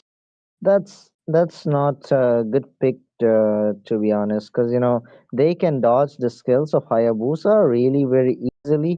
Because Oasis, it's really hard to catch him out, and Kadita as well with the rope Experience the can dodge it. euphony of And suffering. Batshia and Esmeralda, they don't have to dodge it, man. They can just sustain the damage, and it will just feel like an ant biting them, because the damage from Hayabusa won't affect them that much. Yep, But yeah, the last exactly. pick coming in from the side of Team Tit for Tat, it's gonna be the Granger, and the draft is complete from both the sides. So, what do you think? Which team has the better drafts here? Well, I would say Team Tit for Tat looks good, simply because they have a lot of burst and poke kind of potential, and as well as sustainability. And like Hayabusa is one of those heroes who really, really require that snowball. And if he doesn't get it, I don't think so they'll have a good time in the game. Although they do have the Kimi as well as the Lapu Lapu to provide some early snowball potential to the Hayabusa, but then the counter, the Kadeta is right out there, the Baksha is there for the anti-heal, and of course Granger is pretty good right from the beginning. Just get to that level 4, do some hits, and then the finishing job will be done by the Kadeta or even the YSS. But like if the Vices, just you mentioned about the finisher, if Vices gets this Sky Piercer now, he doesn't need anyone. He can take down the squishy ones himself alone, because with a single strike of the basic attacks, the passive, he can just take down anyone really very easily, whether it's the Harith, whether it's the Hayabusa or the Kimi itself. Well, yep, definitely. And meanwhile, ladies and gentlemen, welcome back to the Autumn LAN Championship. This is the best of 3 between Team Grimoire Hearts and Team Tit for Tat. Both the teams are doing pretty well. Although, of course, in the mid lane, it will be Kimi dominating, denying those creeps to Karita. Like, she's just that OP in the beginning. I think only Zushin is the one who can actually contend against her. I mean, just look at the way she's melting down, forcing the recall upon the Karita as well as the passive. The damage coming in from the Kimi is really very good, man, since the early game. But right now, in the mid lane, Kimi is securing the Lito for the team because she knows the Hayabusa won't be contesting for it, so she will be just taking it out. Uh, and in the bottom lane as well, Harriet having a good time against the Granger, but meanwhile in the top lane, it's gonna be the Esmeralda who will be winning the lane. But I'm still confused. Like, why did they pick the Lapu Lapu there, even after seeing the Esmeralda onto the opponents? Maybe he's pretty confident, but then again, But Karita look getting melted at down, the there. passive just pops up right there, and it is to move away too. Baksha still level 2, and yep, the Laplapu will be getting a bit of a harassment against the Esmeralda, but then again, when he gets to that level 4, his job will be to dive behind the scenes, to dive with the flicker onto the Granger. So maybe that's what they're relying on, because Esmeralda will be doing the same thing, right? Diving towards the backline, trying to zone people away. So in the team fights, I don't think so. They'll be confronting each other a lot. So I think it just works out. And the first initial objective is here, and let team is gonna be able to secure it. But right now, it feels like Team Grimoire Hearts and a mounting shocker popping in, but with the Purify, Zui will be escaping from there. So Grimoire Hearts might be having the upper hand here because they have the Basha as well, but Basha just got melted down. But with the Revitalize, he will be surviving, but no, with the bravest fighter, Lapu Lapu will be coming and getting the first blood onto Basha, and Jojo just trying to get the turtle as fast as possible because Grimoire Hearts, they can't contest for it, and it's gonna be the safe turtle for them. Well, pretty good team fight coming up out there. Although not much of a casualty, but then Team Grimoire grabbing onto that turtle. Okay, it was team played for that.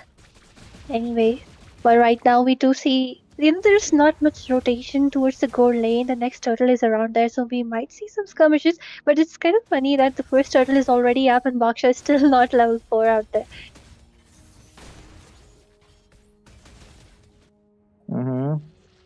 But yeah, he's still not level 4 yet, but he will be, and yeah, he is level 4.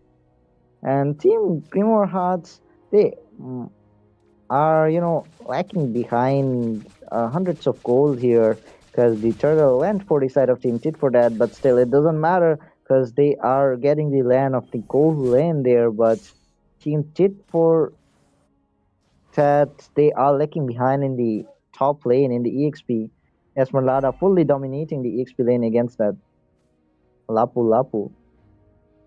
Perhaps he is having a great time. He even has the freedom of rotation, and in this meta, the more the EXP rotates, I would say the more chances you have for that victory, because EXP makes a huge difference, and everyone agrees to it. But meanwhile, we do see teams just forcing up towards the bot lane. Haruto does know, has the vision, plays it pretty safe for now. Rini's Alpha, but the Oh, Manu Shogar coming up onto the Garudkacha, already getting stunned by the Baksha, gets knocked up. Nothing much. Tanks, beats, a lot of skills out there.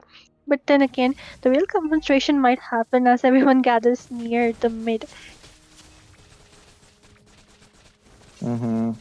the engage coming in from the side of Grimoire Hearts are really very good. In the goal lane, the Heritage is surely dominating the Granger, but right now, Team Grimoire Hearts with the domination coming in from the top lane, and when your EXP laner is really farmed up and good, then yeah, there is a high chance of winning the match. But right now, Team Tit for Tat will be securing the turtle really very easily, and Esmeralda will the ultimate jumping in, but will be backing off, and the mount. Oh my god, the Quachero have been used there onto Esmeralda, but Hayabusa,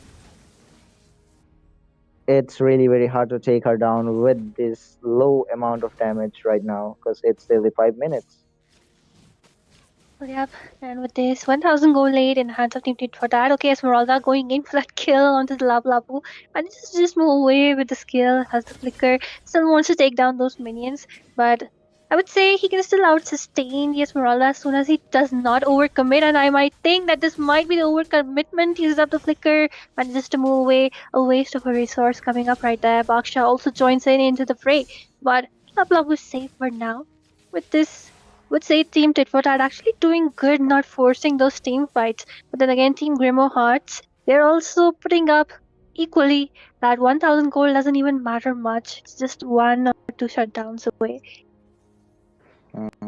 Absolutely.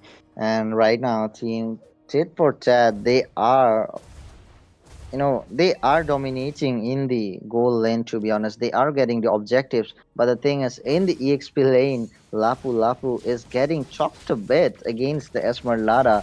Because that's really very natural, because Esmeralda have the potential to dominate against Lapu Lapu. But just look at the melt coming in from Zui here.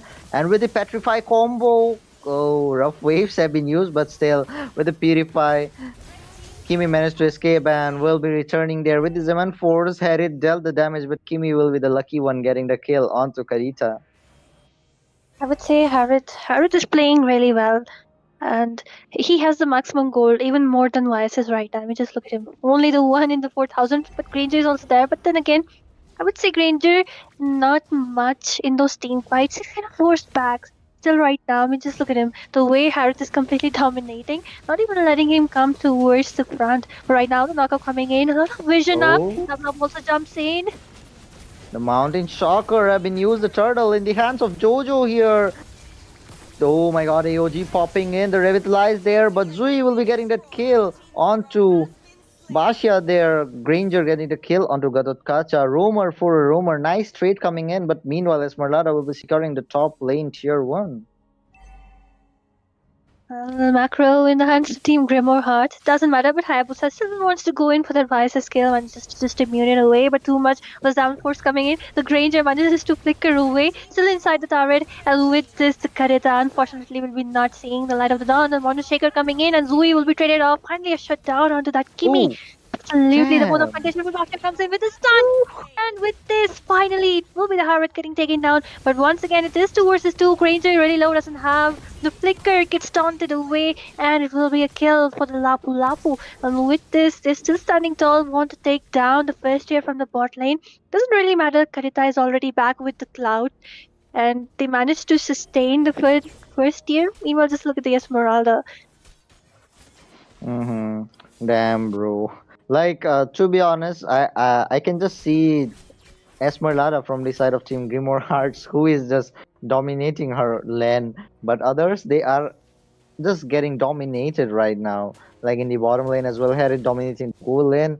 And in the mid lane, Kimi dominating the Kadita there. So, like, the Esmeralda is the only hope for them to do the magic here. But YSS, if he gets the farm, he can do the magic as well. But meanwhile, bottom lane, tier 1 have been destroyed, and there might be a skirmish happening. Here comes the ultimate. Just to know the positions, Harith is all alone. Esmeralda might dive in for him along with Vices, but they decide not to. Lapu into that bush, providing that vision. Vices just taking away those creep. Really wants to take that farm, get farmed as soon as possible so that he can start melting down people. But with this, the macro in the hands of Team Tit for that, I would say. And even the gold lead, 2000 gold lead into the hands. I think Team Grimoire Hearts really need to wait for maybe they need some burst coming in from the Granger and the finishing job, just like I said before, coming in from the Vices. So is the Karita, but Karita, though, I don't see her rough waves connecting. She does do that Petrify combo, but Kimi is on to that Purify, so maybe just look for another target. Look at there, the Mountain Shocker have been, but no.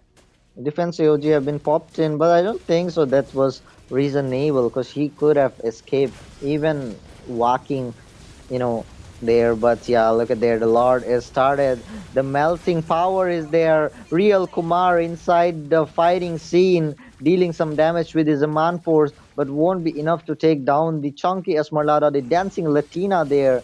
Real Kumar popping in again. Just the broccoli will be taken down in the hands of Jojo.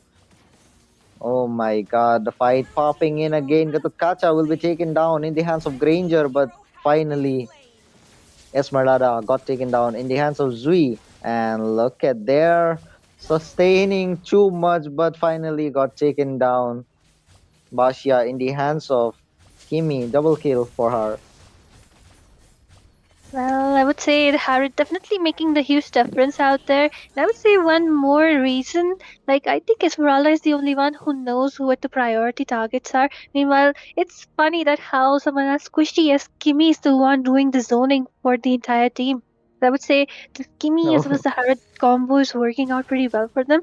And Harriet completely farmed up, already has his holy crystal, so the amount of damage will be double for now. And one more thing which I think Team Grimo Hearts is lacking right now is the lack of crowd control. They do have the Karita, but the people you want to petrify, the people you want to knock up, Harith as well as the Kimi, they both have the Purify, so not much of a difference. Baksha for the anti-heal, but not much of an AoE crowd control. Meanwhile, Lapu Lapu, as well as that ultimate from the AOG and the Kimi, they are doing a great job with zoning, great job with the crowd gathering.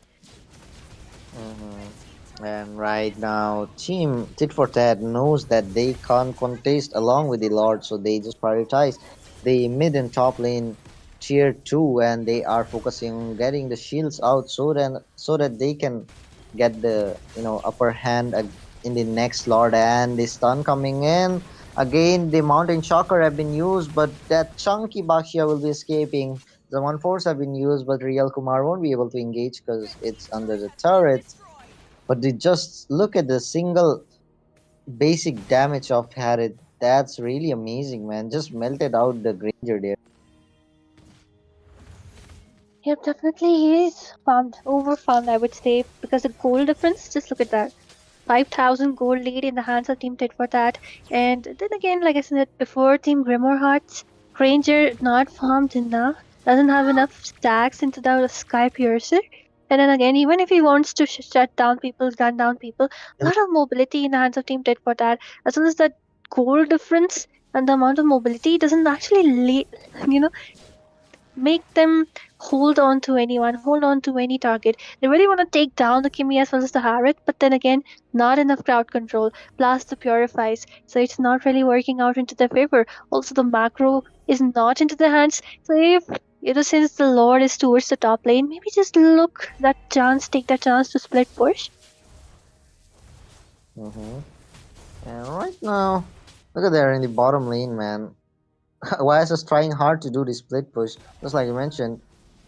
But still, Team Tit for Tat just managing to reach out to the turrets as fast as possible, not to let them destroy the turrets, because they know once Team Grimoire Hearts gets the land pressure, then they might get the victory because the lineup from their side is too sustaining and a good amount of burst damage from their side.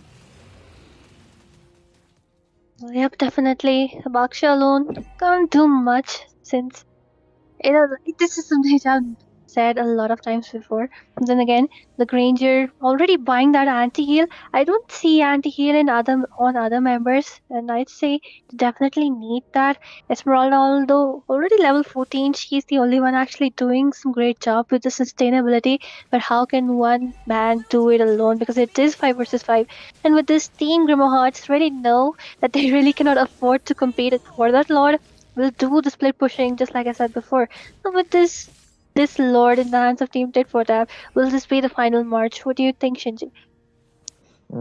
This might be the final march of this lot. Team Grimoire Hearts. They literally look really very weak right now with the sustain as well as the damage, because the items are not there onto her hand. And Team Tit for Tat, on the other hand, they have the items, have the damage, have the goal lead onto the side. But Basia and Esmeralda, if they sustain for like few seconds till the Lord gets down, then yeah, there might be a defense again. But yeah, this is still pretty hard for them to defend it, because Team Tit for Tat are freezing the lands. But no, top lane it will be left free. the only pressure is from the bot lane and the mid lane. And look at that, the quad shadow and the blades coming in. This is gonna be the end for Granger in the hands of Joe there. Oh my god, the stun coming in. Zui getting the kill onto Bashia. Oh, damn, that was a good combo coming in from the Kadita. Sheesh, bro, but still, Team Tit for that got the victory for their side. I just thought, man, like, they might be defending it after I saw Kadita with the rough waves and the petrify combo, but they managed to, end it. Team Tit for Chat really did a good gameplay from their side. Don't you think so, yeah? Well, I would say it's the magic of the Harith as well as the Kimi. And like I said before, the level up pick was doing a great job because the only job he had was to dive and zone people away. He was doing that pretty perfectly because some of his sets were actually pretty good. And that's when the Kimi as well as the Gadot Gacha combos just chained up line by line. And Salmon Force, he just, like with that amount of farm, I mean, just look at him. Already with the Holy Crystal, 4 items already built up, he will be taking those last hits, doing a great job. And of course, it's kind of, you know, really surprising that even though they had a Hayabusa, somehow he managed to um, take that snowball. Somehow, even though they were not winning out in the early, the Harriet just did the magic for them. Absolutely, man. Like Harris, when you have a Harris on team and it's the late game, then yeah, you don't have to worry. You just have to keep him safe. He'll be dealing the demonic damage from his side. The little demon, the Harris, will be dealing a good amount of damage, which will lead you to victory. So yeah, when you have a Harris onto your side, you just have to keep him safe. He will be the one dealing the damage here. And yeah, this is it for this round, guys. Team Tit for Tat getting the lead of one match, and this time Team Grimoire Hearts, they have to take the second match, or else this is gonna be the clean sweep again. Team Tit for Tat, mm, if they win this round, then it's gonna be the victory for this match, this BO3. And if Team Grimoire Hearts manage to get the match, then yeah, we might see a third round as well. But till then, we'll be taking a short break, guys, for 1 or 2 minutes, and we'll be back.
Hello, hello, guys, and welcome back again.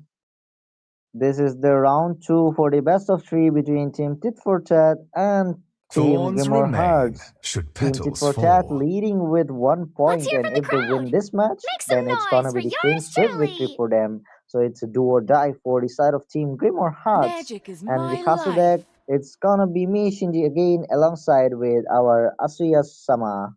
So, Asuya, ma'am, are you excited about this second round as well, just like the first round? Well, yes, of course, I am excited. Let's see if Team Tit for Tat makes it a clean sweep or Team Grimmer Hearts, they've learned something from the previous match. Because when it's the best of three, usually teams, they just test the waters for the first match and they learn from it. They learn their enemy patterns, they learn the enemy, the way they play, the discipline or the aggressive, or they like to just sit back and take up the opportunities.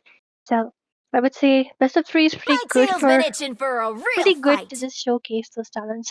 We might see a comeback from side of Team Grimmer Hearts, but regardless, the drop phase already up and Harith being banned away from the side of Team Grimmer Hearts. I would say the Harith really hurt them in the previous months. Absolutely. There's a respect band for real Kumar. Like they be like, bro, we don't It care is better to if be something feared left's than open, but loved, yeah, ban if this you damn cannot Herit. We don't both. want him again. He's a menace in the late game. But yeah, again the Aemon ban, and I'm sure this time Team Grimmer Hearts have a Aemon player onto the side, and it's a respect ban for him. But yeah, the bans of the first phase are complete with the Angela CC Aemon, Kalia Herit, and Lancelot. And the first pick from the set of Team Grimmer Hearts, it's gonna be the Jushin. So what This do you think land about is the our other bands homeland, coming in? and it will I soon mean, be our picks. burial ground. Well, nothing to say about the beauty Zushan. She's just so popular for various reasons, and one of them being she is absolutely a monster in the early game. Unless she gets the nerf, which is soon to come, she is OP till then. And with her, you can pair up anything which needs snowball, maybe a Vices, maybe a Hayabusa, because she can provide a lot of CC right from level 1. Meanwhile, Tit for Tat going in once again with that Lapu Lapu pick. I just love that pick. So will Grimmerheart once again go Muscle in of iron, retaliation with the bones of Esmeralda? Or steel. will they go in for something, which can actually zone people better? I think a Focus can even work if there is a lot of dash, even though Lancelot is banned away. hmm Lancelot is banned away, but still, they still have the Vices open, Hayabusa open, and you know even the Fanny open, the evergreen jungler. But yeah, the Gatotkacha and the Lapu Lapu got picked by the side of Team Tit for Tat, and Team Grimoire Hearts with the Nathan pick onto their side. Finally, the Melter Now is Akai here. He enters the is gonna scene. be a menace. The way he melts out people is damn amazing. Like Carrie can melt out one person at a moment, but Nathan, if someone comes near him, he can melt two people at once, two or three peoples with the continuous damage, the burst damage coming in from his side. But yeah, with the heavy spin, the Kung Fu Panda Experience the is here. euphony of suffering. I would say he might go for the jungle. He might even go for the Night roam. sky Let's just wait tells and see all. what they opt for. Team Tit for Tat once again. Picking up the Granger. In the last game, Granger was in the hands of Team Grimoire Hearts, but this time, before they can ban out all the marksmen, maybe they just thought, let's just pick it up since Nathan is already picked up. But for now, the XP laner is getting banned away. Esmeralda being picked from the side of Team Grimoire Hearts in the previous game. I would say a good choice. But I would say, even a Phoebus Hayabusa, works pretty well against the Sanjo. Labu since he dashes around quite a lot. Meanwhile, the Hayabusa getting banned away. Well, considering both the teams do have pretty good earlies, I think Snowball Heroes can be banned away. We might even see a YSS getting banned next. Mm-hmm. Right now, like, still, man, YSS is still open, right? So there is a chance of YSS getting banned as well from the side of Team Tit for Tat. And about Team Grimoire Hearts, as you mentioned about the jungle and the roam flex pick, but yeah, I think Akai might be good in the EXP as Rocks well. need Since it's a no Lapu protection Lapu, it from won't the affect rain. Akai that much in the EXP lane, but Esmeralda getting banned. Team Tit for Tat knows that if Esmeralda will be there this time, then this might be a I mean like bad thing for them because this time they don't have the Melter, the demon guy here, the little demon had it to vanish her out. So yeah, it's gonna be hard to sustain. To bear the sustain coming from the Esmeralda. But yeah, the last band coming in from the side of Team Grimoire Hearts, Asuya, what do you think will be? Oasis, maybe? Let's just see what they opt for. Okay, it's a Kimi. Kimi being respected because I would say that Harris Oh and Kimi man. combo from the last game was absolutely it showed everyone knows that it absolutely slayed. They were a bone They of call me a contention, hero so why not just ban because I it saved away? my And nation from YSS, just falling like I said, apart. being picked up from the side of Team Tit for Tat, I would say YSS does have a lot of space in this game for now, considering there is the Karot Kacha as well as the Lapu Lapu. And Karita is also open, so maybe Team Tit for Tat goes for that pick. She can just burst down the Zushin, although she might go in for the Purify, but then let's just see what they opt for right now because they do have a solid lineup when it comes to the first three picks. It was the same in the previous game, Shinji, and then somehow I would say the last two picks didn't work well for them. But then, what do you think would be the final, the mage, as well as the EXP for them? Will it be a Focus? Will it be a Thamus? Mm-hmm. Right now, it might be Valor and royalty in a Arlot dead pick coming body. in for the EXP, to be honest, and Leomord with the jungle, of course. But no, it's gonna be the Glue, and yeah, Hope will Glue find is a gonna be way, really good even here when all against is his forlorn. heroes. And the final pick from the side of Team Tit for Tat, it's gonna be the Vexana. The Eternal Guard will be there, the Mini Lord. So yeah, the Team Tit for Tat, if there's security lord, then it's gonna be two lords from their side. But even if they don't secure it, then it's gonna be the mini lord versus the giant lord here. Anyways, let's keep the jokes aside, and yeah, looking into both the teams, the draft is complete. So what do you think? Which team has the better draft this time? Is it gonna be Team Grimoire Hearts again, just as you mentioned previously, or it's gonna be the Tit for Tat this time? Well, I would say Vexana is quite a questionable pick. I mean, of course, you have picked it up because she just counters out the glue, right? But I think Lunox could have done the job. I think even Faramis could have done the better job because they do have two diamonds right there. They have the Garukaza, they have the Lapu Lapu, and they will be diving in. So I think a Faramis with the ultimate could have given them a lot of more life. Let's just see how it works out though, because she's good with the clearing in the early game. So the rotations from the side of Team Tit for Tat will be pretty fast up.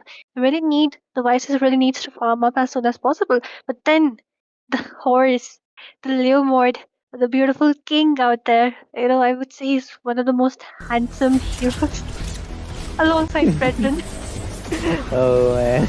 But yeah, to be honest, for me, Fredrin is the always the most handsome one. But yeah, William in the comment in the chat, bro. I'm sorry, man. I'm not ignoring the chats. I was busy discussing the draft here. But yeah, a big shout out to Vicky guys, Vicky and Moses, both of them. A big shout out to them because both of them are really doing so much of a hard work, sitting beside the stream for hours, like from 6:30 to 12, sometimes 12 a.m. So yeah, big shout out to them. And William Vasa again, Vicky Oppa. Lol. But yeah, Okay. Chessman cheering Grimoire Hearts here. Yeah, Grimoire Hearts, you can do it, guys. But yeah, team Tit for Chat, you can do the clean sweep as well. I mean, Asuya wants you guys to do the clean sweep because Asuya is on to your side. See, Grimoire Hearts, Asuya is doing the favoritism here. That's, I mean, never mind. But the aspirant skin for the Guinevere as well as the Vexana is pretty beautiful. And if there are any Genshin players, you wouldn't deny she looks like Sitlali when she turns back. Her palette and color palette and everything, she Mhm. reminds me of Sitlali. But But regardless, look at Lucian already did with you the Random know Flare. this? And just to move away with a taunt with the second skill, Weiss is trying to invade the farm. He is farming up pretty fast, already level 4 out there. Absolutely, man. He might reach the level 5, till the turtle. Just he have to get one more crab, the EXP crab or a normal lizard or the lava golem there. But right now, team tit for tat rotating towards the EXP lane to take the glue out so that they can contest for the turtle easily. But the burb bill just came on time with for that Leomord, and Leomord just the broccoli there, and Jushin doing her work, Uh, picking up the Gatotkacha, throwing him away, grab onto that Gatotkacha there, but with the Rivet Slice, he will be sustaining, but the first blood in the hands of Real Kumar. Real Kumar will be getting a double kill as well, but Jojo will be the one securing the turtle, and triple kill again, Real Kumar securing the triple kill, and it's gonna be the upper hand again for the Granger, I presume, in the goal lane, and the blue buff is getting invaded as well. Zesty Broccoli with the sliver amount of HP escaping, and it's gonna be Team Grimoire Heart securing the blue buff here. And look at there, the grab onto that YSS. Oh, Jojo in a bad position right now. Might get taken down, but no, he manages to survive. But with the flicker, oh my god, Glue is really very, obsessed with that YSS, bro. I'm gonna take you down today. So yeah, he just did take him down. But Real Kumar 1v2 situation taken down. The Leo Mort and flickers away. Damn, that's something we call the gold standard, don't you think so, Asuya? well, definitely he is playing pretty well. And meanwhile, a lot of zones for the team fights coming up.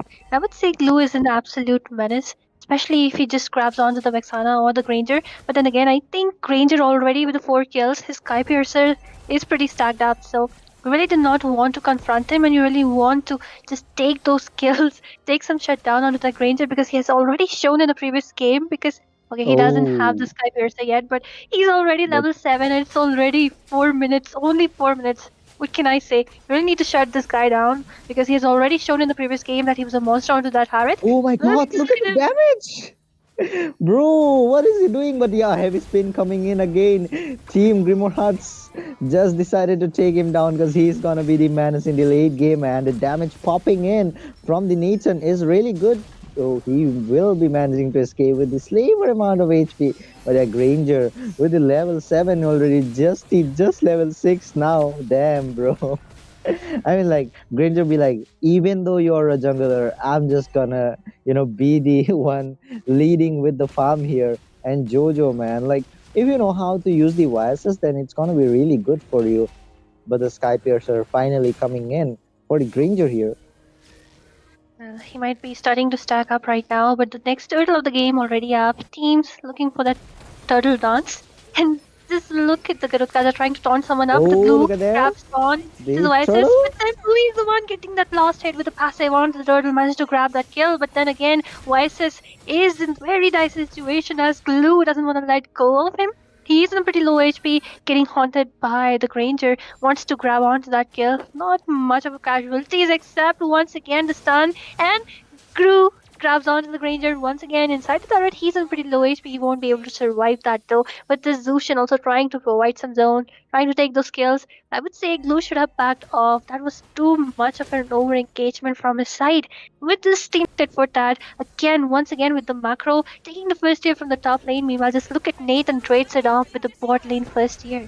And meanwhile, the horse once again into the Land of Dawn, the immunity from the bravest fighter, and they all jump in onto Sparta, and the guy will not be seeing the light of the dawn. Although, just look at how good the horse looks, Shinji. Absolutely, man. Guys, I mean, like, Asuya is really obsessed with the horse, Asuya likes animals. So, yeah, but the Midland tier 1 will be destroyed there in the hands of Real Kumar, and Real Kumar has started to stack up his Sky Piercer. And, yeah, what do we call it in Hindi? It's khata, right? Khata khul gaya hai, guys. Sky Piercer का खाता खुल गया है, and it won't be stopped there because Granger is really hard to kill, and Jojo with that mountain shocker coming in, but Nathan just dodges it with the ultimate. But right now with the bravest fighter Lapu Lapu trying to escape, but just Broccoli is securing the kill on to Lapu Lapu, but will be punished there maybe, but no, will be escaping Kacha popping up the revitalize, but will be taken down as well in the hands of Akai, and there might be a comeback situation for Team Grimor Hearts. But Real Kumar is there. He's the real deal, man. Just like his name, Real Kumar. Just look at the damage popping in. Oh my god, bro! The damage! Oh my god, the killing spree again! Jojo securing the kill onto Akai. And again the double kill onto Justy Broccoli. And oh my god, both this jungler and gold laner duo getting the double kills here. And it might be the turning point again for the side of Team Tit for that. They are planning to do the clean sweep here. Crazy, crazy. Just like we say, I think it is the magic of the Harriet in the previous game. It is the magic of the Granger in this game. He's completely stacked up, and right now he also has the Sky Nah. Piercer. So yeah, pretty much. I think at least 20 stacks out there. And yeah, I would guess say, did they really need to jump upon him? He only they only managed to do it once. Although I think even Granger is pretty confident in his skills because he just barges in every time you see him. He's like between three people and he's like, I'll still kill you. But yeah, by the way, you're wrong, Asya. It's not the magic of the Granger or the head. It's the magic of Real Kumar here. He's the real guy, man. Real Kumar, the real man is. But Zui got taken down in the fight while we were discussing about Real Kumar. And with this, once again, Team Grimor Hearts on the losing end, not having much to the name, the macro in the hands of Team Tit for Tat, the micro also into their hands, level 11 Granger. Meanwhile, although Nathan is level 10, but even one level difference is way too much. He's already level 12 out there. I would say the Glue mode could have been a great pick, but there is something in the synergy. I would say Glue is always alone, Leo mode is always alone, Zushin is somewhere else into the map. Why not? They have a kind of team comp which can work great when they're together, but they're not utilizing it properly. Like there's my macro gap, to be honest, like from both the not both the teams, from the side of Team Grimor Hearts, because Tit for Tat going all together for the engages, but just as you mentioned, Team Grimor Hearts, they are lacking behind with that. So yeah, if they don't fix it, then they might be losing this match and losing the spot for the 6th round as well. Because right now Team Tit for Tat leading with the 1 point, and it's a do or die for Team Grimor Hearts. So if they just lose it, then it's the end for them. Definitely 5,000 gold lead in the hands of Team Tit for Tat. The first lord of the game already up. Let's see if Team Grimor Hearts will be able to contest it. But then, I think Leomord is one of those junglers who too needs some stacks onto that Sky Piercer. Maybe who needs some domination, some snowballing in the game, which they don't have right now. Granger can just burst anyone down. They really don't have anything who can reach the Granger except the Nathan. But then Nathan is just getting sandwiched with the taunts as soon as he uses up that ultimate.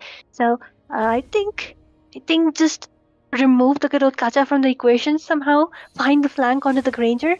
Maybe that's how they might have some chance for that Lord. Although not much though. I mean, just look at one hit from that Granger takes more than half of the HP bar.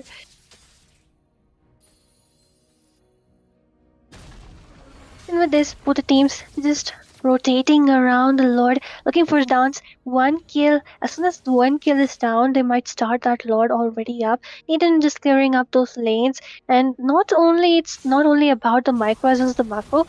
Team Grimor Hearts also facing some pressure from those lanes because the turrets do not stand. And there are hefty minions approaching from the side of Team Tit for Tat. Meanwhile, Team Tit for Tat, I think they have made a wise decision. They really want to take down someone before they can start. Maybe take down the Glue because Glue is always making sure to zone away the viruses. And if there is no retribution, they might be losing out on that Lord. But then, once again, the zone coming in from the Lapu Lapu as well as the Vexana, doing a lot of damage out there. And then Glue just looking for the flanks, but a lot of damage coming in from Real Kumar onto the Glue and it just forces him away. The Mountain Shaker also being used up. A lot of baits happening, a lot of skills being used up, but not any decisive kills out there. But the taunt might connect onto the Zushin. Manages to move away though. Is this up? The Kaja is just getting lifted up. Meanwhile, the Vices just decides to take this opportunity to push towards the Lord. split push coming up, but once again the horse into the land of Dawn. Nathan hitting up that lord, really wants to take it away, and it, of course, since Vices is not there, they have this opportunity. Zui getting taken down by this Lucian. A lot of damage coming in onto the Nathan out there. A triple kill for the Granger, might even be a maniac, but the grab, he wants to use up that ultimate onto someone. A very good engage coming in. This one kill, another kill, a savage for the Granger. Why would you do that? Oh my god. What can I say? Even though they got the Lord, they lost the battle. That's why, guys, focus on the objectives, maybe the priorities, because with this, the base is getting melted down, and Team Tit for that will be grabbing this clean sweep into the next round. Victory!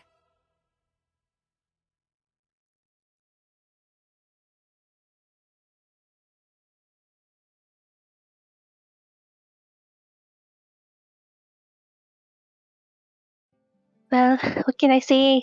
I would say it was all the goal laner from the side of Team Tit for tat is pretty good. And if other teams, any team which are watching this matchup, who are matched up against this team, will need to look out for the goal laner. But then I would say the Vexana as well as the zone created by the Garot Kacha did a great job, amazing job as always. And of course, a farm devices, he doesn't even have the Sky Piercer, he doesn't need it because Granger has it. And this duo combo making waves into the land of dawn. I would say from the side of team Grimoire Hearts, I think can I say the glue was doing a great job in the early. The same thing, the previous game, the Esma was doing a great job, but somehow the gold laner getting capped away, not being able to shut down the gold laner.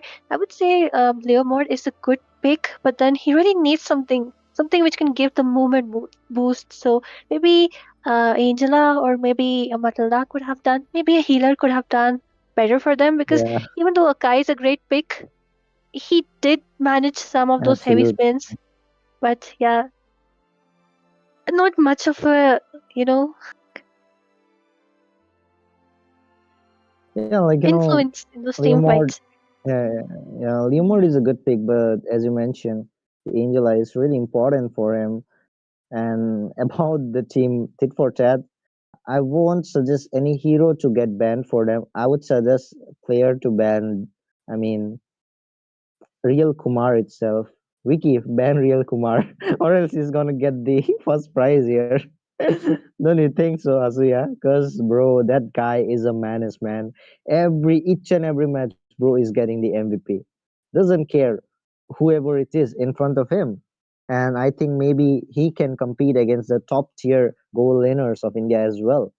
Don't you think so, Well, Asuya?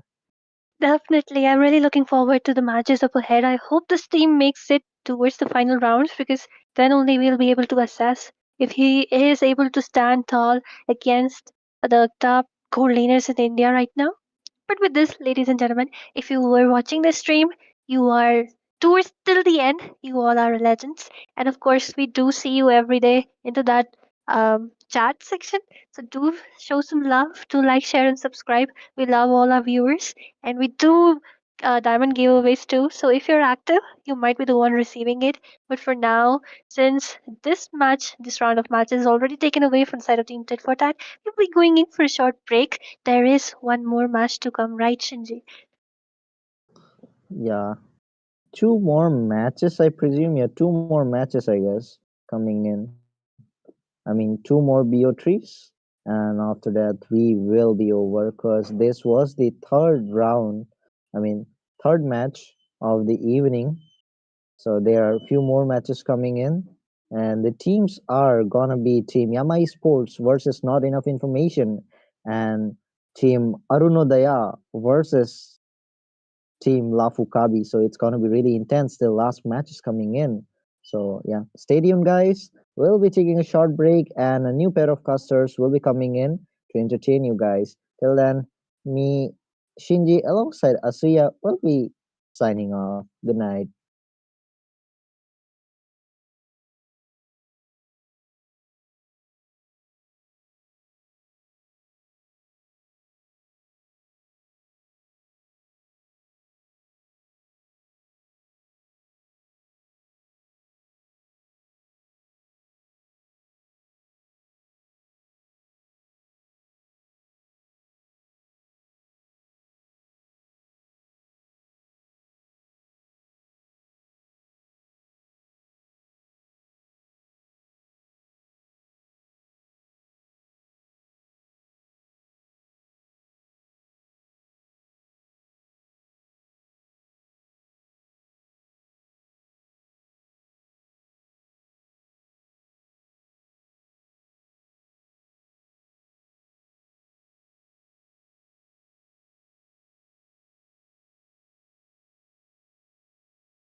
Good evening, ladies and gentlemen. Welcome back to okay.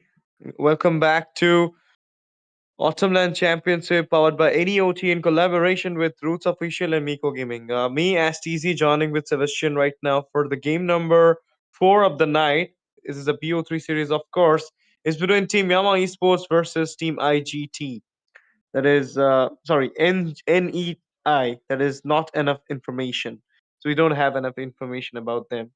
Hello, Sebastian. How are you? Are you there? Yeah, yo, what's up? Okay, I didn't check the timing oddly, but thank you so much for reminding me as well. I do have to just fix my mic, so Ash, could you just help me out here? I'm so sorry, guys. Of course, why not? And guys, I mean, obviously the match is going to start soon. So, any guess for who gonna win the game, guys? Yama Esports or team? Not enough information.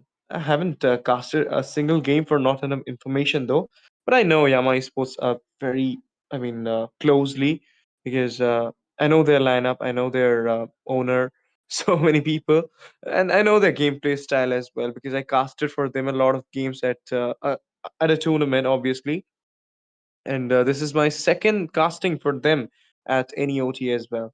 And for the giveaway information, guys, you have to guess the team who gonna win the game, and you will get the giveaway, as well as the most active person will get the giveaway as well. And we are having the cosplay event as well in our LAN, so give your attendance too. And if you want to participate in that cosplay event, do follow our Instagram handle, and you will get all the news over there because we are posting every information of the Autumn LAN Championship out in the Instagram. So do not forget to follow our Instagram handle, and let me know if you are a good cosplayer artist or not. Okay, Rick is not back yet. He's setting up his mic right now. Shall we go to the draft phase, or we have to wait a little bit more? Okay, I think we have to wait a little bit more. No, we're just going into the draft phase, guys. The drafting phase is on, and it's between Team Yama Esports versus Not Enough Information. Going for a BO3 series. Hope might gonna see a 2-0 or a 2-1 contest because already we have saw that we had saw that 2-1 contest in the SDS match versus Ooze, in which SDS pulled out 2-1 first win, and then the second loss, and then the third win, and managed to go into the next round of NEOT. Now the band's coming in. The first band from not enough information what it Yeah. should be. That's the thing. Okay, Rick is back. Rick, any guess for the first band? Hello, hello. Can you hear me? Yep. Okay, okay. My mic was like a little off, and I had to adjust it for the longest 2 minutes of my life. But anyways, we have not enough information versus Yama Esports. We've all known, how Yama Esports play. And I'm not really surprised if they would do good, but NEI, man, they've made it all the way here. I think to the best of threes, isn't it? Yep.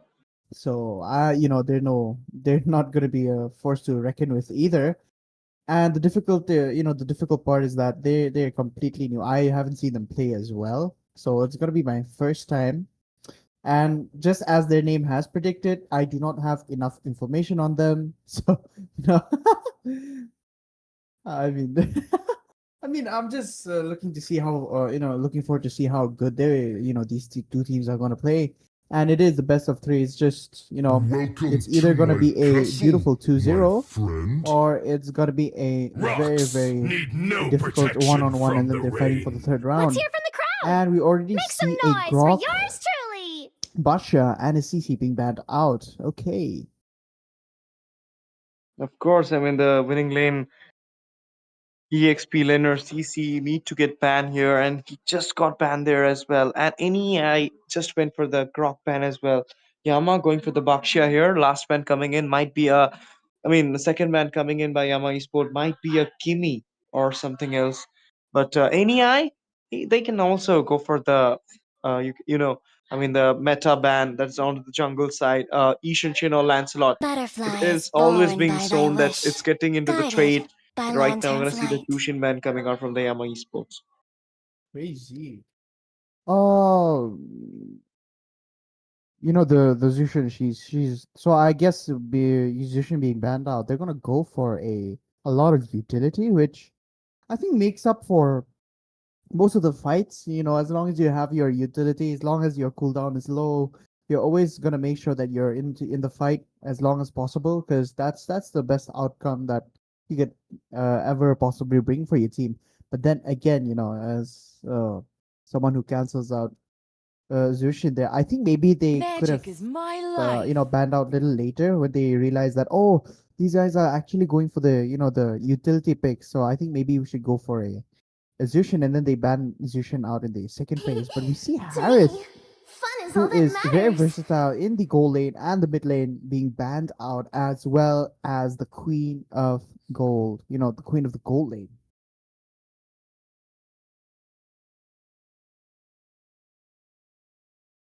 Okay, this is pretty interesting, Ash, isn't it?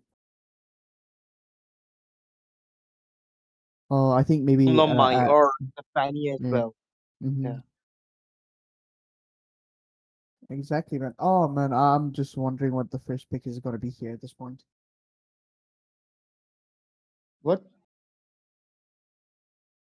I couldn't heard you, Sebastian. I mean, Rick. Okay, Rick Wait, has a I problem. think my I think. network is going down a bit. Wait, hold on. Yeah, the same is happening with me as well. I don't know what to say you. I mean, I can. I mean, I can reveal you though, but in the Yeah. end, I can't say it here. It's a little bit of. I mean, a little bit not the personal thing, but it's not a good thing to say in live Mm-hmm. stream. That why I'm having the network issue tonight. I mean, even Absolutely. though I'm having the black Airtel Black membership, I do have 100. I mean, not 100 though, but it's like 50 to 60 Mbps network. But tonight I'm getting a lot of issue here. I can't even Oh, pay out in the online phase because I can't say you here. I'll say you later. What is happening in my city right now? absolutely. There I'll is an just Angela coming in, and Amma Esports going for their second.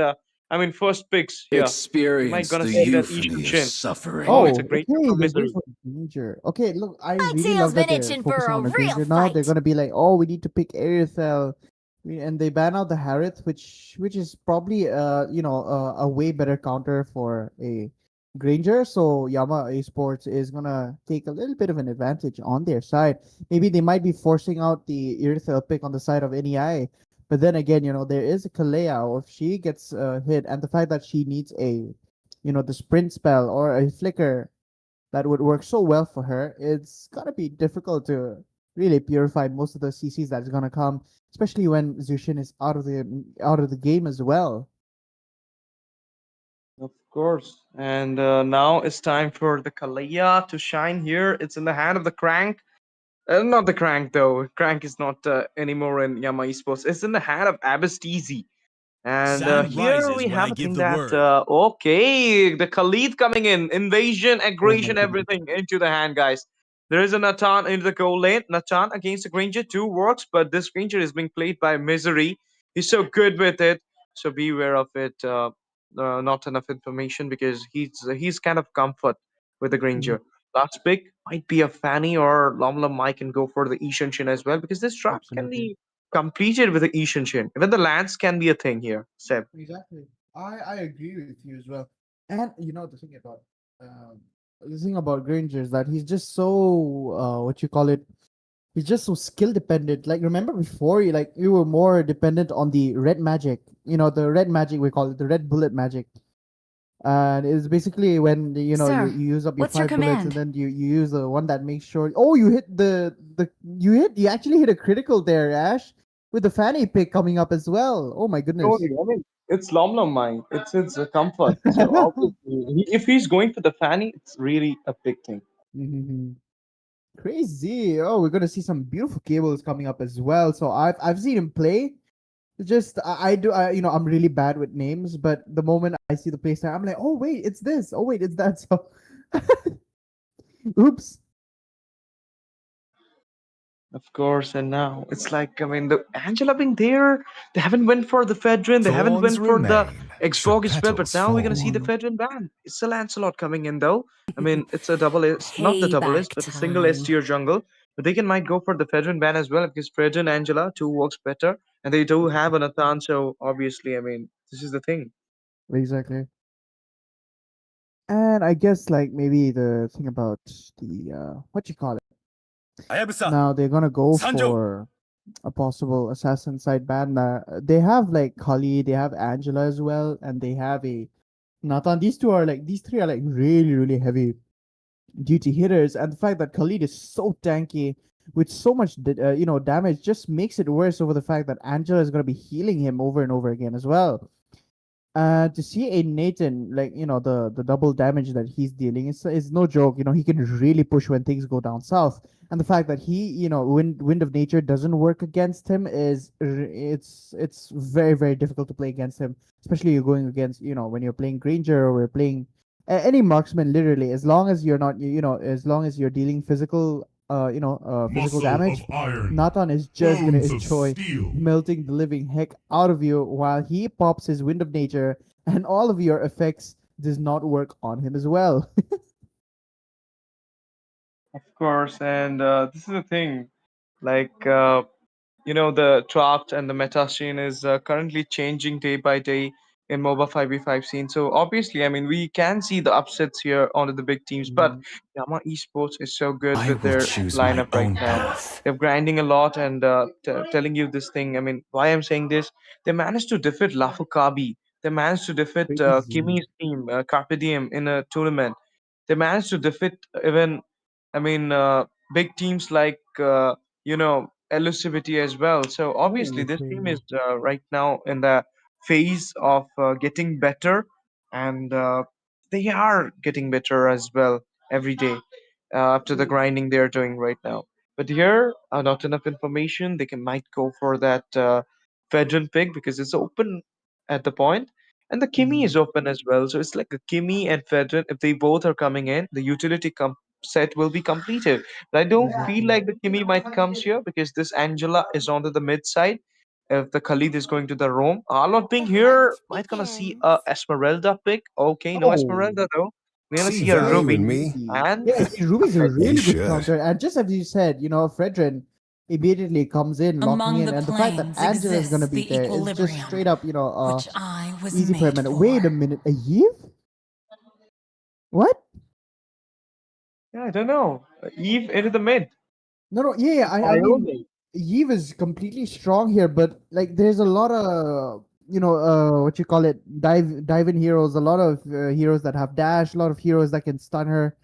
So I'm not sure, man. Maybe a Kagura would have been fine here though, because as long as we mark that Nathan, Khalid, and Fredrin's work for the front line is all gonna go to waste there, especially with the Fanny there, doubling up the target on Nathan, or even the Khalid at this point, and even Angela, because Angela's gonna maybe go for the magic build because she definitely needs to increase that heal, and she's not gonna have to wait. She can't really waste her time building defense when her sole purpose is to heal and have a lot of cooldown, especially with the fleeting time. And I don't even think she needs fleeting time at this point, but I guess it still works out well because the passive of fleeting time is way too powerful for an item, I think, based. But even then, if it was actually if it actually belonged to like a skill on a hero, just like how Cyclops works, then yeah, we all know how broken it is. But oh man, I'm shocked kind of seeing Eve being played in such a risky front line, and all the diving that's very possible from the side of NEI. I mean, Yamaha Esports can do it, and Eve is one hell of a nightmare right now. Of course, but ladies and gentlemen, welcome back to the Land of Dawn for the game number 4 of the night. BO3 series between Yama Esports versus Team NEI. Not enough information. And the first set is on, guys. And with this, we can see that a little bit of poke coming in into the mid side. The Eve is actually not getting chunked. It is the Abastizi with the Kalea. Just got a little bit of poke from the mid laner. But now the Fanny going in. He will grab out that Throne Lizard Grip out from the side of NEI's jungle. That will give him a little bit of EXP, a little bit of level Oh up. my And goodness now me! before he can grab up the Flicker. raid, just went for a direct, engage on the top lane. That was close call. That was a very close call, and Kalea's early game damage is very high, and her heal as well is not something you want to mess around with. And Ruby popping off that flicker is necessary as well. And look at that. That's exactly what I was talking about. Of course, and now in the mid. The zone. Lom Mai goes in. Do he finds a kill? Now he goes back as well. Sliver of HP. Khalid managed to go back in the safer zone. Total coming up. Let's see what we have. Before that, another engage coming in. Add the CG. Sliver of HP. Okay, the Fedrin goes back. Oh my goodness. He finds a way into the safer set here, and the total dance already started from the side of Yama Esports. They might grab this total for free. I just love that it always works out when I say whenever you have a healer on there, and the opponents always have a healer as well. Matilda works as long as they provide that shield. It doesn't necessarily need to be healing, or unless you in this situation here they wanted a Kalea and it's working out pretty well. She heals. She's coming in. She's in the front line. She's also dealing a lot of CC single target. CC especially, which they really need here because Fredrin is no joke to mess around with. Really tanky, and Nathan looks like he's going to be messed up here in the bot lane. And he goes down as well. Real world manipulation works out wonders. Khalid looks like he might be in trouble here. The flicker had been popped out and he heals himself on time as well. That was a really, really wonderful four-man, gank on the side there. Fanny, the queen of mobility at this point here, she's really, going to be working out. She's going to have a lot of fun time here as long as she has that blue. Of course. And, oh my goodness. Yeah, I'm there. Sorry. It's like on the mid here, pressurizing the mid here. Oh, he goes in, he finds kill on the Angela here. What a way, Lom Mai with the cables, and now the slash is coming in. Oh my goodness, he missed out the final slash there, but the engage is true. The Raging Sandstorm being used for the save here. He managed to go back there. Oh my goodness, Vedran with the engage. There you go, Angela coming up with the hot guard here. Storm is happening, but it's like they are disengaging at this point. Let's see if they will actually go for the fight or they will be like, no fight. I mean, it's like Brawl Sabayama is just going for fight again and again. There you go. He finds a kill on the Angela. Angela falls down, and as well as Kalea. I was TZ 1-for-1. Roamer for the mid laner. Oh man, you know what, Ash? I'm not really surprised at this point. Long's cablings are pretty quick, and it's a comfort hero pick as well. And the fact that they finally did have their they did get the first objective on the turtle there. They really need this second one. NEI really needs the second one. They do have the really good late game potential, but the early game is too strong on their side, and the fact that they have a Granger to kind of secure it makes it even worse. And Khalid goes down in flames as well. But Granger, Nathan is able to take the Fanny out as well. A little bit down, but Arlaw looks like he's dealing a lot of damage. Goes into the turret as well. The turret range really, kind of saving him as well in that point there. But it looks like Fredrin might be enjoying a little bit too here. Ruby coming in, providing a beautiful amount of CC here on their side. Fredrin looks like he's in trouble, but no! He almost got that as well. Now, Lom Mai. Will he go? No. Just went for the total. The Giga Chat. Started. Yeah. The Giga Sword, the Giga Sword slam, which I call it, was that was too close. Too close. And I think he almost caught two people there at once, but he was able to shut him down before he actually made that happen. Crazy. Of course. And, Sebastian, did you saw that? Okay. It's like, people will be thinking why the name is Ricardo and why Ash is... the name is Ricardo, why Ash is calling him Sebastian. So guys, I do call him Sebastian. I do call him Rick. I do call him Ricardo. He has a lot of names, and he have a lot of names, and I call him with all these names. So it's our bromance, guys. You should not interfere in it. Exactly. And with the engage there goes in. Raising Sandstorm comes up. Khalid goes down. Misery goes in. Finds a kill on the Natan. Ruby with the hook. ABCZ falls down. Fedden as well in the hand of the Arlot. Is 3-man down from the side of team. Enough information, but at a flavor of HP, Ruby managed to go back into the safer side here. GG from Yama Esports. 3 for 1. This engage, this trade is so good. They had a lead right now under the micro, and the goal lead of 4K as well, and the structures macro 2 onto that too. So Yama Esports just dominating their side at this point. I just gotta say, man, having an Arlot in the EXP lane is already such a big win because he deals assassin type burst, and he heals like what you call it? He heals like Estes is nearby him, man. Crazy. And the fact that it's only on heroes as well. That's the scariest part. And look, Fanny looks like coming. He's gonna get a. Oh my goodness me! The Tsunami Slam comes in, but Fanny was able to take him down as well. The Cutthroat comes in beautifully as well. Granger going in, spamming the beautiful Death Sonata coming up there, making a wonderful piece with Ruby as well. And now you can see that the 3-man. Oh, RWM popped up here. Granger with the Death Sonata will be securing a double onto the Khalid as well. Might gonna see a triple here, but before that, the Fedrin got chunked down by Lavlamai here. 3-man down once again with the 3 lead onto the trade. Right now, gosh. Team Yama Esports will be grabbing out the 3rd turtle, or are they gonna wait for the Lord directly? What do you think? Yeah. They're waiting. And they definitely should. They definitely should at this point because look, they lost almost all the turrets. I mean, all the front, first year. And oh my goodness me, Lom. What the heck was that? He just secured another kill too. Maybe I think at this point I just felt like that was kind of like a dominance, show of dominance at the side there. Cable's back there. He does not have enough energy at this point, but they do need to finally figure out. But oh my goodness me, this does not look good, Ash.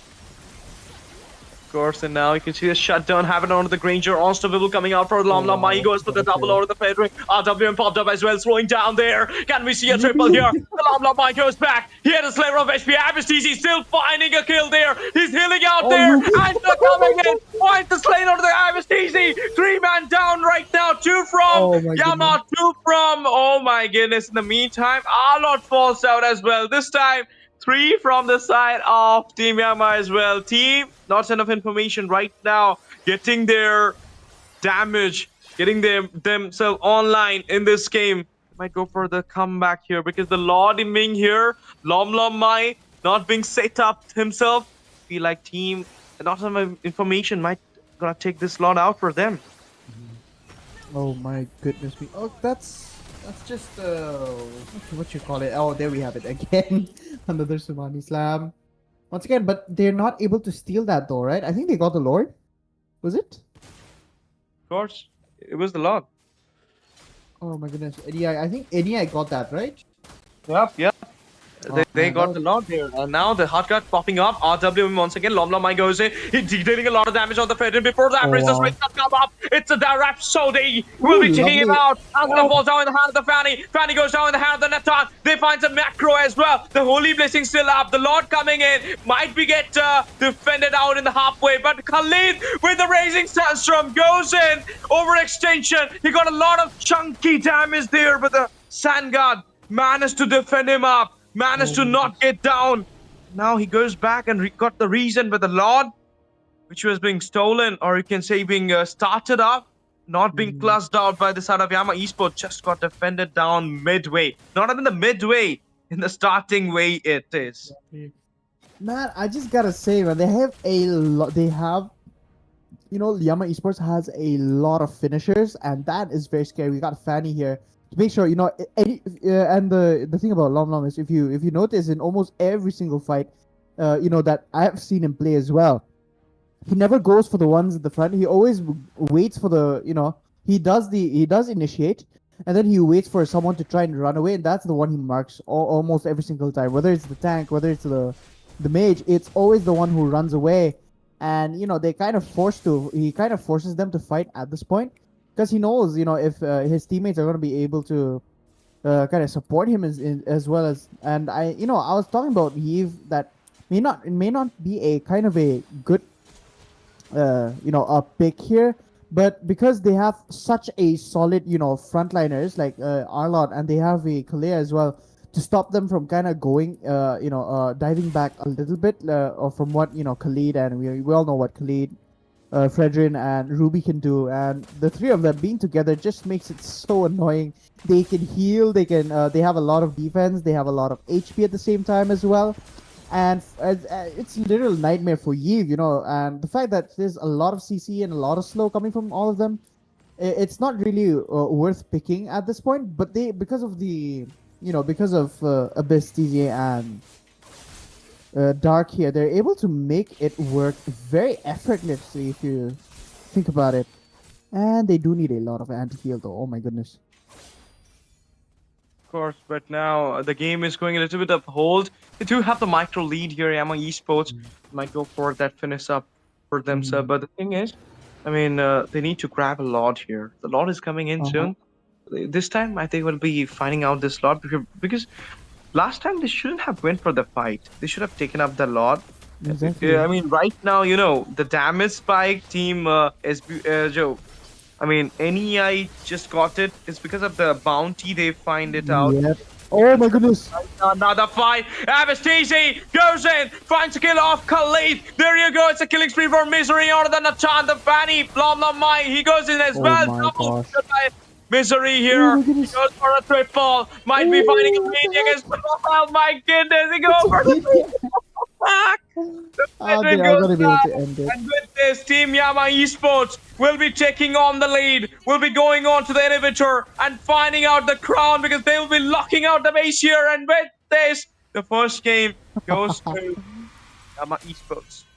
Oh man, ending that with a maniac, crazy dude. The first round has already been secured. It is just one more chance left for NEI here. It's not that they didn't do that bad though. It's just I think maybe the Angela pick could have been a lot better, or maybe they could have gone for a lot more. What would I say? Burst efficient, I would say, because they had a lot of dashes in the from the side of Yama Esports. And oh man, to make that lineup work, man, you need a lot of snowballing though, because they were quite tanky, and for them to finishers weren't really that much. And even though Nathan was there, he was pretty much getting ganked most of the time, so he couldn't really farm up as well. Otherwise, I was like pretty sure that he was gonna do really well, and he was starting to deal a lot of damage as well. But it's just Granger was too fed and way too farmed up at that time as well. So almost every single bullet or even just a basic attack coming up from him is gonna deal massive damage, even to a tank as well. So the late game was, it was just way too done for NEI here. And I think finally here Yama Esports is gonna get the first pick as well. Ash, what do you think? What do you think is gonna be the first ban here for their side? I feel like the Fanny. Long Maya, so you should take out the Fanny, even the Granger as well. I mean, they banned out the Harith. Misery is so good with the Harith as well. So, I mean, if you're just countering, you cannot actually counter out the Misery here. He does have a wider hero pool. I mean, he can go with the Lunox Gold as well. So, I mean, the person who goes for a Lunox Gold, how can he think of banning out his heroes or narrowing down his pool? Oh man, okay, this is really something, man, because they have to figure out a lot of strategies to work. Because Yama Esports, they're showing up to be a really really tall wall against against the next phase for NEI here. And it is, climbing that wall is no easy joke. And the fact that I love that they're using broken wall as well. Rocks And I was just need thinking no about it. Wait a protection minute, I'm from just trying the to make a rain. phase with a tall ass wall, and they're giving me Welcome like to a broken my wall castle, clap. Come on, man, my that's not nice of you. muscle of iron, bones of steel. Oh my god. Oh, okay. We got a Basha ban again. We got the Grok ban. I love that Grok is always in the ban section. It's just you know right when he gets played, it's just magic happens, man. Sir, what's your Either he command? secures the kills or he's always there to save, and then we have it. Lom's Fanny is gonna be having a respect ban here for the side of NEI. They do not want to go against that again. You all know the trouble that they, the Angela went through, and almost every single hero that tried to escape these group fights was marked by Lom Lom. And I think it's kind of obvious she's gonna be banned in the second match as well. But my goodness me, 1-1 as usual being banned out. Not surprised, isn't it, Ash?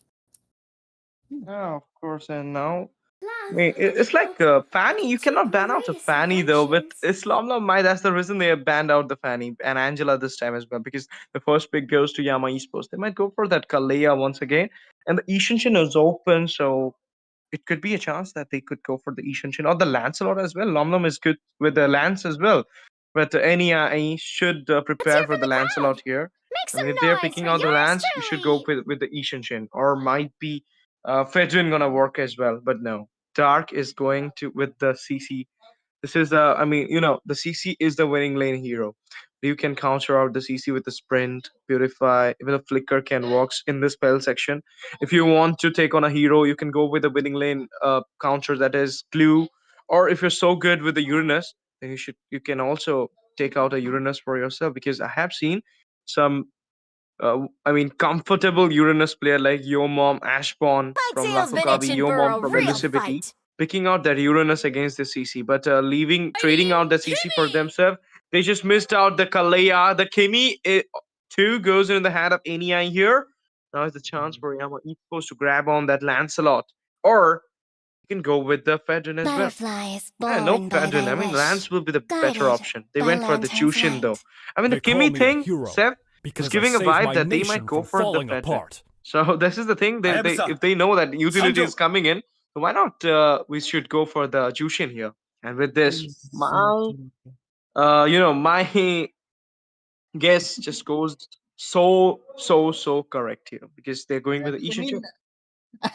At this point here, you're just reading them like rocks, man. Because the moment you see the first two picks, you're just like, oh, they're gonna go for this, and then and it's almost like you're always gonna be 40 or 30% chance that it's gonna be wrong, but it's more of a chance where you're gonna be right. So at that point there, you're just firing away at this point. But I think maybe they do. What kind of roamer would they pick though from the side of Yama at this point? Because I'm feeling a bit of Matilda here. Would be perfect. Always on the way. Yeah, Matilda could be a good thing, but they could have gone with something else as well. Like, I mean, Matilda, or they can also go with the Hylos. I mean, roamer Hylos is a good thing. The Totkacha is banned, so Hylos would be a perfect option here. Let's see what they will be preferring here, Matilda, as you mentioned. But the thing is, I mean, Matilda will be a little bit squishy here, because CC is not that much tanky. It's just the Yo-Yo Bleed's reason, the continuous damage, which gives her a little bit of reason, works. Other than that, CC is kind of a squishy hero. So you cannot go with the Matilda. You should go with something tanky, as well as the goal lane. I prefer Irithel. The Granger is still open, so they can also go for the Granger. Yeah. Fight. Banning out the Irithel was actually preferable, but no, the ban out the Hayabusa though. I mean the Hilda though.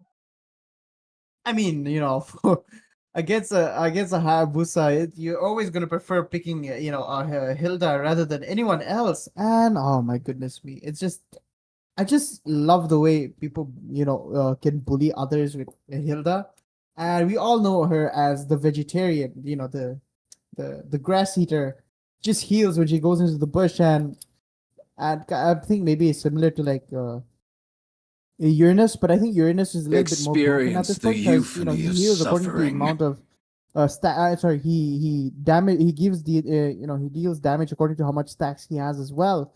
So for Hilda, it's kind of like a cooldown ish thing, but he can kind of spam it every now and then. So it's kind of scary to think that such a singular character like her can deal so much of the macro here that he's not going to be able to farm at all. And I think it occurs to almost every single roam here, Kalea, if you think about it, isn't it, Ash? Because she heals and then she's in the front line as well. And then she takes away the one who, or she takes away, or she brings you the one that they need. So little stuff like that, or like maybe in the big plays here, they need to do something with that as well. Wait, what? Are we seeing an Arlot in the row from the side of Yama?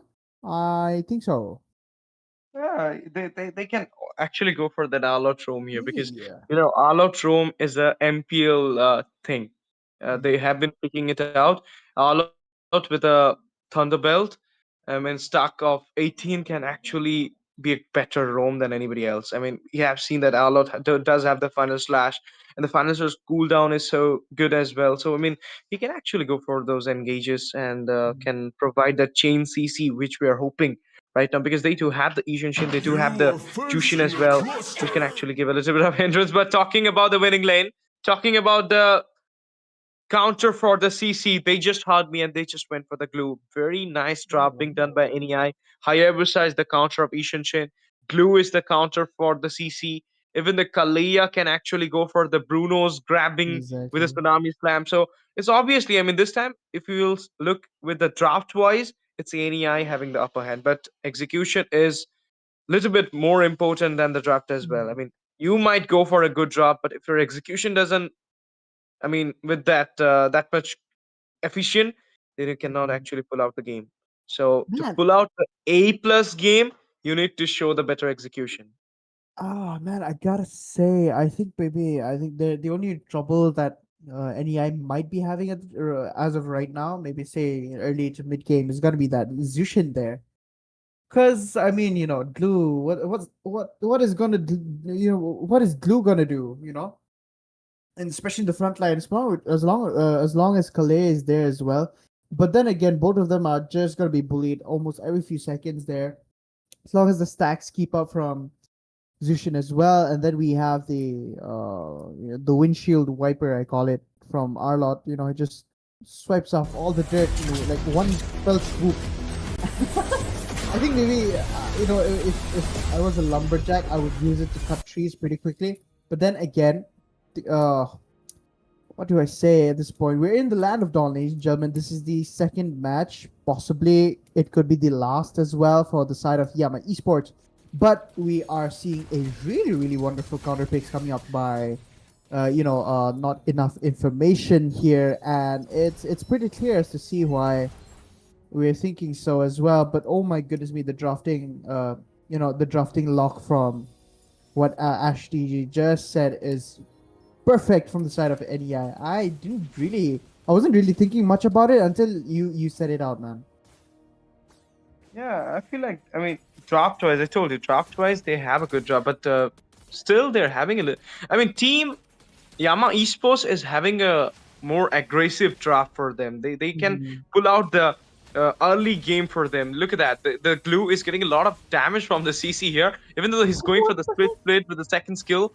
Now he goes back. I mean, that's the thing. I mean, he cannot actually pull out the game there for against the CC. Otherwise, he might get down by her. Exactly. And this is the broken wall gameplay. So a lot Khalid, this type of heroes could be a best possible hero here in this map. More open area to work with as well, and it looks like the goal lane on their side. I think I really love that side as well. But look at Dark, he's just bullying up the Hayabusa to make sure he does not get the level 4, but he finally has. The turtle is spawning up as well. All 4 are in the bot lane. It's just oh my goodness, I think Granger might be going to the bot lane as well, but no. Okay, all right. I don't think they're going to be focusing here. They have the backside to start the attack from as well. Hayabusa's busy taking his blue. And this could be it. I think this might be a good for early first turtle for their side. He already has vision on Hayabusa as well. CC so close to taking Kalia down. Dark doing a really wonderful job, but the zoning as well. And just as you've said, it's the execution. It's not just about the counters. And oh my goodness me, the flicker coming up from YSF. Oh my gosh. Did you see that? Again, I think he's going to be taken down here. Double kill coming up from Lom Lom as well. Ash, did you see that play from Abyss here? Oh my goodness me. Oh, we see what a engage. Now the Mountain Shocker comes in. There you go. Another skirmish happening. Oh Lord, that was easy. finds a kill onto the Kalea, and now this Rhapsody onto the goal lane side, onto the Misery there. Might not get the kill though, but he does give a little bit of pop to that Misery. And now might gonna see a gank, potential gank is coming in. But there you go, follow up from the Timothy as well. They having Violate. She doesn't know about Oh it. no. Traction falls. No. Haya with a Hurricane. Quad Shadow. Okay, Shadow kill Oh popped my up. Safe there. It doesn't have the ultimates here. Okay. Lumla Micos, but engaged goes down as well from the Granger. Meantime, I mean, even though the haphazard happened there, but it's team NEI, not enough information finding a kill at last. They open their notebook here. I really love the execution coming up from Yama Esports. They know that they're being countered, so they're they instead of trying to trying to just end up being bullied, they're going in numbers as well, and it's working well. They not really expect it. They didn't really expect it much, and by the time NEI kind of group up, it's a little bit too late sometimes, and the War Axe finally comes in. Spell Vamp, true damage along with the movement speed coming up is gonna be such a buzzkill for whoever is going to be in the front lane here. And we do see that top lane is being positioned out here as well. Three of them, three from Yama Esports already starting the turtle as well. Kalea giving off a good amount of vision as well, but this does not look like he's going to be able to get it. But I think he's going to, oh my goodness me, he gets taken away. But the flicker comes in. Timothy is able to get that and secure it as well. But Kalea looks like she's going to go down. And she does. Abyss is able to secure a kill on their side. But that was a really good play come there. They really needed that turtle because it is 5-1 and it could, help with building up a bit of the EXP and the goal that they've lost along the way of the 5 minutes that, what you say? Oh my goodness me. Wait, what? Dark's taken down as well. Oh my gosh, that's a full planned execution there. From their side, there's no hope. Look at that, man. Bruno and the slide tackle coming in, and we got YSS here. He has a dash skill as well, so there's not really much of an escape there, except for the flicker that had to be popped up, but he couldn't really survive because the Bruno was able to get a last hit on that as well. Of course, and now you can see that it's like, even though the draft is so good, but I told you the execution part. So that execution part is so good from the Yama side here. Yama is actually cooking out with execution, and that's the reason they're right now having the upper hand here in this game. NEI is falling up a little bit with the micro and the macro as well, because they grabbed out one tier on the top side. They have goal lead of 2k. Another engage. There you go. Quad Shadow popped up. Traction falls as well. The Mountain Chocolate is. High with a kill on the Fusion. He finds a way. But he goes back as well. One for none. Waldy just got the knuckle there. CC goes in. He went for the curtain call. Splitting on. Grab as well. Shin with the immune. Take out the glue inside the tier. Quad Shadow just connected. But this time the Granger with a Rhapsody finds a kill on the CC. And they might go for this mid rush. Mid tier will be falling down, granting Team NEI a little bit more of the jungle area, but they didn't find it way. The waves just goes off. And now the Shin with the immune finds a kill onto the glue. Oh man. Ash, did you see that Kimmy and I think CC were locked in together, but the around the world skill that Bruno used up should have hit the Kimmy instead, but it went to the minions, which I find it really weird because I really think they should rework his ultimate a bit to focus on to focus hits on the heroes instead of the minions, because it went to the minion and then to another minion instead of focusing on the hero, in which Kimmy, Capine here should have fallen down though, but did not go down instead and was saved, although both of them were linked together. And the ball was bouncing around the minions, but it didn't get caught there, and he survived with just 1 HP away as well. That's a pretty hefty sign there. Green. And now the traction falls. It's just a poke here. Though the Mountain Shocker just got released as well, but there you go. The Tushin with the Oh, Crimson no. Bacon goes in onto the high Abyss. He finds a way to the crowd control there. The Tsunami Slam popped up as well. Granger it is, giving the final blow onto the Tushin. Slain her inside the tier 3 of the mid. This is the thing, I mean, when you're clearing out the mid tier, you're actually enlarging your jungle area. But if it's not getting cleared out, then the ganks inside the jungle area is a little bit of risk. And that was happened. I mean, Tushin just overextended out. Just goes down. I really thought that was gonna work out well because he got Hayabusa. It got out really well, but I think they were like, I think maybe a fraction of a distance a little bit slower. And I think the turret goes down their side as well. Oh no, they're able to save it on just 1 HP as well. Abyss looking like he's looking for a 4-man swipe here. Oh, he does get a 3-on swipe as well, but two of them are linked together. It's just Kimmy and the Granger being locked in. Dark goes in, he gets somersaulted there on their side. Kalea was able to, Kalea was down though, but I think he's able to help secure that as well. Hayabusa comes in with the quad shads. Oh my goodness me, Kimmy comes down, long was able to find a kill on their side as well. Kimmy goes down. Granger goes down again. Goes for the double kill and a triple kill. I think he's trying to look for a maniac here, but this is not enough. Bruno comes in with a purify. He's able to... Oh my goodness, that was such a close call. He was able to escape that though. Crazy. Oh, by the way, I'm so sorry if I'm not able to talk so much because I'm having a lot of stomach pains right now. Yeah, it's just something I ate yesterday. Right now, you know what, Seb? I mean, if you're gonna have the cam here for me, you're gonna see that Ash, you're doing multitasking. Yes, bro, I'm doing multitasking. Oh! It's down. He managed to go back. He does have the ultimate. He does have the Uki Shadow kill. He just went for the engage though. That's kind of a thing. I mean, Oh, they just gave away the Lord, I think, here. He had to recall. I think maybe he could have tried out for the Lord, even though, they might not have gotten that, but he gets taken away there. Dark, once again, goes down to the hands of the Granger. Again, Kalea looks like he's going to go down fighting, and he does. Oh, man, an EXP for a Rome. Pretty difficult situation on their side. They're not going to be able to push much there. Yeah.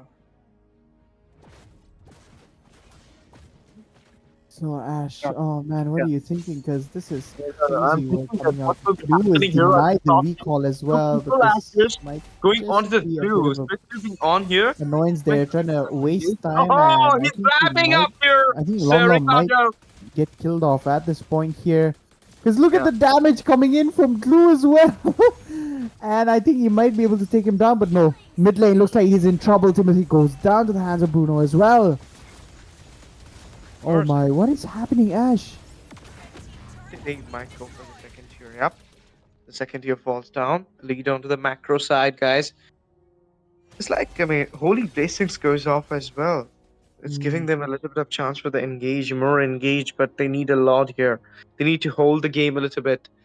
But the macro thing is kind of settled. The 3k goal is not so much as well. In just 11 minutes, 30 seconds of the game, you can actually, I mean, recuperate that goal lead and just make your comeback as well. Because this game is kind of a do or die for NEI. They need to win it out.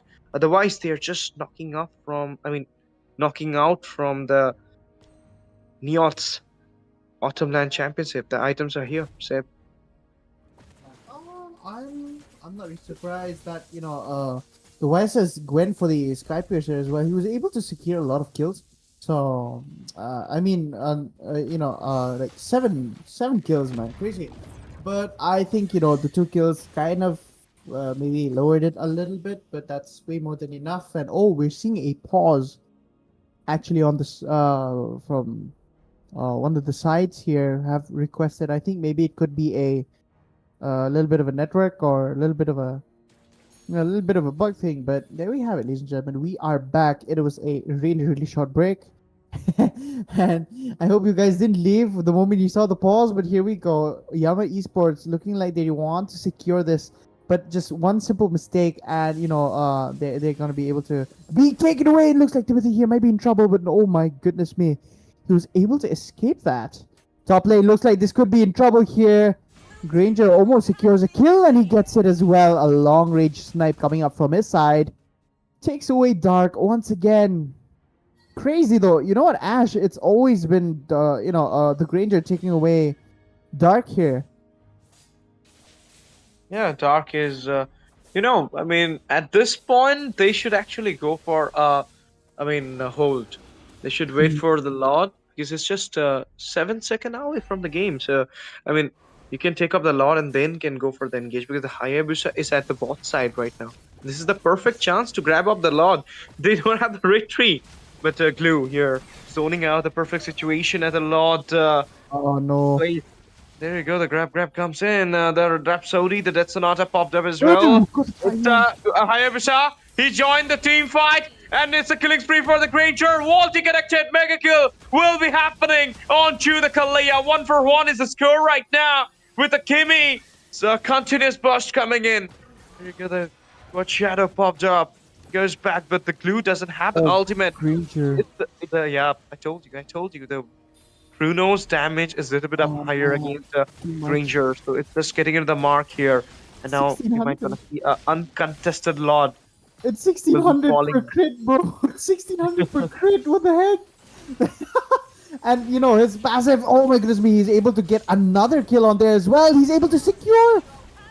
Oh my gosh, that was so close. A really beautiful work coming up there on their side. The Wind of Nature was able to save him from around the world, but this does not look good for him. He might be able to get a secure kill on their side as well. Oh, Hayabusa is taken down as well, but oh my goodness, a shutdown coming in. 5 kills in for Granger on a 12-1. Pretty good. It's a really good late game if you're asking me for Granger here. But his teammates are not really kind of helping him secure that, so I'm not sure what to do now. Oh man. Yeah. And now the Lord coming in there, it might get defended out easily by the NEI, but on the top side, a bit of skirmish being shown here from the side of Team Yama Esports.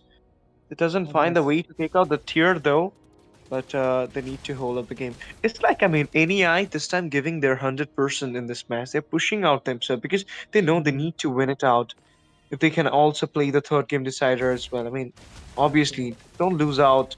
Play the whole 3 games, and you can be satisfied that you just tried till the end. I mean, then you can say, in the end, it doesn't even matter.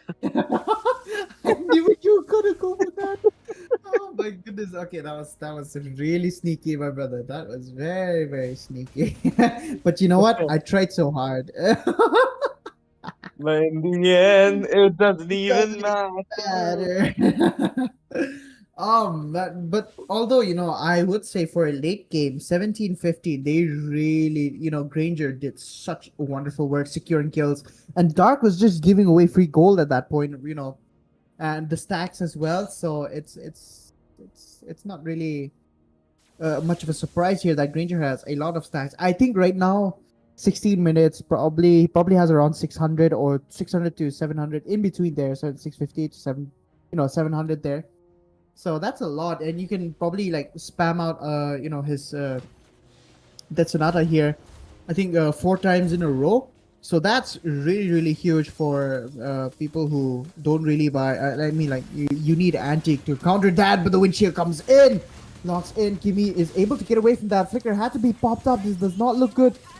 CC is tanking all of the damage here, and the shadow kill coming in from Hayabusa as well. Granger coming up here, and I think this could be it because Luan is able to secure that as well. They're chasing the wrong hero here. Glue is up, but he's down once again. Luan looks like he might be in trouble here finally because he does not have the immortality, but the Wind of Nature pops in just in time, saves himself, but the shutdown comes in from Long as a crossbow. Oh, sorry, not even a crossbow. It's the biggest arrow known in in MOBA history is finally popped up, and it hits its mark true and well. Ogi Shadow Kill comes in, wipes out the minion as well, but does not look good. Kalea comes in, tries to kidnap someone, but Ash is... Oh, okay, Abyss is taken down though, Ash. My goodness. Yeah. I think they might be able to defend this. They need the Lord again. Oh my goodness. They're holding on strong, man. NEI, crazy. Of course, and this time also they'll be grabbing out a free lot here because it's the thing. I mean, you can actually grab out those free lots. Okay, another pause just comes in.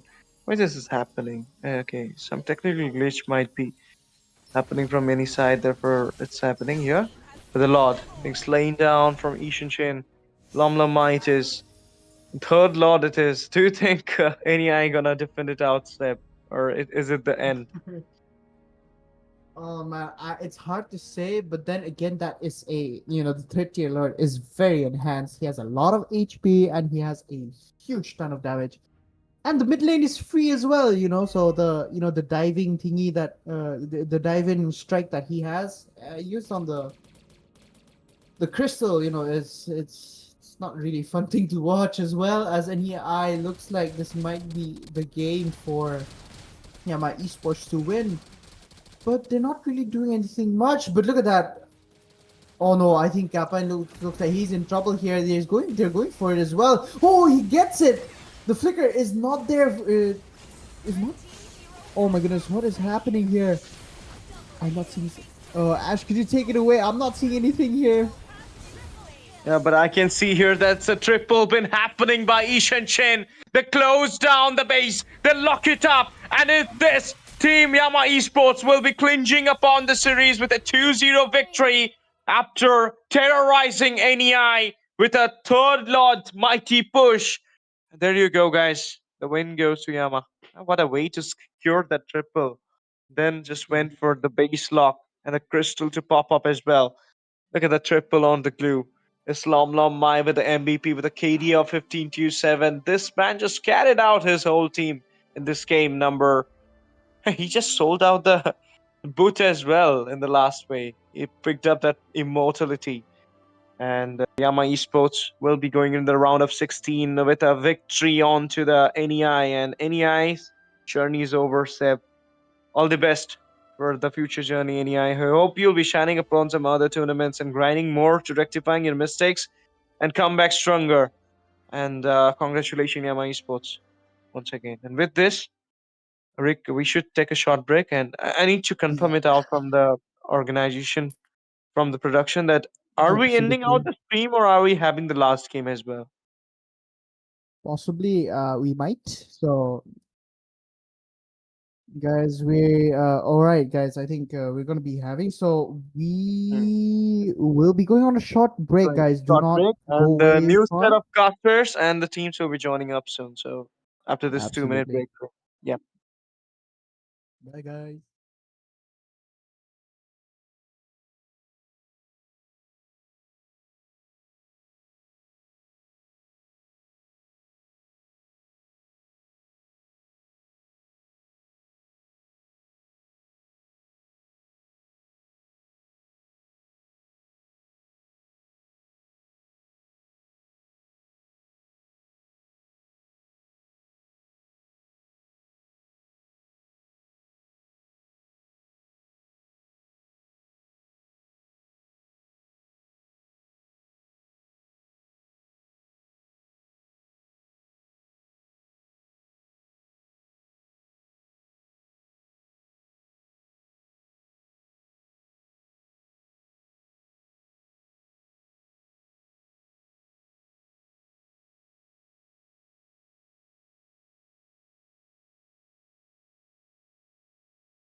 Break ले लो, break ले लो। Team भी नहीं आया, क्या app करेंगे? Team break ले लो। Team को आने दो। अभी अभी क्या शुरू करना है? नहीं नहीं, वेट करो, टीम आने दो भाई, टीम आने दो। मैं इतना क्या याद करूंगा, ये बताओ।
Hello, guys, and welcome back to the Autumn LAN Championship. Yes, you recognize this voice. Hopefully, you still recognize this voice. This is, of course, your guy, Roots Official, coming to you live at the Northeast Online Tournament. And, well, this is, of course, the round of 32. And haven't we seen quite a lot of action already? Yes, it is really, really late. So we are coming in hot, and there's still one more best of three to wrap up. So I gotta be there. And yeah, even the casters are working overtime. So we gotta make it happen. Here we are. Let's see how things are gonna transpire.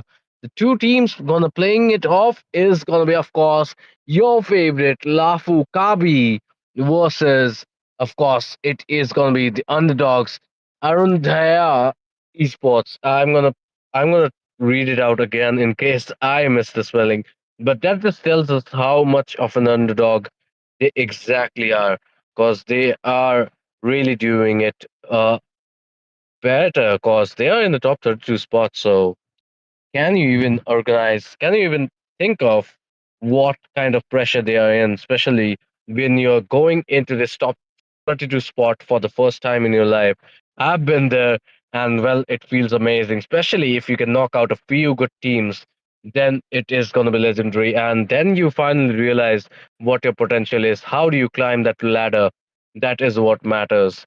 Till now, we are waiting for the players to come inside, so we are still waiting. Tartarus changed name. Uh, I think the lineups just changed a lot, Zero. There were lots of changes in the lineup.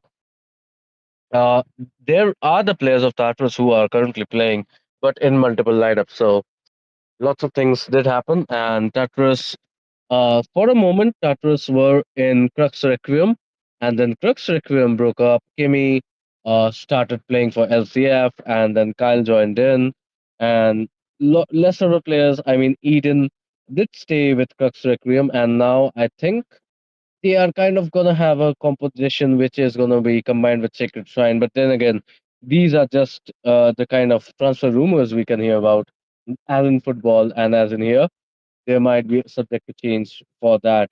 But hey, I have seen so many talented players. I am really, really excited to see how things are going to transpire, especially with the kind of transfers which are coming in and with the kind of sponsorships which are coming in. I mean, I hope you guys have heard about the SITUL sponsorship. That was huge. I mean, huge W for the Mobile Legends community because now every other organization which were looking to be getting into this game are gonna get the green light.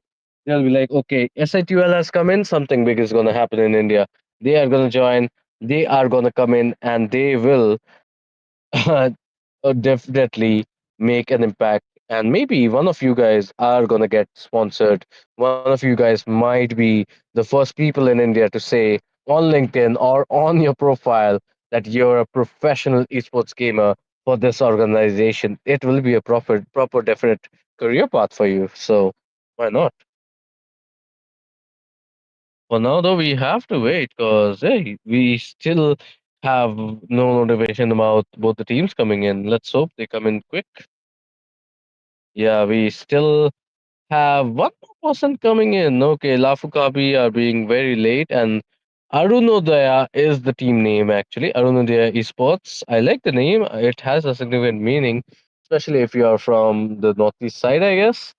I would like to ask her what the name is, but yeah, we see some familiar names, at least from the Lapukabi sides. There's Zozo, everybody's favorite, the mid lane gold standard, as we call it. There's Divorce, that Dogman. He is a very old evil esports player, guys. And I mean, he is one of the legends of the gold lane. I would just say that I've seen him play in the past. Brusco is there as well, one of the better names. And in the other hand, I mean, there are a few familiar names, but we do not know what they actually have in coming for the esports of when they face the top teams of India. That is what I'm looking forward to. So let's see. That was one of the best teams in India. Well, yes. Let's see if they are gonna be joined by somebody else because the times keep changing. The best teams keep changing, and Tatras did get beaten up by ABM couple of times after the WFA, and well, even in the WFA, ABM did beat Tatras. I mean, although it was kind of shady, but yeah, game is a game, a win is a win. And after that, they got torn apart, and I think now things are going to change. I mean, Shaker Shrine is doing really well. Aren't you guys looking at that? So Chicken Shine might be the team now, especially because LCF, LCF did have a lineup break, so things are gonna transpire and things might change anytime. So if you are looking forward to the grind, then you gotta keep grinding. Eternal Torment is the next big thing in Indian MLBB. I mean, I might agree. I mean, I know the players and they have immense potential. I mean, immense. But yeah, I think they need to be a little more serious in the gameplay. Uh, do the scrims, keep playing. I mean, at least 6 hours a day is a minimum for any pro player in any scene. So that will be very important for them to do. Let's see though, we are into the drafting phase and it's Lafukabi on the blue side versus Aruno there on the red. And let's hope things are going to transpire how things are gonna go. William, thank you for the W. Sayu, let's go Lafu. Okay, Sayu is gonna support Lafu, and let's hope that happens as well. Also, don't judge my voice, cause I've been sick for a couple of days now, and I just came off after 4 hours of casting somewhere else. So yeah, ni hao, Sayumi-chan. How are you doing? Time to gamble. Okay, there are lots of Juaris in the house, so let's see who gets what. If they lose, should I get points? That is also a question to be seen. Broken walls is the game type. Okay, that is interesting because now the meta has shifted a lot. The new game modes are coming in, so let's see how we are gonna settle in. Many people would say that Lafukabi are gonna just whitewash it all, but let's see. Let's see how things go.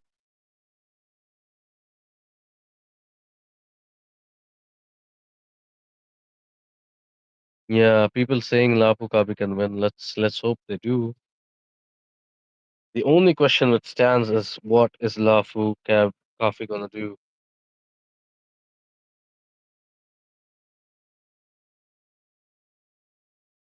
Draft is a little bit late. I think it was paused a bit.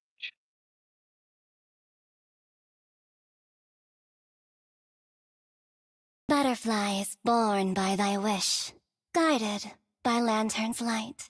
Who else is gonna come in is the question. The Zushin Wingman, now that is pretty Team's fine. been itching for a Doing real really well. fight.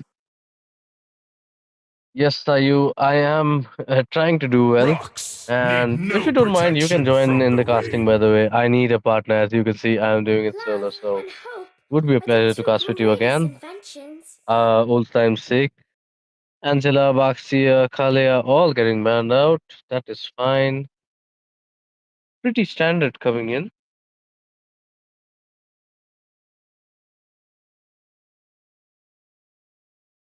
William is saying I'll get some sleep. I'm already sleepy.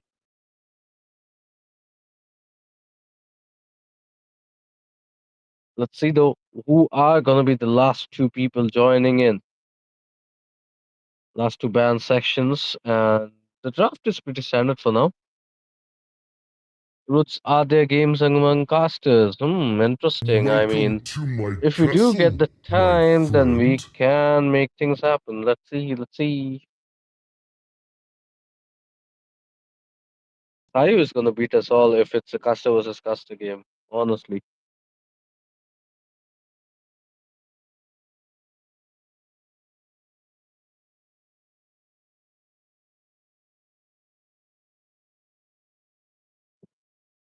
The night sky tells all. To me, fun is all that matters.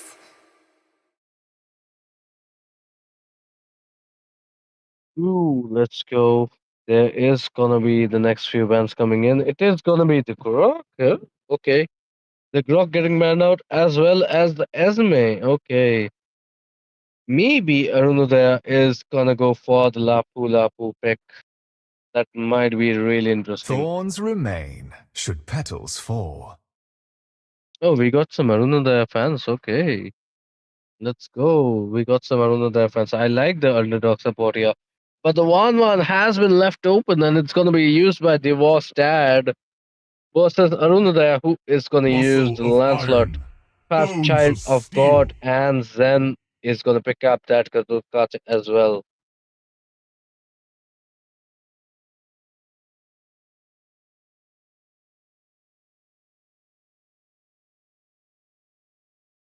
They call me a Who hero are gonna be the because I last two saved my picks coming nation from in? falling apart. YSS. Okay.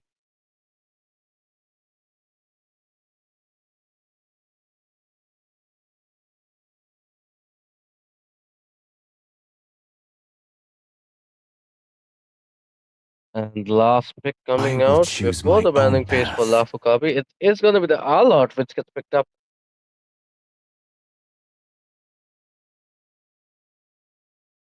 And Alot is gonna make things a little difficult for the Lance cause I mean Lance is I am somebody not who the can be only busted one down, bound and by these Lance chains. has the only thing which is good enough for him, that is his mobility and speed. But Arlott can very well get up to it. The two dashing kins are there. But to counter that Arlott, it is going to be Arunzaya who are going to pick up that Phobius. So pretty good. It is understandable from both the sides coming in. Let's see how the second phase of the bans work. Okay, people are saying this Lancelot is going to be really good. Let's hope they are gonna win against Lafukabi. That would be a big, big My victory, mission guys. is to protect lives.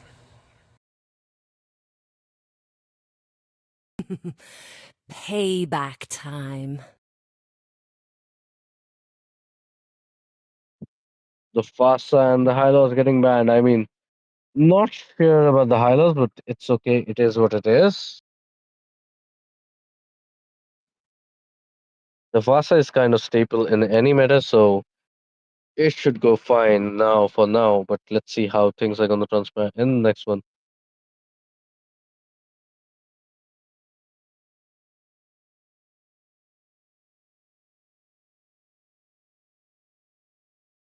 Sand rises when I give the word.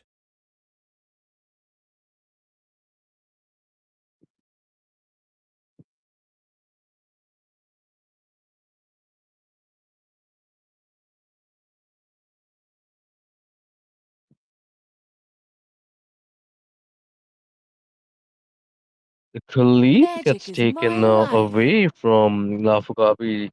That is interesting as well. The Harith gets banned. That is great because the 1-1 can be busted down by the likes of a Harith. Let's see how things are going to transpire.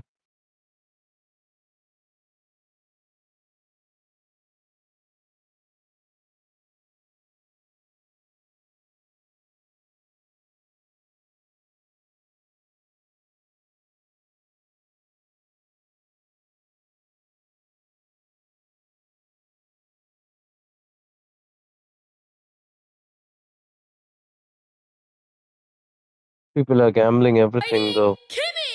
And they're winning as well in the comment section. Okay, we can see a lot happening, but for now it is going to be the Kimmy who gets picked up against the 1-1 that might be one of the answers. But there is the Allot, there is the Final Slash, and there is, of course, the Mountain Shocker as well, which can cause some poise and threat to Kimmy. Let's see how things are going to go.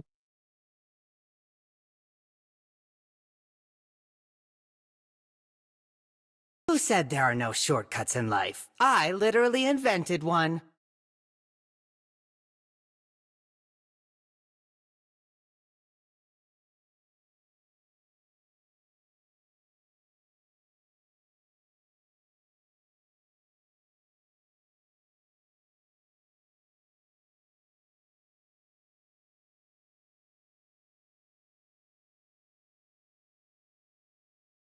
Shh. When you gaze into the abyss, let's go. Yeah, things are looking pretty fine, to be honest. And the Selena pick is going to be interesting to see, though. The last two picks have kind of shocked us. The Selena, the Irithel have been picked up, and the Selena is probably going to go to the mid lane, which might make it pretty interesting to see. Because the Selena versus the Creamy is a competition which you do not want to see. So let's see how things are going to transpire when it comes to it. The Irtil is going to be something which can counter the 1-1, but only in the hands of somebody experienced.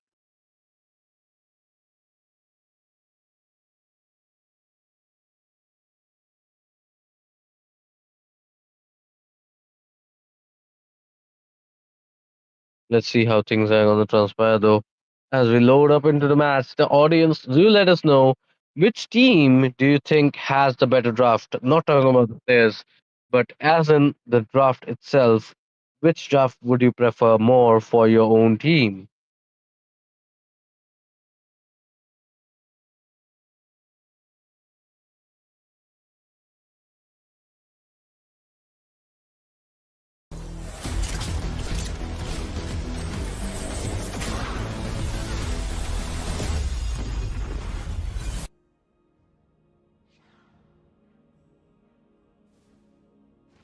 Here we are. The lady has had the gun, and we are into the land of dawn already. The abyssal traps of Selena have been working it out. As I said, Zozo will be in the mid lane with the Selena. Cusco already chipped down low, and the action already continuing. Wow, this is gonna be something. The Dogman is gonna be playing on that Arlot though, so things are gonna be interesting. It is gonna be the 1-1 on the other hand.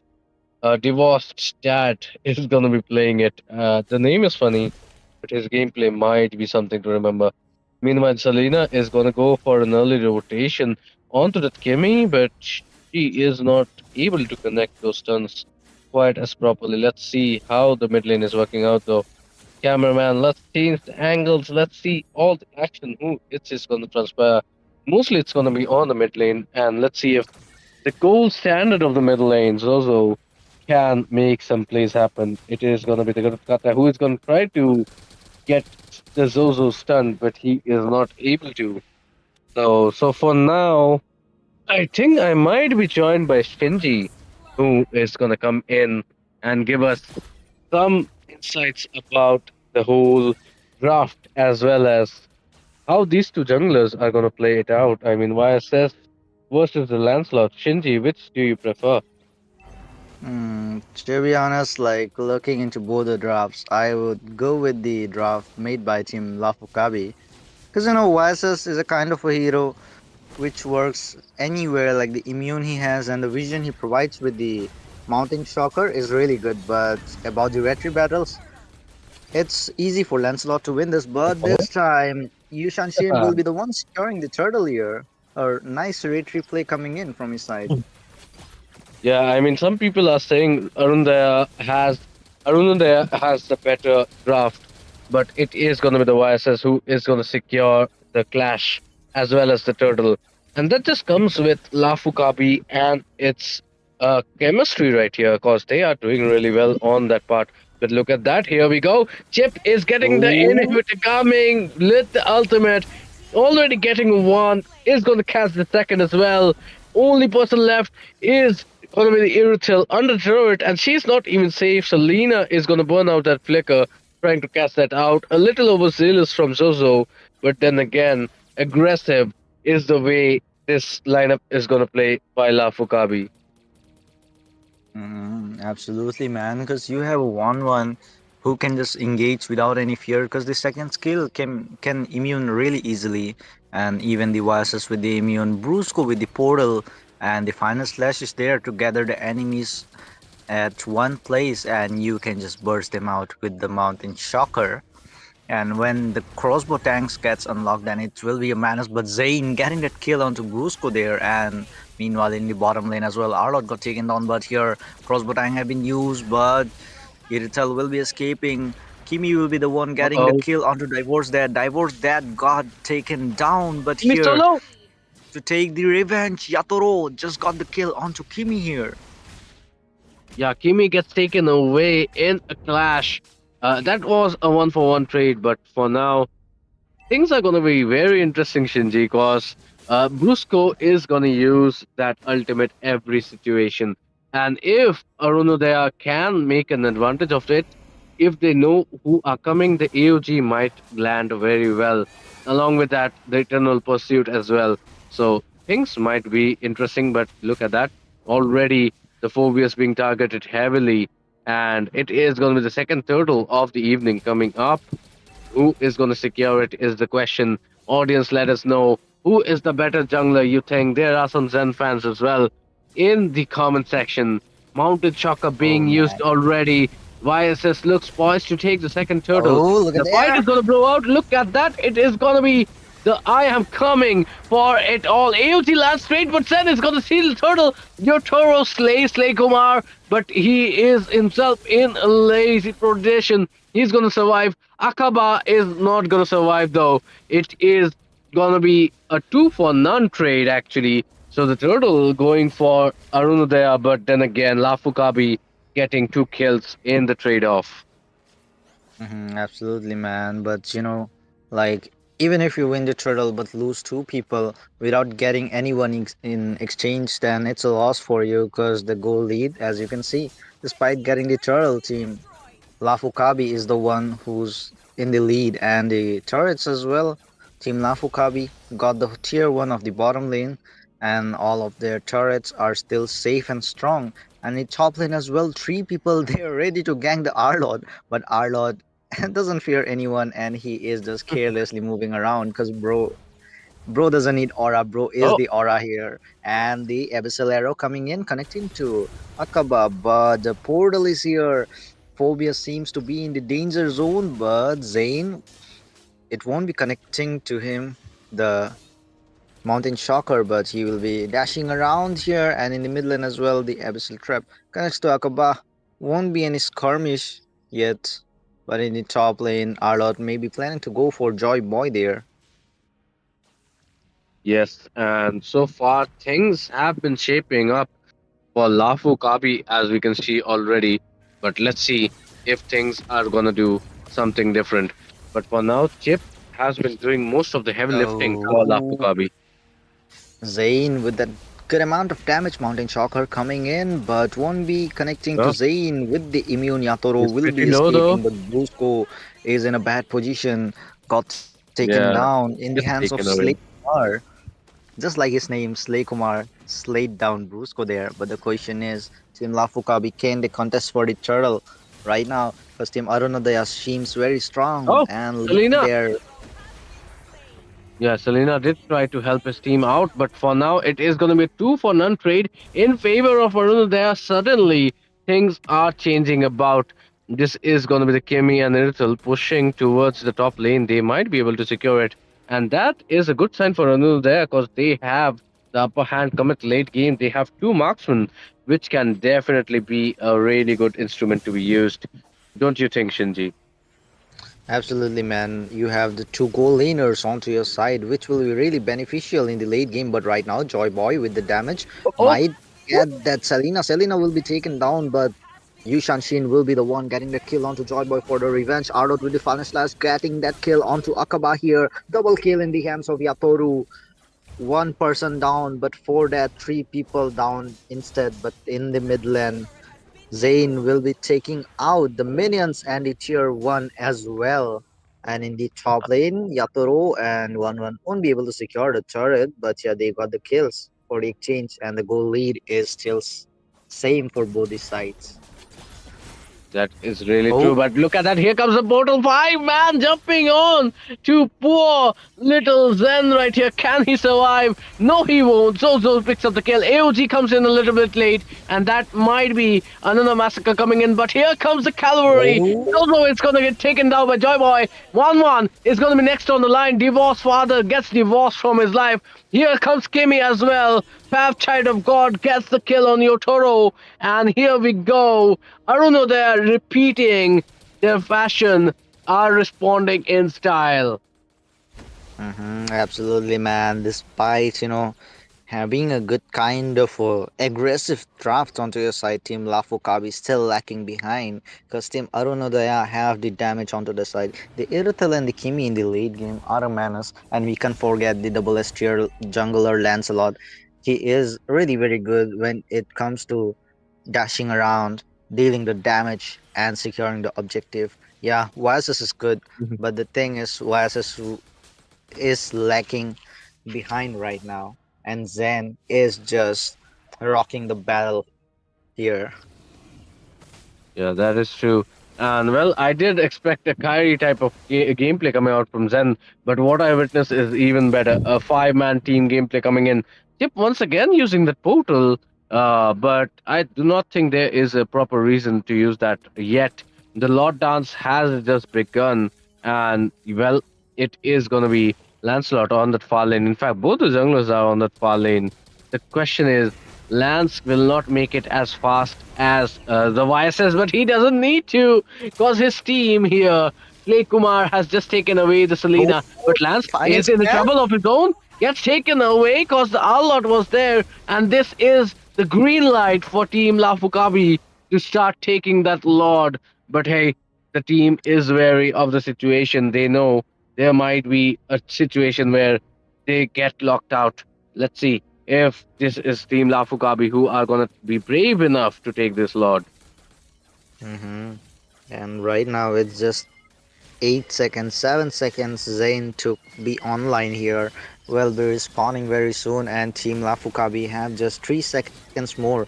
Z, no more time left. AOG popping in, and this is gonna be Joy Boy securing the Lord. Oh And my look god! at that, Yatoro was taken down in the hands of Akaba. Joy Boy with the damage engaging without any fear, but will be backing off again. Zozo, Oh they're my trapped god! in maybe the abyssal arrow going on, but won't be connected to anyone. And right now, Team What Arunodaya a the upper steal! hand onto the side. Oh my god, look at that divorce dad with the immune will be escaping there, but for how long? Because the Kimi using the ultimate as well. Team Arunodaya pushing from the top lane, tier 1 destroyed, tier 2 destroyed, and it is the only inhibitor surviving with the holy crystal there. What a steal coming out from Arunodaya. The goal laner actually gets that one, and that just puts Arunodaya in such a good lead. This might be the changing moment of the match. The goal lead is with them. There is a chance and opportunity for them to strike it hard. Zozo has not been connecting with the Selena that often, and that has led to disappointments for Team Lafukabi so far. Oh my god, damn. In the early game, I just thought Team Lafukabi will win this match easily, but now, when I just got to see Team Arunodaya turning the tables out, it feels like Team Arunodaya might take the win here and might be the winner of the first round. That is true. That is going to be important to see how things are going to transpire. This is a best of three, guys. So lots of things are in the hanging in the balance. This is going to be Arunodaya though, who are going to try to get a victory here. For now, it is going to be Zen once again moving in, going for the front line action. But Dadokma is going to try to save his back line as well. Let's see if this is going to be how they are going to transpire. The Selena, though, is going to fall in the late game. The 1-1 has not been very efficient. So, where is the gameplay going to come from Lapu Kabi is the question. Maybe it might be the Arlot, because Arlot is a kind of a hero who can do the outplay, get the enemies out of the safe zone, and the damage dealers can take them out. But meanwhile, it's gonna be Zane securing the blue, steals away from Yatoro. Yes, it is going to be steal away, but let's see how things are really going to move out once we hit that late game spike. The goal lead is only 4K in the goal lead, but here we see we are getting a caught up Oh, situation. portal coming Portal in. being used See? already, but things are looking very messy as we can see already. It's so much of action that even the screen is gonna have a lag fest. As we can see, it is gonna be the dog one taken away already. Three people are all we have for this entire situation, and for now, it is looking like it is going to be another lord for Arunodaya, unless Lafukabi can do what Arunodaya did Oh, in that last Absolero moment. connecting onto Yeah, Zane. but look at the zoning, Shinji. They're not going to be Oh able to man. reach it. In fact, it is going to be Yaturu who gets laid. And oh my god, Arunodaya, we did not expect this from you. The ultimate underdog performance, beating out mighty Lafukabi, standing toe to toe. Wow. I mean, it's still not a game, but then again, we are just impressed by the kind of dominance which Arunodaya has shown right now. Absolutely, man. And that's the thing, man. When you have a Iritel onto your side, then it's gonna be really easy for you in the late game because Iritel with the full crit builds and the Malefic gun onto her hands, it's gonna be damn amazing, damn damaging, and she will be the one. Oh my god, just look at the damage with her passive coming in. 50% of the HP with a single strike gone from 1-1, and look at there the engage coming in, AOG popping in there. Brusco will be taken down in the hands of God's favorite child, and the crossbow tank have been used, but no one will be down. Lord is getting melted, but how long will Team Lafukabi stand strong right now? The Midland inhibitor have been destroyed as well. Look at their Joyboy getting the kill onto Divorce Dead. Divorce Dead got divorced there. Yatoro got taken down as well. Two people surviving, and the final slash coming in. But Zane just focused on the base, and this is gonna be the victory for Team Arunodaya, getting the first round onto their pocket, and it's upper hand for them right now. And if Team Lafukabi doesn't manage to win out the second round, then it might be a clean sweep for the side of Team Arunodaya. Easy peasy lafu queasy, as you can see already. Guys, what a impressive performance from Arunodaya. As I said, new teams shall rise. This is the Autumn LAN Championship, and we can see as well how the new people are just lining up, changing things. 1-0 is the scoreline, as it is going to be Arunodaya who are just going to take the cake for now. Game one secured. Only one more game till they can slay the mighty Lafukabi. But then again, Lafukabi are not a amateur team. They have been playing very experienced in their own domain. So things might get interesting in the second game, especially when Lafukabi are fired up. You do not want to mess with them. So, hey, what are you waiting for? Hit that like button as well as subscribe because there's a lot more action from where that came from. and we are going to see the second game just now. So do not go anywhere. Maybe get yourself some snacks and some cold drinks, but we are going to see it right now.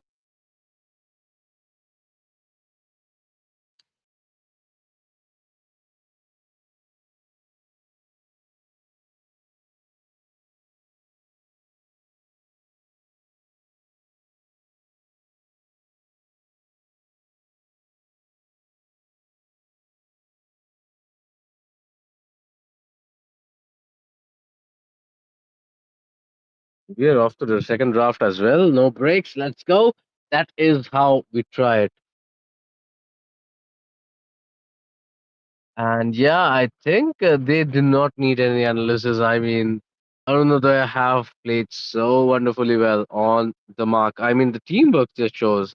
Lafukabi are kind of messing up on the teamwork. That is all I would say. And Shinji, don't you agree? Welcome to my castle, my friend. Absolutely, man. Arunodaya is a kind of a team, I believe, right now, which is really very amazing. I mean, Team Lafukabi, they Butterflies they like born by thy people know wish, they are the guided mighty by lantern's light. Lafukabi, but Team Arunodaya just came like an underdog and they just rocked the match in the previous match, man. I'm just impressed. Yes, I am impressed as well. And let's see if Team Lapukabi are going to reply, or is it going to be Arunodaya who are going to take the entire cake with them. Let's see. Then OP Lance. Yes, we agree. Lance was pretty good on the wins. The FPS drop did remind you of the Zenfone as well as my old devices. But then again, there might be some technical issues which will be sorted out quick. But yeah, things are gonna be heated up. I think that the game is so heated that our fellow streamers' PC just got heated up. So things might happen. Don't worry. Things will change. And with your support and love, we might be able to do even bigger and better things. But like give Shinji some lessons as well as or give him a mic and give him plenty of money because this guy is really hungry for money, guys. Man, no, To me, I fun mean, is all that who matters. is not hungry for money, man? Like everybody is hungry for money. And if you talk about me, then yeah, I would work for you if you pay me a good amount of price. For me though, guys, I love food. So if you wanna pay me Muscle in of food. I'll iron, definitely be bones there. of steel. I love food. But yeah, lots of people watching in, by the way. Thank you guys for coming in. It has been a wonderful Sunday evening, and we just want more and more of you guys coming in, joining the party as we are going to roll into the draft. The Garut Kacha and the Grog Bandit, Lafukawi decides to ban the 1 1 and the Zushin. So, interesting choices from both sides. Arundhaya is kind of not willing to get those tanky units into the opponent's side. Mm-hmm. But I don't know, they are leaving the second band from their side. I mean, like Team Arna, they are be like, okay, Lafokabi, we already have the lead, so yeah, let us do some Love fun and thing. hope We won't ban are any the hero two for you, greatest but this is inventions. gonna be Team Lafokabi banning the Angela here. I mean, Angela is really OP nowadays in the meta, because after building the Enchanted Talisman in the fleeting time, she spams her ultimate after every 10 seconds. Just imagine Angela using her hard guard onto her teammates 6 times in a minute, and her opponents be like, "Bro, do you have a cooldown?" And Angela be like, "Nope, it's just the Angela meta right now." So yeah, it's My gonna get tail's been banned. itching But for a I don't know, real they are going fight. with the Kalia pick here. Oh, that looks like pretty good, honestly. The gameplay side from Lapukavi was the chip, and this time around it is going to be Thorns remain, Arunodaya should who are petals going to pick up the fall. Kalia. But here we go.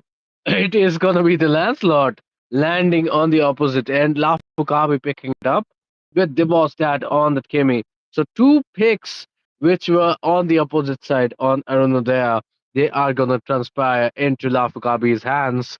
And this might change the results as well, hopefully. So, if you're a Lafukabi fan, else it is going to be interesting to see how things are going to transpire after this.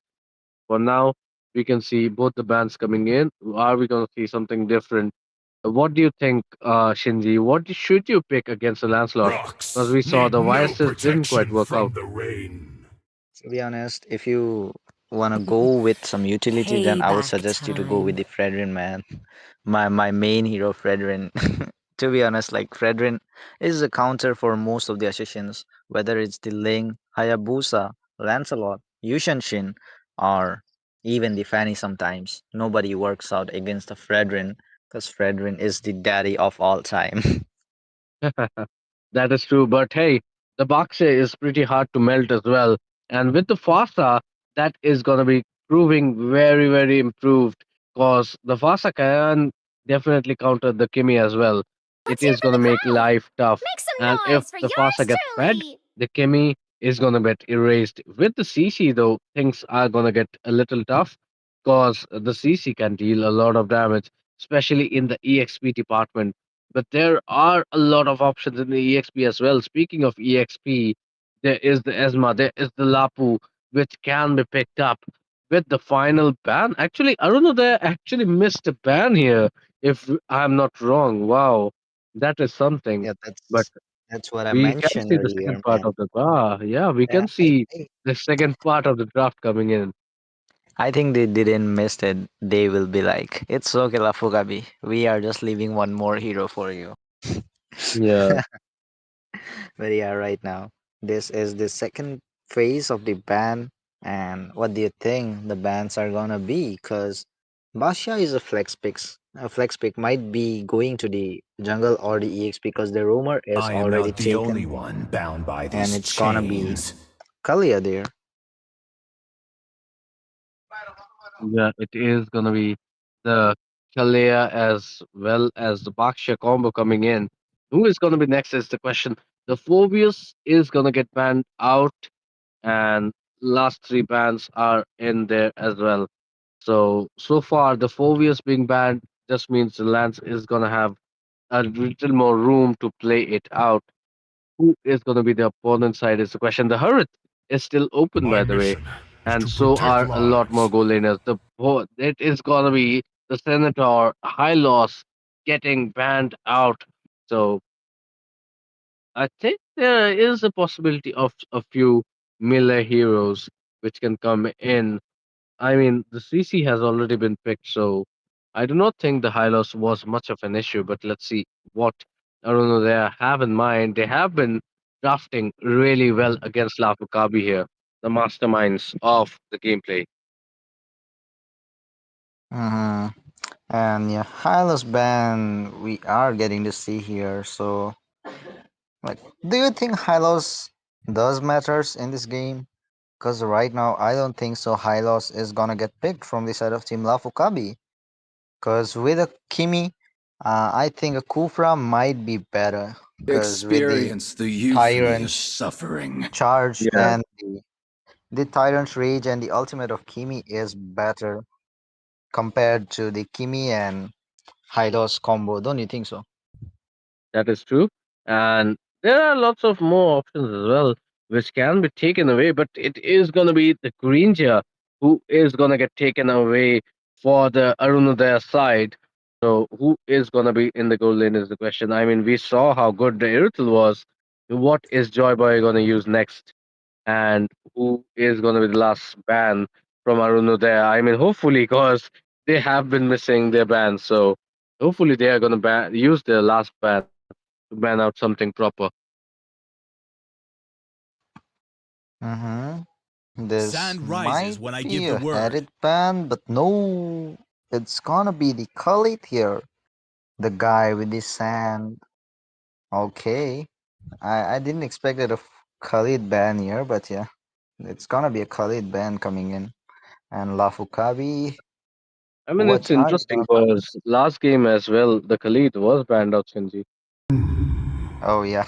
I mean like Has people awakened. in the lobby they just take a look in others' profiles. Yeah, and they'll be like, okay, this guy plays Khalid, let's ban it. Anyways, I Not don't just do these that. things, guys. I don't do these things, guys. Roots does. Okay, Roots does this.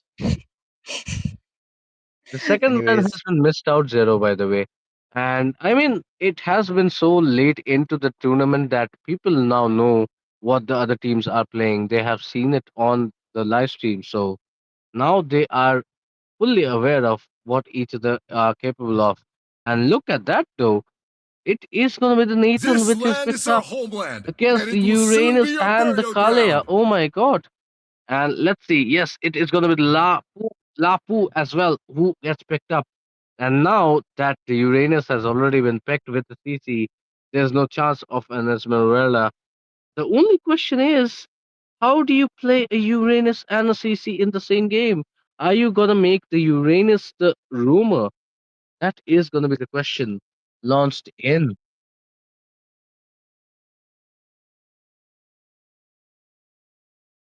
Always The on the way. Uranus and the CC together with the Matilda. What? Wait. Oh, it's gonna be a CC goal lane with the Uranus as an EXP. Okay, now it makes sense. I was kind of scratching my head. Okay, what's happening? Then I forgot. Hey, this is 2025. The CC, the Esmeralda, anybody can play the goal lane. So, I mean, that's the draft, guys. Last time around, you said Arunodaya had a better draft. This time around, what do you feel, guys? Let us know down in the comments. We would love to interact with you guys and talk to you guys. Shinji, what do you think of the draft? Which team is gonna get this one? hmm I still think my team Arundhadaya this time is the better draft, to be honest, because they have the goal laner for the late game. And Lafukabi, they don't have one. That's the thing. That is true. And let's hope things are gonna match up because it is gonna be a proper draft coming out from Arunodaya versus the kind of neo modern style draft coming out from Lapugapi. But let's see if things are gonna work out this time around. Because last time around they tried the Selena pick and that didn't work out pretty well. This time around though, they are gonna try the CC Gold lane, which is kind of modern. So let's see if this is gonna work out. Here we go. The shooting lady has shot the shot, and they are gonna go into the land of dawn.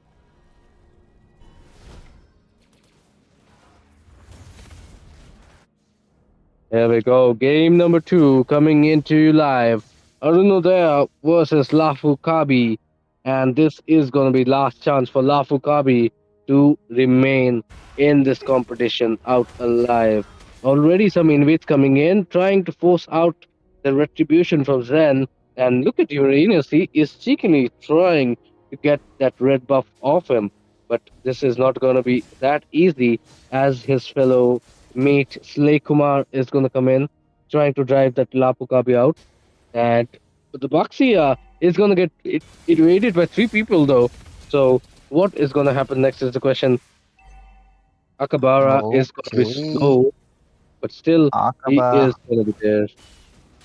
Yeah. Oh, look at that, the Akaba with Fasa. this sliver amount of HP, man. Escaping Yeah. away right now.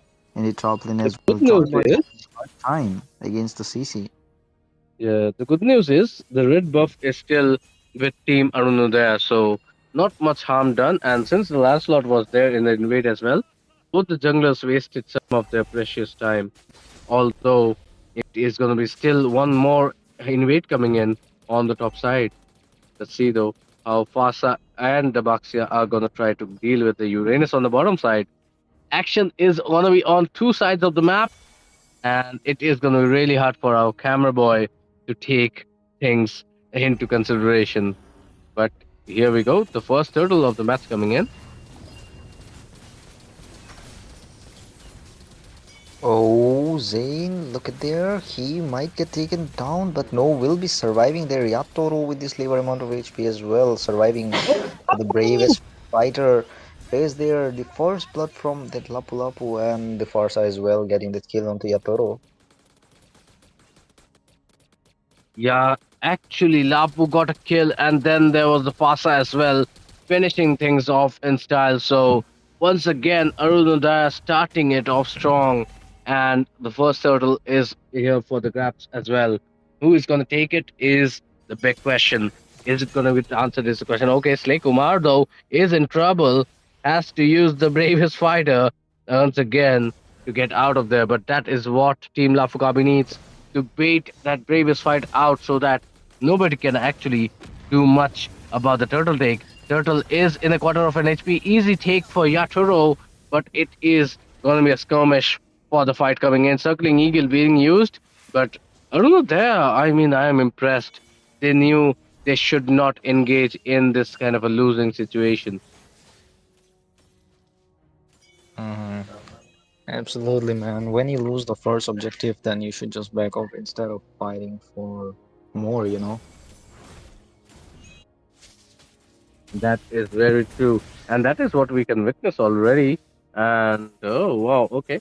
Let's see how things are gonna go. Lapu once again using the previous fighter onto Uranus and seems like he has a lot of damage. He might be able to pull off the 1v1. But no, the dogman is gonna get away. But in the up top lane though, it is gonna be Oh, so much buzz coming in. CC is gonna be history. Lancelot is gonna come in, but Fabchild is gonna save herself, and it is gonna be Akaba in the fight who is getting taken down. But she is gonna be able to save the Fasa as well as Joy Boy on that Nathan, which is gonna be really interesting to see. oh my God. Akaba did the sacrifice there for his teammates. That was a good thing, man. When you're a roamer, you should do that sometimes. But yeah, here we are getting to see in the top lane, Lafukabi getting soaking up all the gold from the top lane, and Yatoro as well trying to steal some creeps from the side of team Arundaya's jungle. And right now with his Certain Eagle flies away, and look at their Uranus, might be trapped in, stunned away, but won't be taken down easily because he is too chunky to be taken down. Yes, we can notice that Uranus is so far gonna be able to save himself because he is so tanky. But the main issue is the damage is quite lacking if you're in Team Lapukabi's position. Look at that. Uranus is there. It is gonna be the Zozo and Uranus who are in trouble with the Feather Stack coming in. Oh, Somehow, with the Wings by Wings, Zozo gets saved away. But the turtle is once again in the fight. But Joy Boy, he is in trouble. He is gonna get taken out in the bottom lane. Clever gameplay coming out from Lapu Kabi's side as they are gonna get the bottom edge. But Zen is gonna pick up that retribution along with Zozo on the way. So it is gonna be a 1-for-1 trade after all. And the goal lead is kind of still on both those moments. But look at that bottom lane is being chunked down. Then is gonna save it on a slither of HP, but it is ultimately gonna get taken away. But look at that, oh, it is gonna be I don't know, they're getting that mid turret as well. Wow, that is something to be seen, guys. I mean, the kind of gameplay and the kind of replies Aruno they are putting up, these guys have made me a fan already. okay, guys. Lafukabi, just look at Roots. He is the fan of Team Arnodaya, so yeah, he's praying for them to win the second round. No.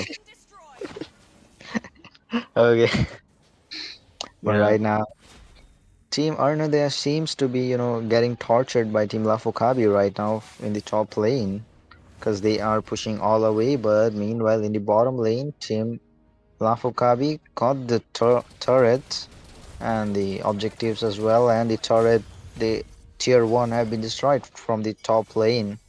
And Team Arnodaya seems to be in a really bad position right now until it gets the late game. And look at the damage coming in from Akaba, even though he is a tank. Yes, it is so. And we can see the circling eagle already pulled in. The fight breaks out. It is gonna be faster with the Predator strike being strong, but so far nobody has fallen yet. Zen might be on the chopping block. He is trying to dodge. He is trying to weave his way out, and he will be able to. And nobody actually died in this fight. Is this an Indian tournament or is this an MPL, guys? Cause these two teams are really playing the good game here. Wow, that is really gonna be the opposite of disappointing. This is gonna be astonishing on my sense. But look at that. The third turtle has just spawned in. Let's see how things are gonna transpire. This is gonna be Mhm. Matilda who is gonna try to do something here, but for now it is gonna be the third turtle secured by Lafu Kabi. I mean, Team Lafukabi having a good time for this match because they know if they lose this match, then it's over for them and their for journey. And right now, look at there, Akaba going in, but won't be using the Tsunami Slam because she knows Zozo is there with the Purify and will be wasting the Tsunami Slam there. And right now, Team Aruna, they are facing some difficulties with the turrets, but yeah, the turrets is same for both the sides, and the goal lead is 1k for the side of Team Lafukabi. And look at that, Zayn doing some Kairi gameplay going like that. If there would be a, there would have been a Kalia and a Luoi, he would have been taken straight towards the base. Don't you think so? Yes, that is true. But yeah, so far we haven't seen that kind of a moment yet. It would be really interesting to see, though. Let's see if there was a Louis, only if. But so far, both these teams, it is 9 minutes into the game and only 6 kills from both these teams. Both these teams are playing such a slow, calculated game. Will things It gonna happened go with out me, of you the know. hand? Is the question. It Yeah, happened with me before against Zoant. Like Faden I see. and their roamer took me near their tier 2 of Midland, but I was lucky enough to have the Akai on my hands. With the heavy spin, I escaped. Wow, that was a good escape. Wish Kyrie had that, but poor Kyrie only had a Baxia in his hands, and people are just gambling away. But look at that Tsunami Slam landing, but it is going to be the Purify working its place. It is going to be the Federer strike once again. Nobody again falling in, and the main issue is Lafukabi doesn't actually have a re-engage. They do not have much of a CC, so the draft is kind of really falling apart. What do you do in this situation, Shinji?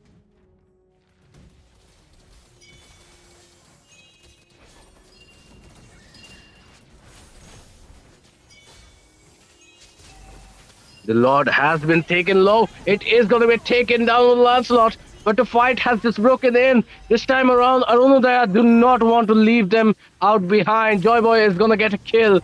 2 fall already for Lafukabi. Is it going to be a 3 is the question. Kalia with the Tsunami Slam once again. But Zozo is going to survive because there was no engagement. Look at the faster with the Feather Strike as well as the Flicker.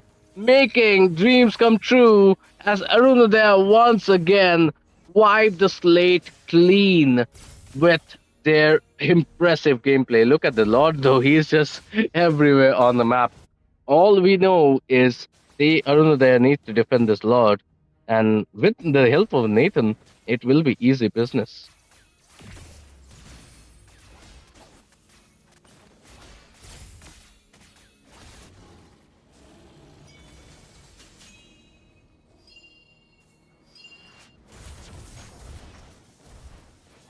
Uh-oh, the mid lane is in trouble.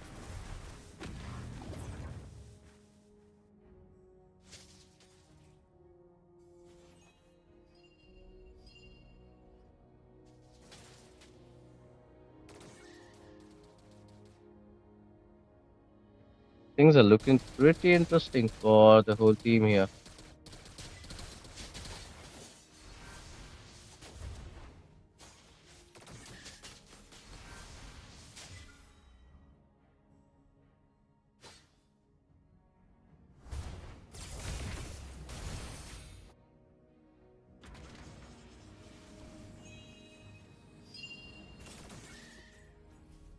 Baxia, though.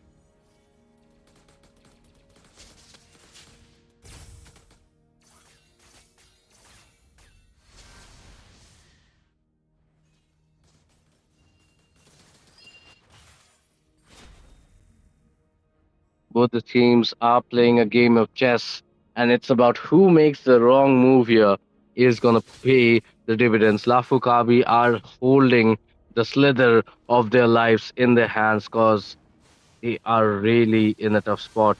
They are facing Arunodaya, who are really taking the game into them.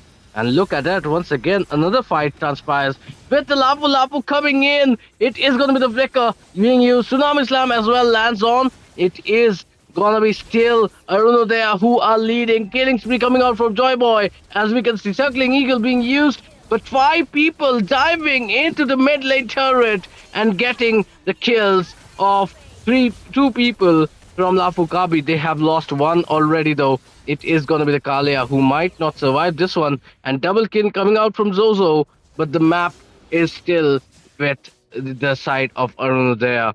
What a kind of gameplay right there. I mean, people jumping in like crazy. But the Midland turret falls, and it is time for the Lord, though. But it seems like Lancelot wants that Lord more than the opponent team here, Shinji. A good fight coming in from the side of Team Lafukabi. And the Lord is here now. Let's see if Team Ananda can secure it, but yeah, Lafukabi will be the one securing it again.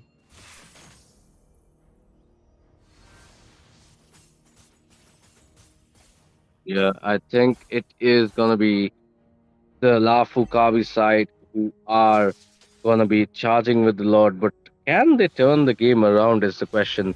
The Lord has been taken, but can you change the game? That is the question, which still hangs in the balance, and Lafukabi the game if they want to stay alive in the Autumn LAN Championship, or this might be the last time we are seeing anything of their presence in it. But look at that. Lord marching in already. Kimmy using the fusion, and Joyboy has been forced to use the flicker. That means Lancelot can dive into the backline, but so far she has been pulled in as Kale uses Tsunami Slam, and looks like the Lord is going to be easily defended. And only one turret is going to be lost in that. Not even the inhibitor mid turret is lost still from Lafukabi's side. So great defense on the part of Arunodaya.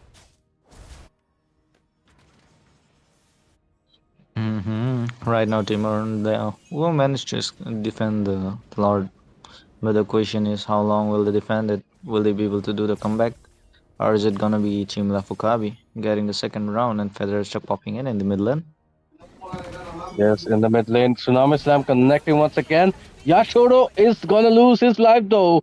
So this time around, it is gonna be a profitable trade-off for Arunodaya. Although they lose a turret in the beginning, but now things are gonna take a good turn because now is the time. The iron is hot. You should be hitting it with the hammer, as we say. Let's see how things are gonna go.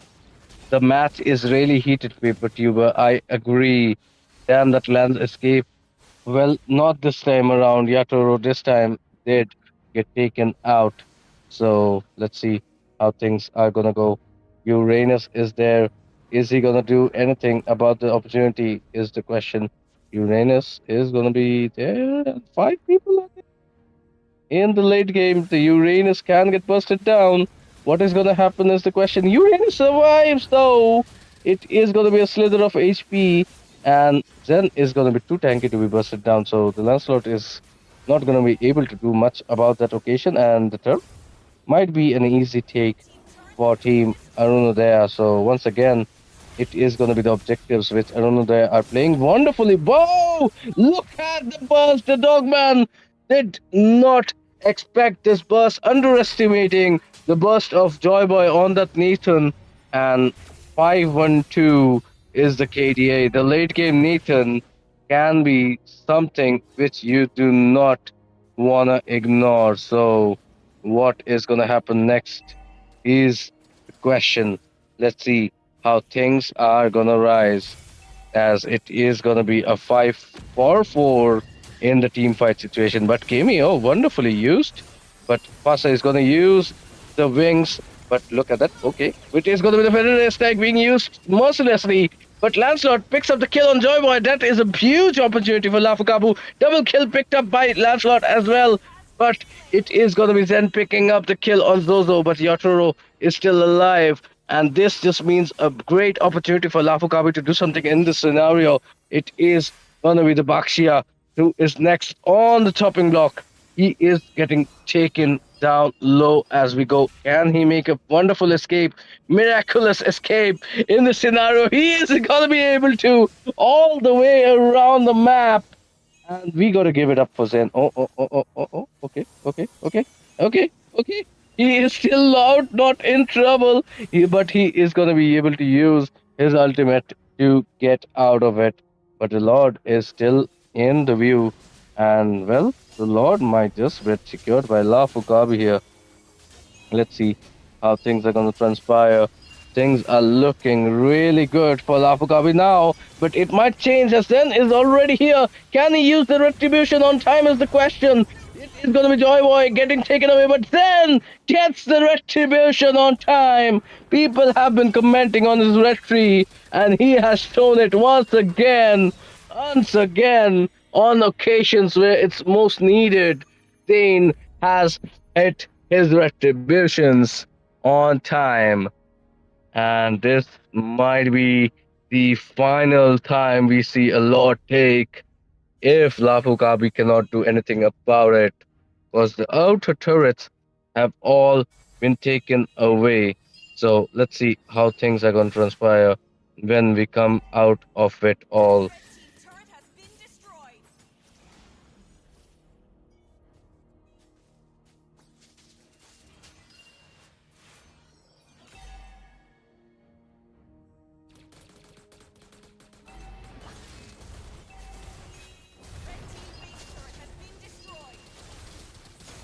Hmm, okay. The Lord has just taken the turret away, and it looks like it is going to be a bloodbath coming in, and everybody, including the Simo, is lagging. But Nathan is finally trying to get everything out of the situation.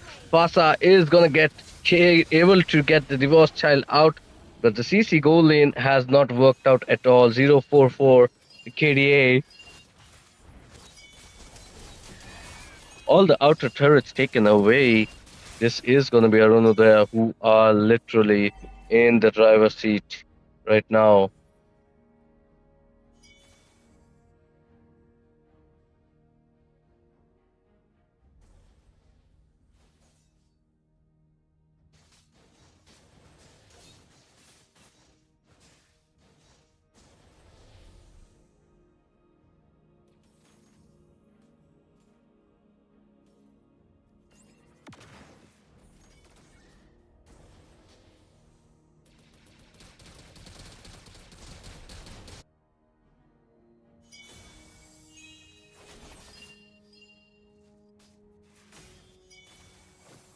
So far, the situations are looking pretty good.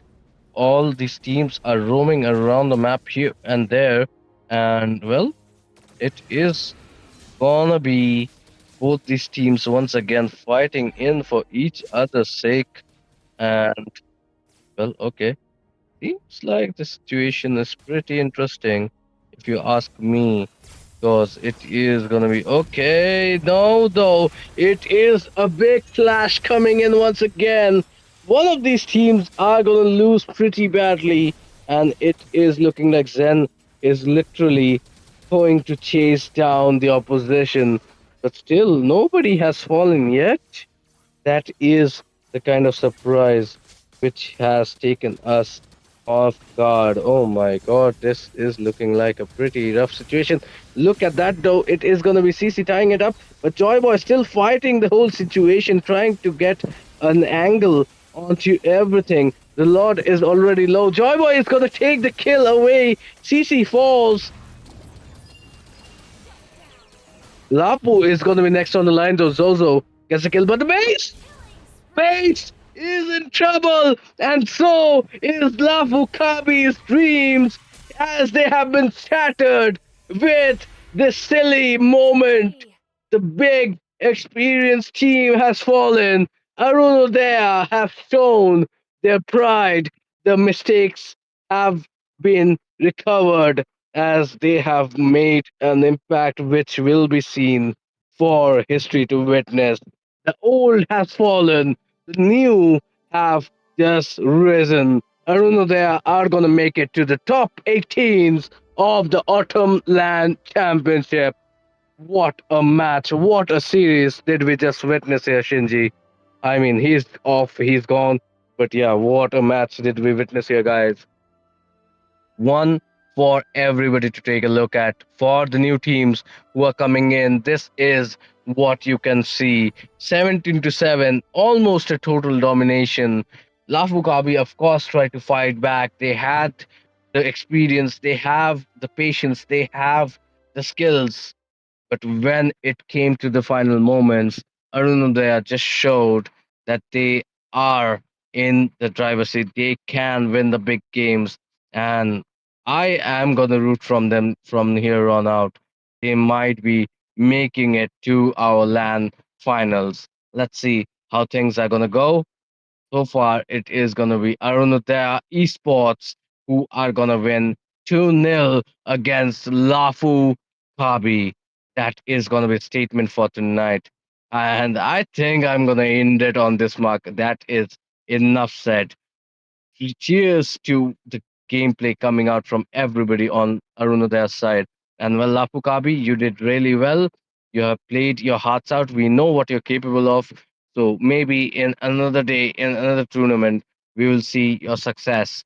But for now, Arunodaya, you have made all of your fans as well as us proud, and we are ready to see more of you. For now, that is going to be it from the Autumn Land Championship on the Sunday evening. It's almost a Monday morning now. So, see you guys. This is Rud's Official. Thank you for joining in, and we'll see you guys tomorrow live. Same time, same place. Thank you for supporting us and support us more because this is the Autumn Land Championship, and it cannot be a land championship without you guys. Take care. You've been a lovely audience. Love you guys.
Open eye, feel the waves cut through me. Hypnotized by the sounds I'm breathing in. Hold tight, chemicals collide.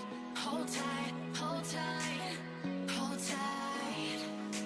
Dripping lights paint the skies, all because of you.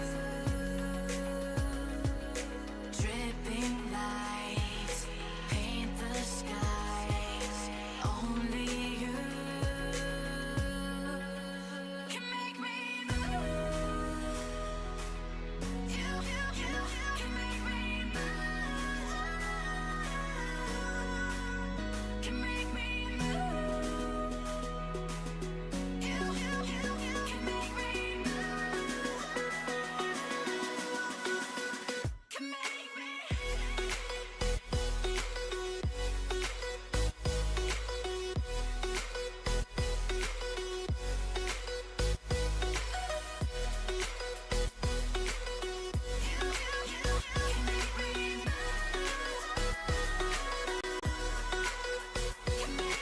So alive, make it last forever. Stop in time, yeah, I'm surrendering. Hold tight, chemicals collide. Hold tight, hold tight, hold tight. Dripping lights paint the skies, all because of you. Dripping lights paint the skies, only you can make me move. You can make me move. Can make me move. Can make me move. You can make me move. Can make me.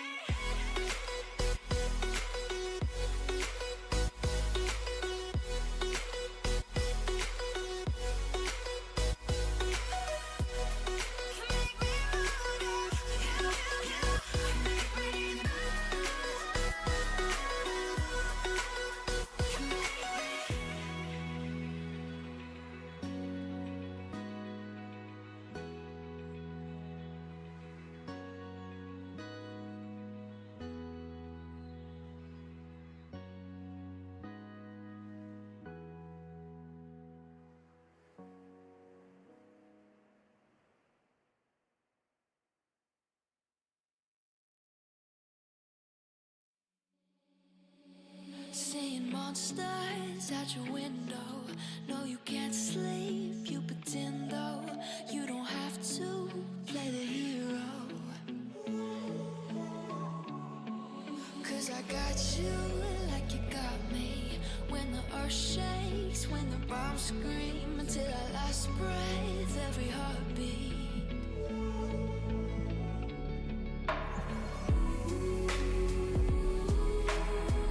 You know I'll come running.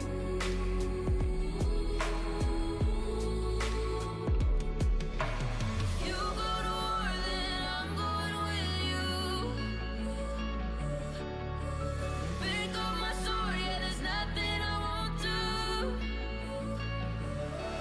When you sound the alarm, when the chaos is rising, leading the charge, yeah, I'm coming, I'm fighting. Swear on the breath that I breathe, I'll never retreat, yeah, I'll be your army.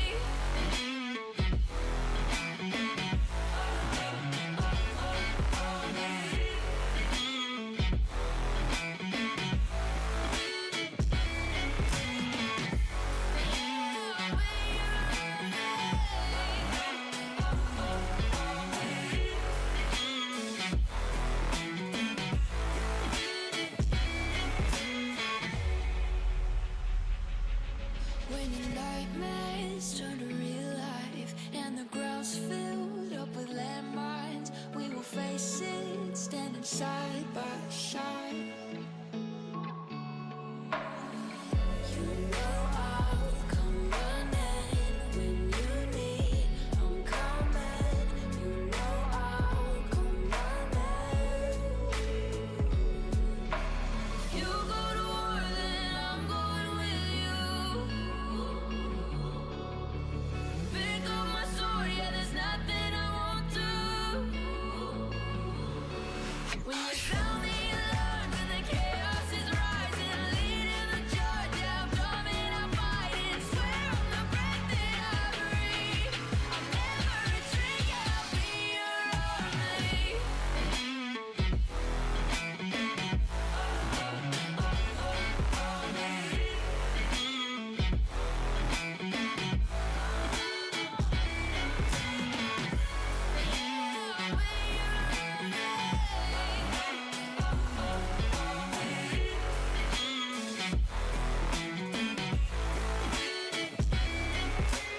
you go to war, then I'm going with you.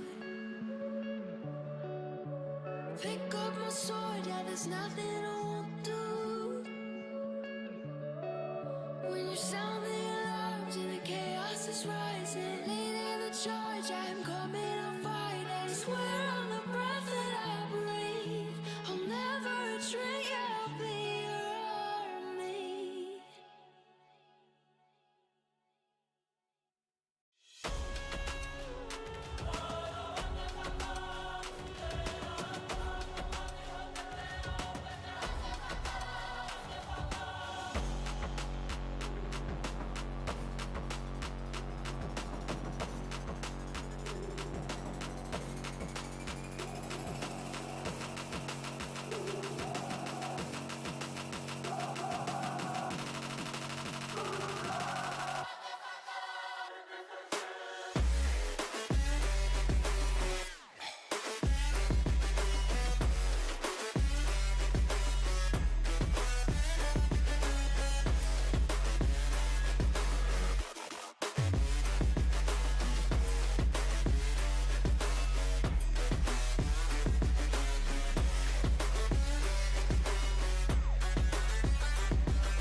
Thank God that the brothers on the rise now.